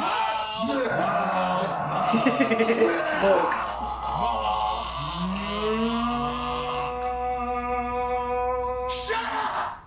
Shut up! Better put it down, Josh. Don't do it, Josh! You're gonna shoot me if I shoot myself? That doesn't make any sense. Josh, put it down, put it Gun down! Put your guns away! Josh, put it down now. I'm going to kill myself over this. You're like a brother to me! Put the gun down. Your aunt is like a brother to me! And then after that, we pull the trigger, all of us. No, we are not filming something like that. Why not? It's so dark. I don't know. No, you stay. Josh, I didn't call you back, man. I'm really busy. That went from 0 to 100 real quick. Yeah. Fun fact, I'm Canadian, so I also say milk weird. Milk? I think I say milk with an E. Milk. Milk? Milk. Milk. I don't know. I don't know if I'm saying it right, but I had a glass of milk the other day. I think I say milk right. I think I say milk fine. I do, okay. So most of the time I speak normally, milk. But sometimes when I'm tired, the Canadian comes out and I say milk. I say milk with an E. It's not right. Lapta, but I'm from Romania, yeah. Bagel. I will say, you say bagel weird. It's a bagel. But you say bagel, and I'm like, what? Why? What is a bagel? It's a bagel. But the worst thing is, like, so many people say bagel, and I'm like, what? We do have bagged milk, yeah. I think at this point I kind of say one halfway between the two, where I say bagel, which is like neither. It's some weird amalgamation of the two. Or car. Like sometimes when my accent comes out, I say car funny, like that instead of car. Bagel, yeah. Bagged milk is just like half the country. Yeah, not everywhere in Canada has that. But it is objectively better. Because you get, your milk lasts longer. But yeah, I say things funny all the time. I love the Irish accent. Yeah. I mean, Atlantic Canada, like there's bits of Atlantic Canada that sound Irish. Oh, Dolly, have you ever heard like a proper like hoser accent before? Like a rural Ontario, like rural Canadian accent before? Like, have you seen the TV show Letterkenny? Or have you seen Salt do his weird accent? Cause like, I'm not as good at it as Salt is, but I can whip out the like, ah fuck bud, going out for a rip, eh? Like, gonna go to the Lickbo and get a 2-4, eh? Like, who wants to go around hack a dart out by the Tims, eh? Like, I can do that. I don't normally have that thick of an accent. I'm definitely putting that on a little bit. I've heard of it, but never watched it. Yeah, so like, there are bits of the Canadian accent that just are fucking dumb. Like, urban Canada doesn't talk like that, and also like there are different accents. Like the Quebecois accent is its own thing. Atlantic Canada has its own accent. The Newfies have their own accent, like Newfoundlanders. I have to heavily put on accent if I want to go heavy Slav. Yeah. Actually, let me see if I can get like a Letterkenny clip and be like, this is what everyone around me it sounds like.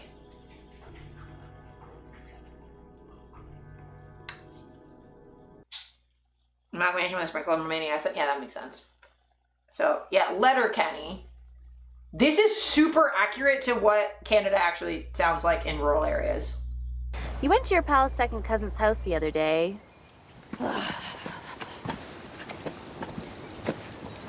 Mari now. Getting you. What's bad? I'm so bad. What's the frequency, Kenneth? Have you ever been to Dan's second cousin's house? Who, Garrett? No, Jarrett. Oh, yeah. Yeah, I put a field car in their back pond one time and have not been welcomed back. Oh, sure you are, good buddies. Oh, I'm good buddy. And why would that be, Wayne? Because Dan's second cousins have the biggest hick house I have ever seen. Wayne's.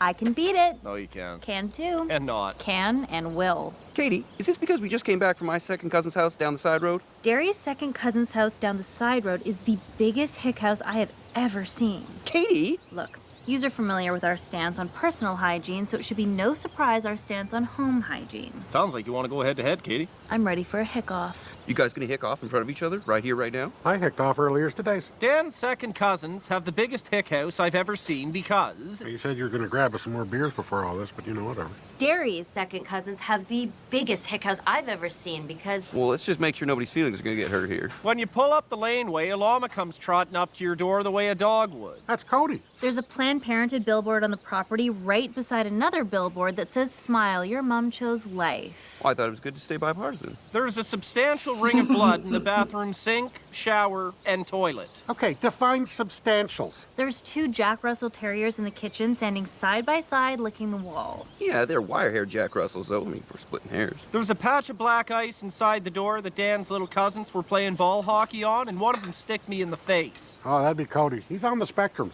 Wait, the kid and the llama are both named Cody? Well, Cody got to name the llamas, so... And then there was a toddler drinking a 2-liter of cream soda wearing a onesie that said sex instructor, first lessons free. That's Cody Jr. It's Cody's boy. There was bird shit on the carpet inside. You can't prove that's bird shit. The floors are so slanted, Dan's cousins GT from room to room. Now, that is a Brett Hall's Editions GT's Racers, and I challenge any of you to find one of those nowadays. One of their living room chairs is just a flipped-over blue box. They call a bucket in the closet an ensuite bathroom. There was a car parts titty calendar on the fridge. Dan's uncle showed me a nude photo of Dan's aunt that he keeps in his wallet. Aunt Nancy's? They keep the windows open all winter because the whole place just smells like piss. Well, it may smell like that to you, but... There's an impossible amount of Subway wrappers You beside can't the prove that toilet. bird shit. You use Yeah. the en-suites? Derry's second cousin burned his eyebrows off cooking meth. Yeah, that one won't be beat. Dan's uncle has too many DUIs to drive truck, but still somehow drives a school bus. Yeah, now that one won't be beat.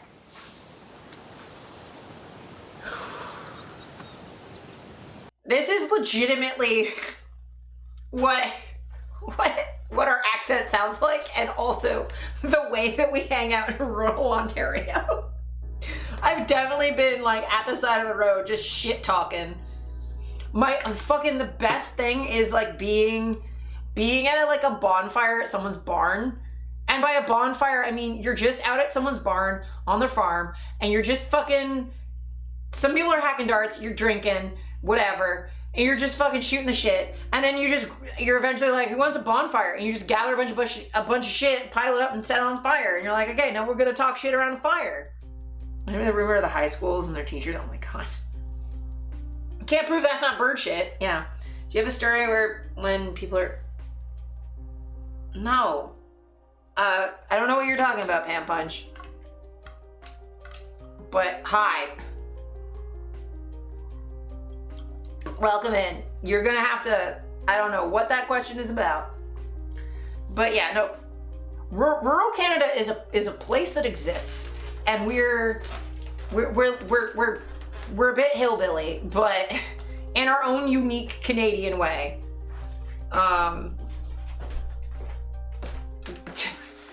But genuinely, like back home, people talk like that. Like where I grew up, people have that accent. I don't because I'm autistic, so autistic people, our accents are weird. Anyway, secondly, my dad's from out of town. My dad grew up in the big old city of not my town. So my dad doesn't like, he doesn't sound rural. But yeah, people definitely talk like that where I grew up, and like going trucking, going mudding in their trucks. That was a fucking common hobby. But yeah, that growing up rural is a time. So like, yeah, sometimes I pronounce things weird, and that is why. Just shit talking around a campfire. Yeah, but like not campfire, bonfire. So like the pile of shit that's on fire, it's like a bunch of like random shit from the farm. So you'd have like corn husks and hay and like random shit, pallets, bits of wood, random tree branches, sometimes an entire tire. Because burning rubber is fine, apparently. It's not. And usually the piles, like depending on what farm you were at and what time of year, sometimes the fires would be like 10 foot, like the pile of stuff that you're setting on fire would be 10 foot tall. Yeah, bonfire, like huge. That shit would burn until the next, like you'd set it at like 10 p.m. and that shit would be going until dawn. It's just so unnecessary. Just an unnecessary amount of fire. But you could only do that, like, there's certain times you couldn't do that because it'd be like fire restrictions. Because like we don't get wildfires quite like out west, but we would get fires sometimes. Like shit would be dry and you couldn't have bonfires or fireworks or whatever. So yeah. So I'm a hillbilly originally. I just don't sound like it.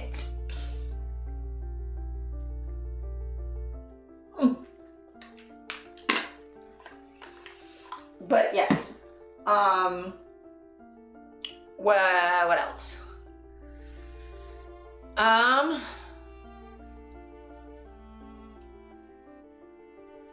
Autistics have accents. So autism can affect the way that we speak, yes. So there's some, we tend to have less thick accents than people around us because we pick up from like everywhere. So our accents end up diluted a lot.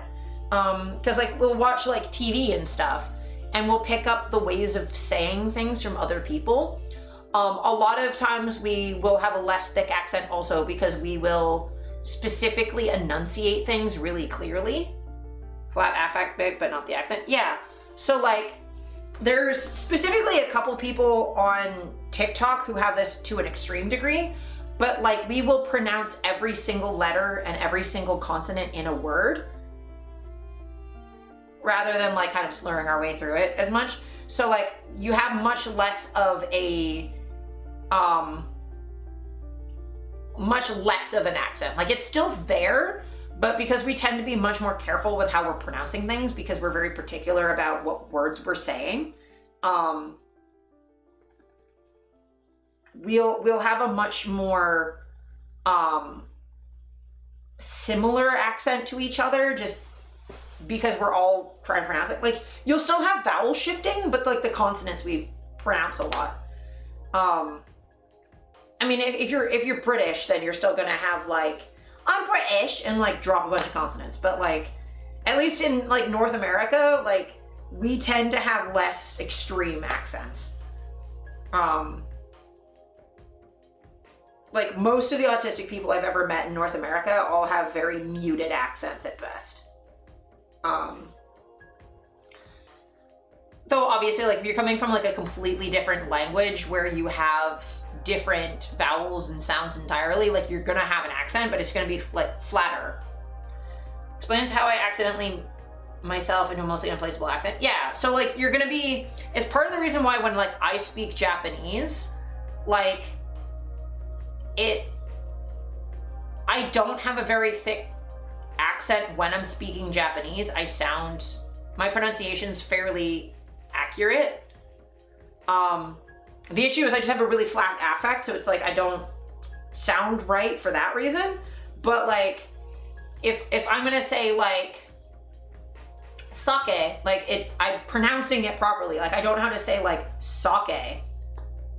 So I don't speak Japanese well. I was taking Japanese lessons, so like I very, very basic like Hotel wa doko desu ka? Like, I could ask where the hotel is, or like, I could ask where the bathroom is. I want to learn Japanese too. I wish I was better at learning languages than I am.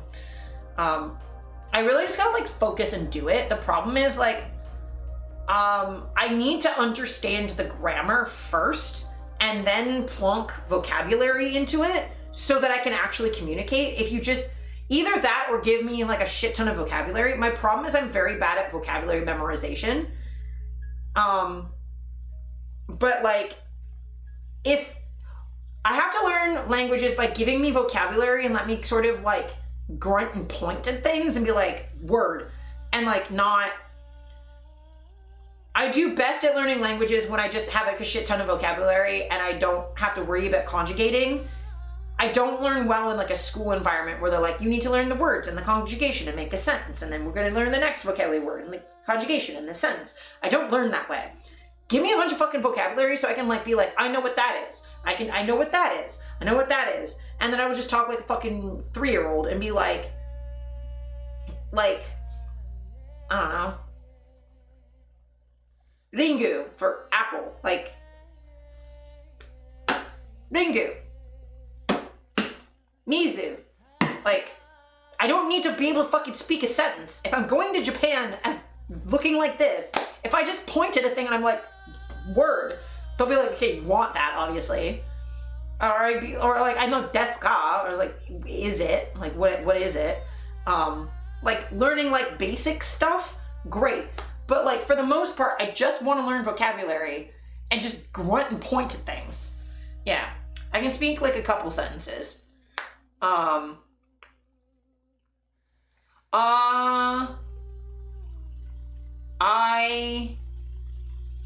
don't know the Teen Titans theme song. I have not watched Teen Titans in probably 30 years. Well, 20 years. I'm old. I've never watched Teen Titans Go. I've only watched like the original Teen Titans, and that was a very long time ago. Learning Romanian, if you'd want to, is going to be rough. I'm a native speaker of it and I can barely speak it half the time. It's so hard. Yeah. So like, I really struggle with like gendered nouns, like memorizing all that. Like, the benefit for Japanese is, so they have noun classes, but only for counting. And I just refuse because I don't care about being like, I'm not interested in being fluent in a language. I don't care. I want to be able to communicate enough to have like a conversation with somebody. Or like, I went to Japan for 2 weeks and like a lot of this has fallen out of my brain because of COVID and whatever, but like, I went to Japan. Yeah, Go is 5, yeah.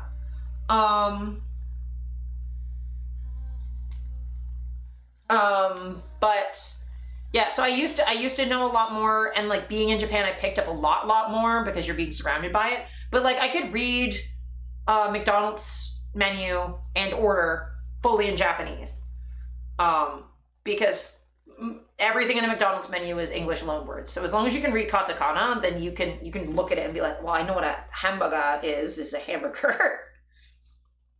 Like, it's really not that hard. Once you can read katakana, a lot of Japanese words become very computer. It's not complicated, right?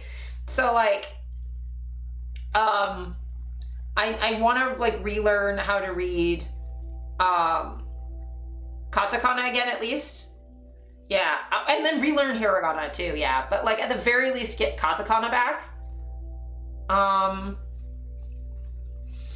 And then once I have that, I will be good. But at the very least, like, I did okay in Japan. Like, I couldn't have like a fluent conversation with people, but like, if I was ordering stuff or needed to ask a question, like, I could ask enough things.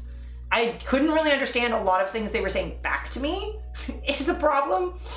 I would like ask where something is and then just have them point it out to me or something, but like, I could order things fine. That was kind of my main thing, is I could be like, I could say, please, thank you, I want this, where is that? Like the basic shit you need to be able to say. And when I was a kid, I used to have that in Spanish.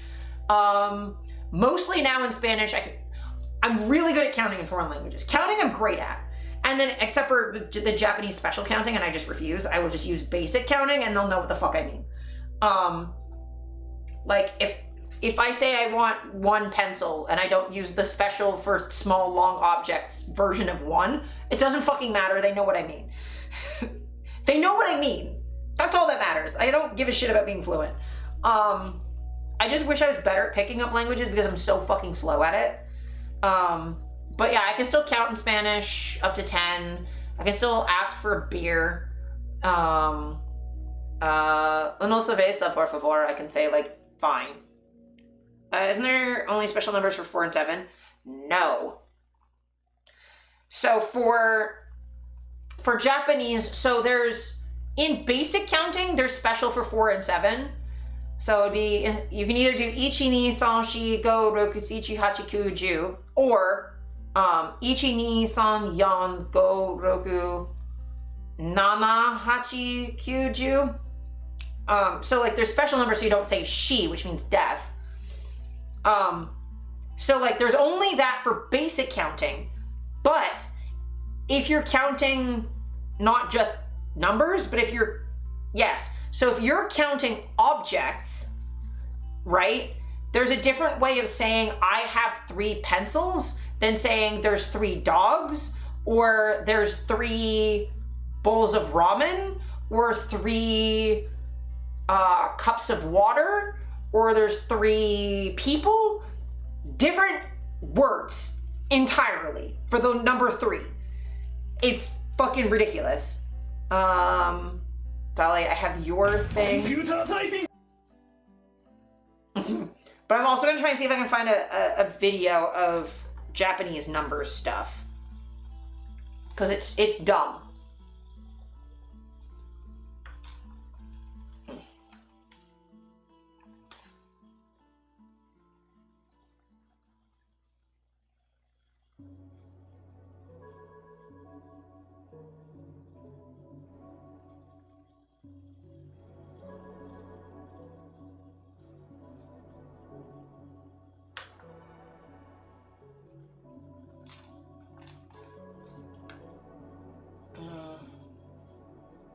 No, I don't want Japanese people counting in English.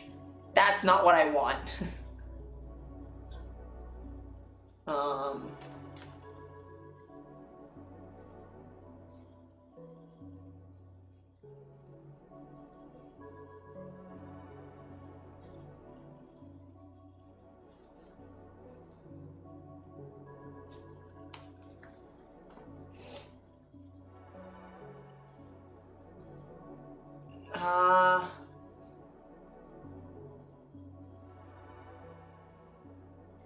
I'm trying to fucking... How to count arguably too many languages? Yeah. Ramen is really good.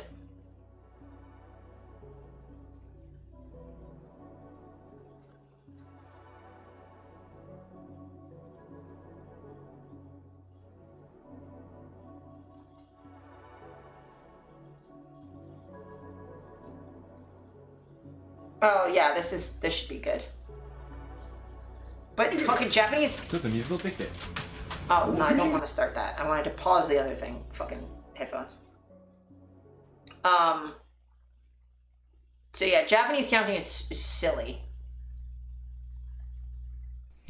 1本1枚1人こんにちは、What's up? ニンジャパニーズです。今日は物の数え方 How to count numbers in Yeah, we're not gonna go through like the whole thing. 勉強します。 But literally, just this, 1 pen, 1枚 1 floppy thing, 1人 1 person. So like, isn't that silly? That's dumb. I'm never going to do that. If I, like, there's a level of fluent I would have to be before I give fucking flying shit about being that accurate. I don't give a fuck. That's silly. Yes, it's silly. It's not as silly as having gendered nouns. That's almost worse than French. Oh yeah, the French stupid four 4 20s and 13 for 83 or for 93. That's stupid. French counting is ridiculous. But yeah, no, Japanese counting is silly. So I just don't. But the thing is, you can kind of, as a early speaker, kind of opt out of doing that a little bit. Because like if I just say ichi pen, they'll get it. It's wrong, but they'll get it. They'll be like, all right. Because like, I'm clearly foreign. The fact that, like, if I could speak really good Japanese other than I didn't know how to do, like counter words, they'd be like, oh, whatever. They're like, that's, people get minutia about English wrong? Yeah. But it's like, I don't know, like, when I was working customer service and I'd have customers that clearly English is not a language they speak very well, and they'd ask me for stuff, if they just kind of went like, I don't know, drink to have, please. I'd be like, or if it was like completely in the wrong order, is like to drink, please have. I'd be like, yes. You just think about it for a second. You're like, whatever. Like, I can kind of, minutia is like small details. But yeah, like no one cares. Like, I like, if I wanted to be fluent in a language, I'd put in the effort, but like starting, I would just be like, no, I'm gonna talk like a 2-year-old does. When babies learn to talk, they just fucking yell nouns at you. They'll just say, give bottle, give. They won't say like, could you please give me the thing? Like, I don't give a shit if the way I'm talking is dumb. Do you understand what I'm saying? That is all that matters. I don't care if I sound dumb in a foreign language. It's whatever. I don't care. like whatever. You'll learn a language better if you start talking like I'd rather just get to the point where I can say stuff out loud, and then I will gather more as I go. But like taking language classes in school is such dumb. I don't learn that way. Same with like German. My German class is awful because like das Boot, like what? Why is a boat? What gender is that? Why? And there's like no, they don't teach you there's no pattern. You just memorize it. That's silly. Like I don't remember the gender of anything in French, and I took French for like 6 years. I don't remember. Why would I remember that? Speak a language faster when you speak with natives of the language? Yeah. But also, like, you need to at least start with a certain level of understanding and then start adding the nuances on top of that. Like, you start with, like, okay, I know what the nouns are. So when you're listening to people talk, you're like, okay, I recognize that word. Or, I recognize, like, that verb. Like, so when I know just enough Japanese that sometimes when I'm watching an anime, like, I'm like reading subtitles and I'll pick out words that I recognize and be like, oh, that's that word.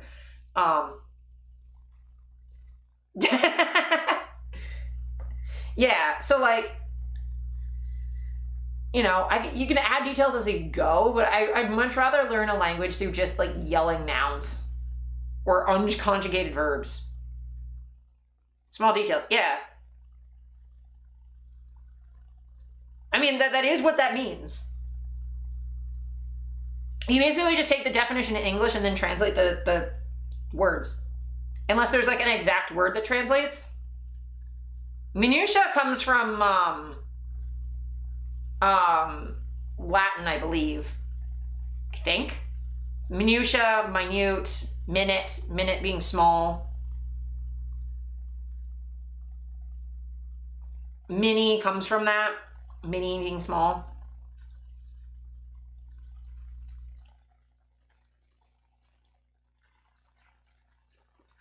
That is the one benefit of English, is that like related words you can kind of tell sometimes. Ow, my back.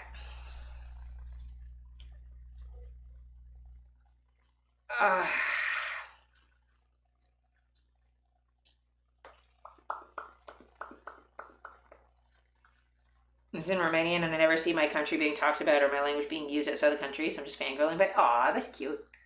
Yeah, Kat is Ukrainian, and then also just like is a great being, great little creature. Pretty sure the prefix mini is also because of that. Yeah. Kat is a good being.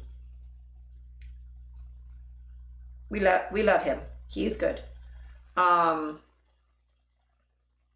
not even sure I know all the languages you speak other than Romanian is close enough that I can parse if I'm translating wrong. Oh, sick.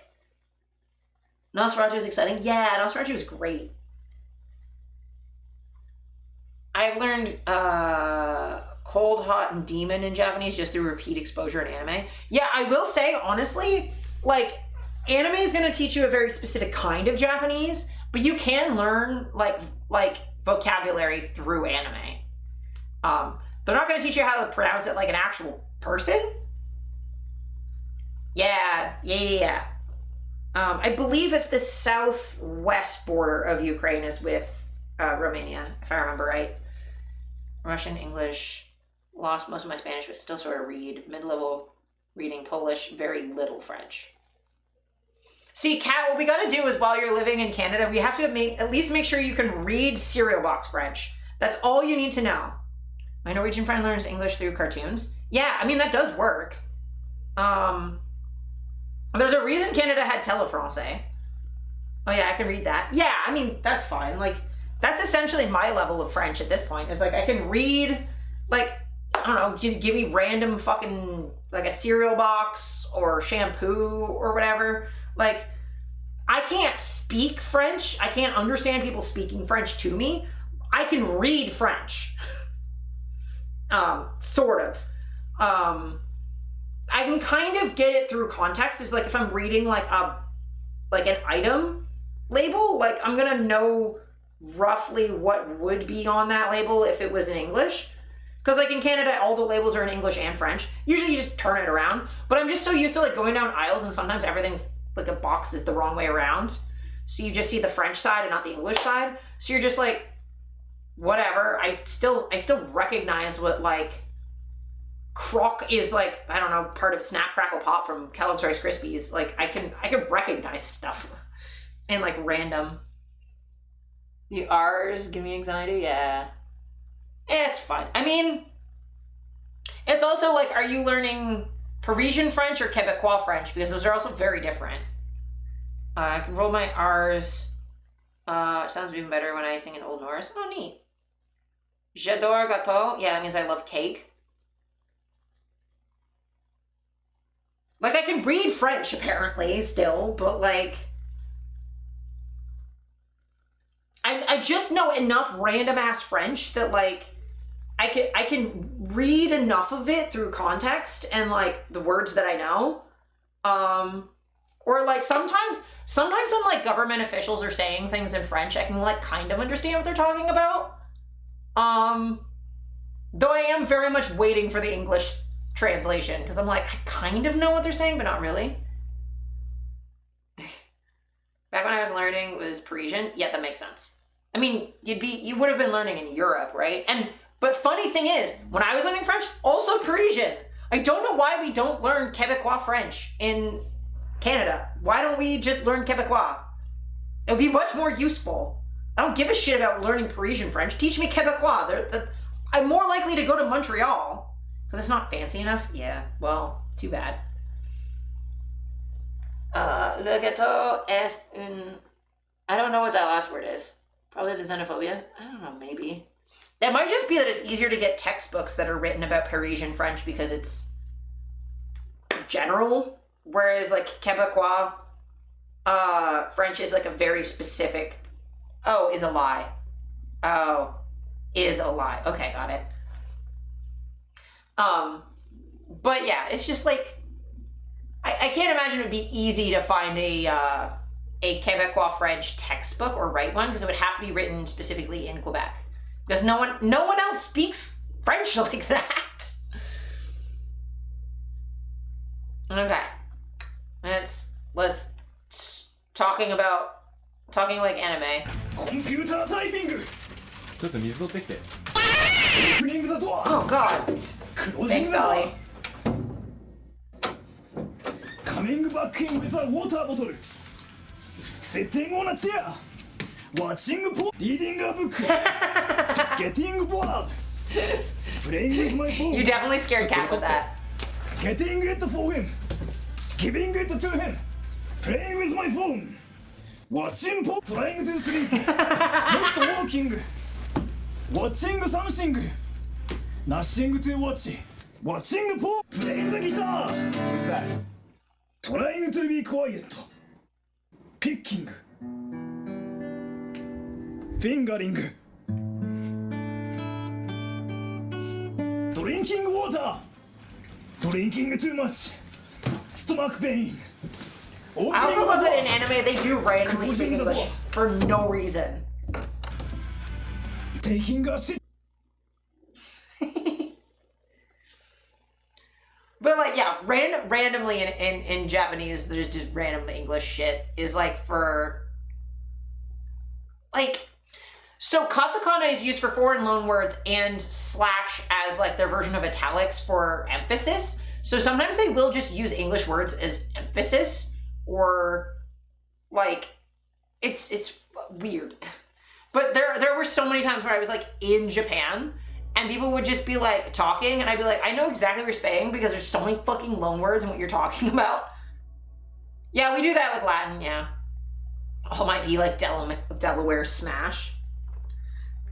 Delaware pass. English is inescapable, it is. It was 7, now it's 11:40. Yeah. I need to eat lunch is what I need to do. I have lunch right here. I am starting to get tired. So, eat food. You should go eat lunch.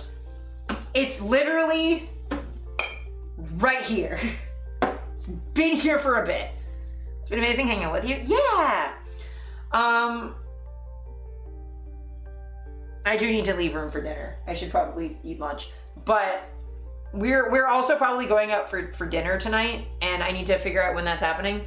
I'm just playing the sport, yeah. Well, I was on stream, okay? But I was gonna eat lunch on stream, and then we were talking too much. But stop. Yeah, bitch! Thank you, Pint.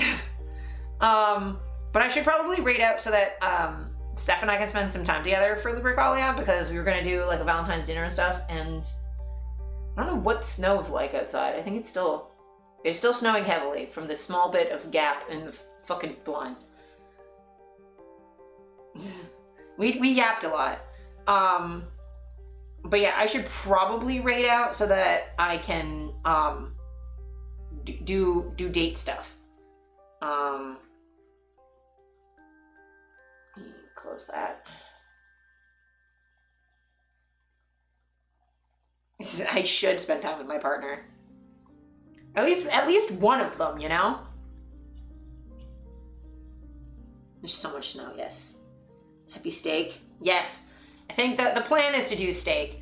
I don't know if we have a reservation. We might have to see if they have tables or if we want to do maybe, I don't know. The snowing is a problem. Nobody gets to spend time with Salt with how busy they are. I am aware. I am so fully aware. Who am I following who's live?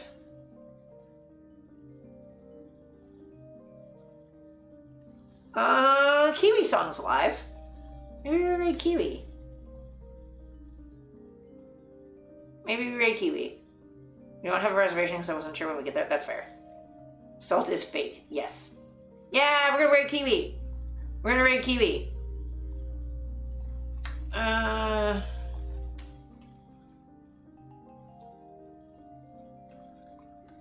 Kiwi. I'm just gonna do a basic raid because I'm too tired. So we're gonna raid Kiwi. Send some love, even if you have to raid and run, especially Dolly. I know you probably have to go to bed soon. But happy Lupercalia, thanks for hanging out. I am sleepy and I need to figure out food and stuff and such. But I will be streaming probably next Thursday. I might have a later start than usual because I may have to cover a thing for work, but I should still be live at like noon. Next week, I think we'll get back into trying to finish off Penumbra. And if I finish it before the end of stream, then we'll do Rivals Cap. Go to bed? Nah, yeah. But yes, we will finish or make some good progress in Penumbra next week, and then maybe some rival caps if I beat it early, because I don't remember how much of the game we have left. But yes, let's slash raid. I appreciate y'all so much, and wait until 6 a.m. That's fair. But yes, I love you so much. I hope you guys have something tasty today or do something nice for yourself. I love y'all so much. I'll see you next week. And yeah. And for those of you who are in my area, don't die of snow. Don't die of snow. Stay inside, maybe. Rolling a celebration joint. Is it your ankle? Is it your ankle?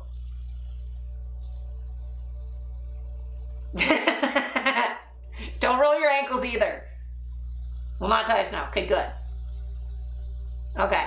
I love y'all. I'll see you in a week. I love y'all so much.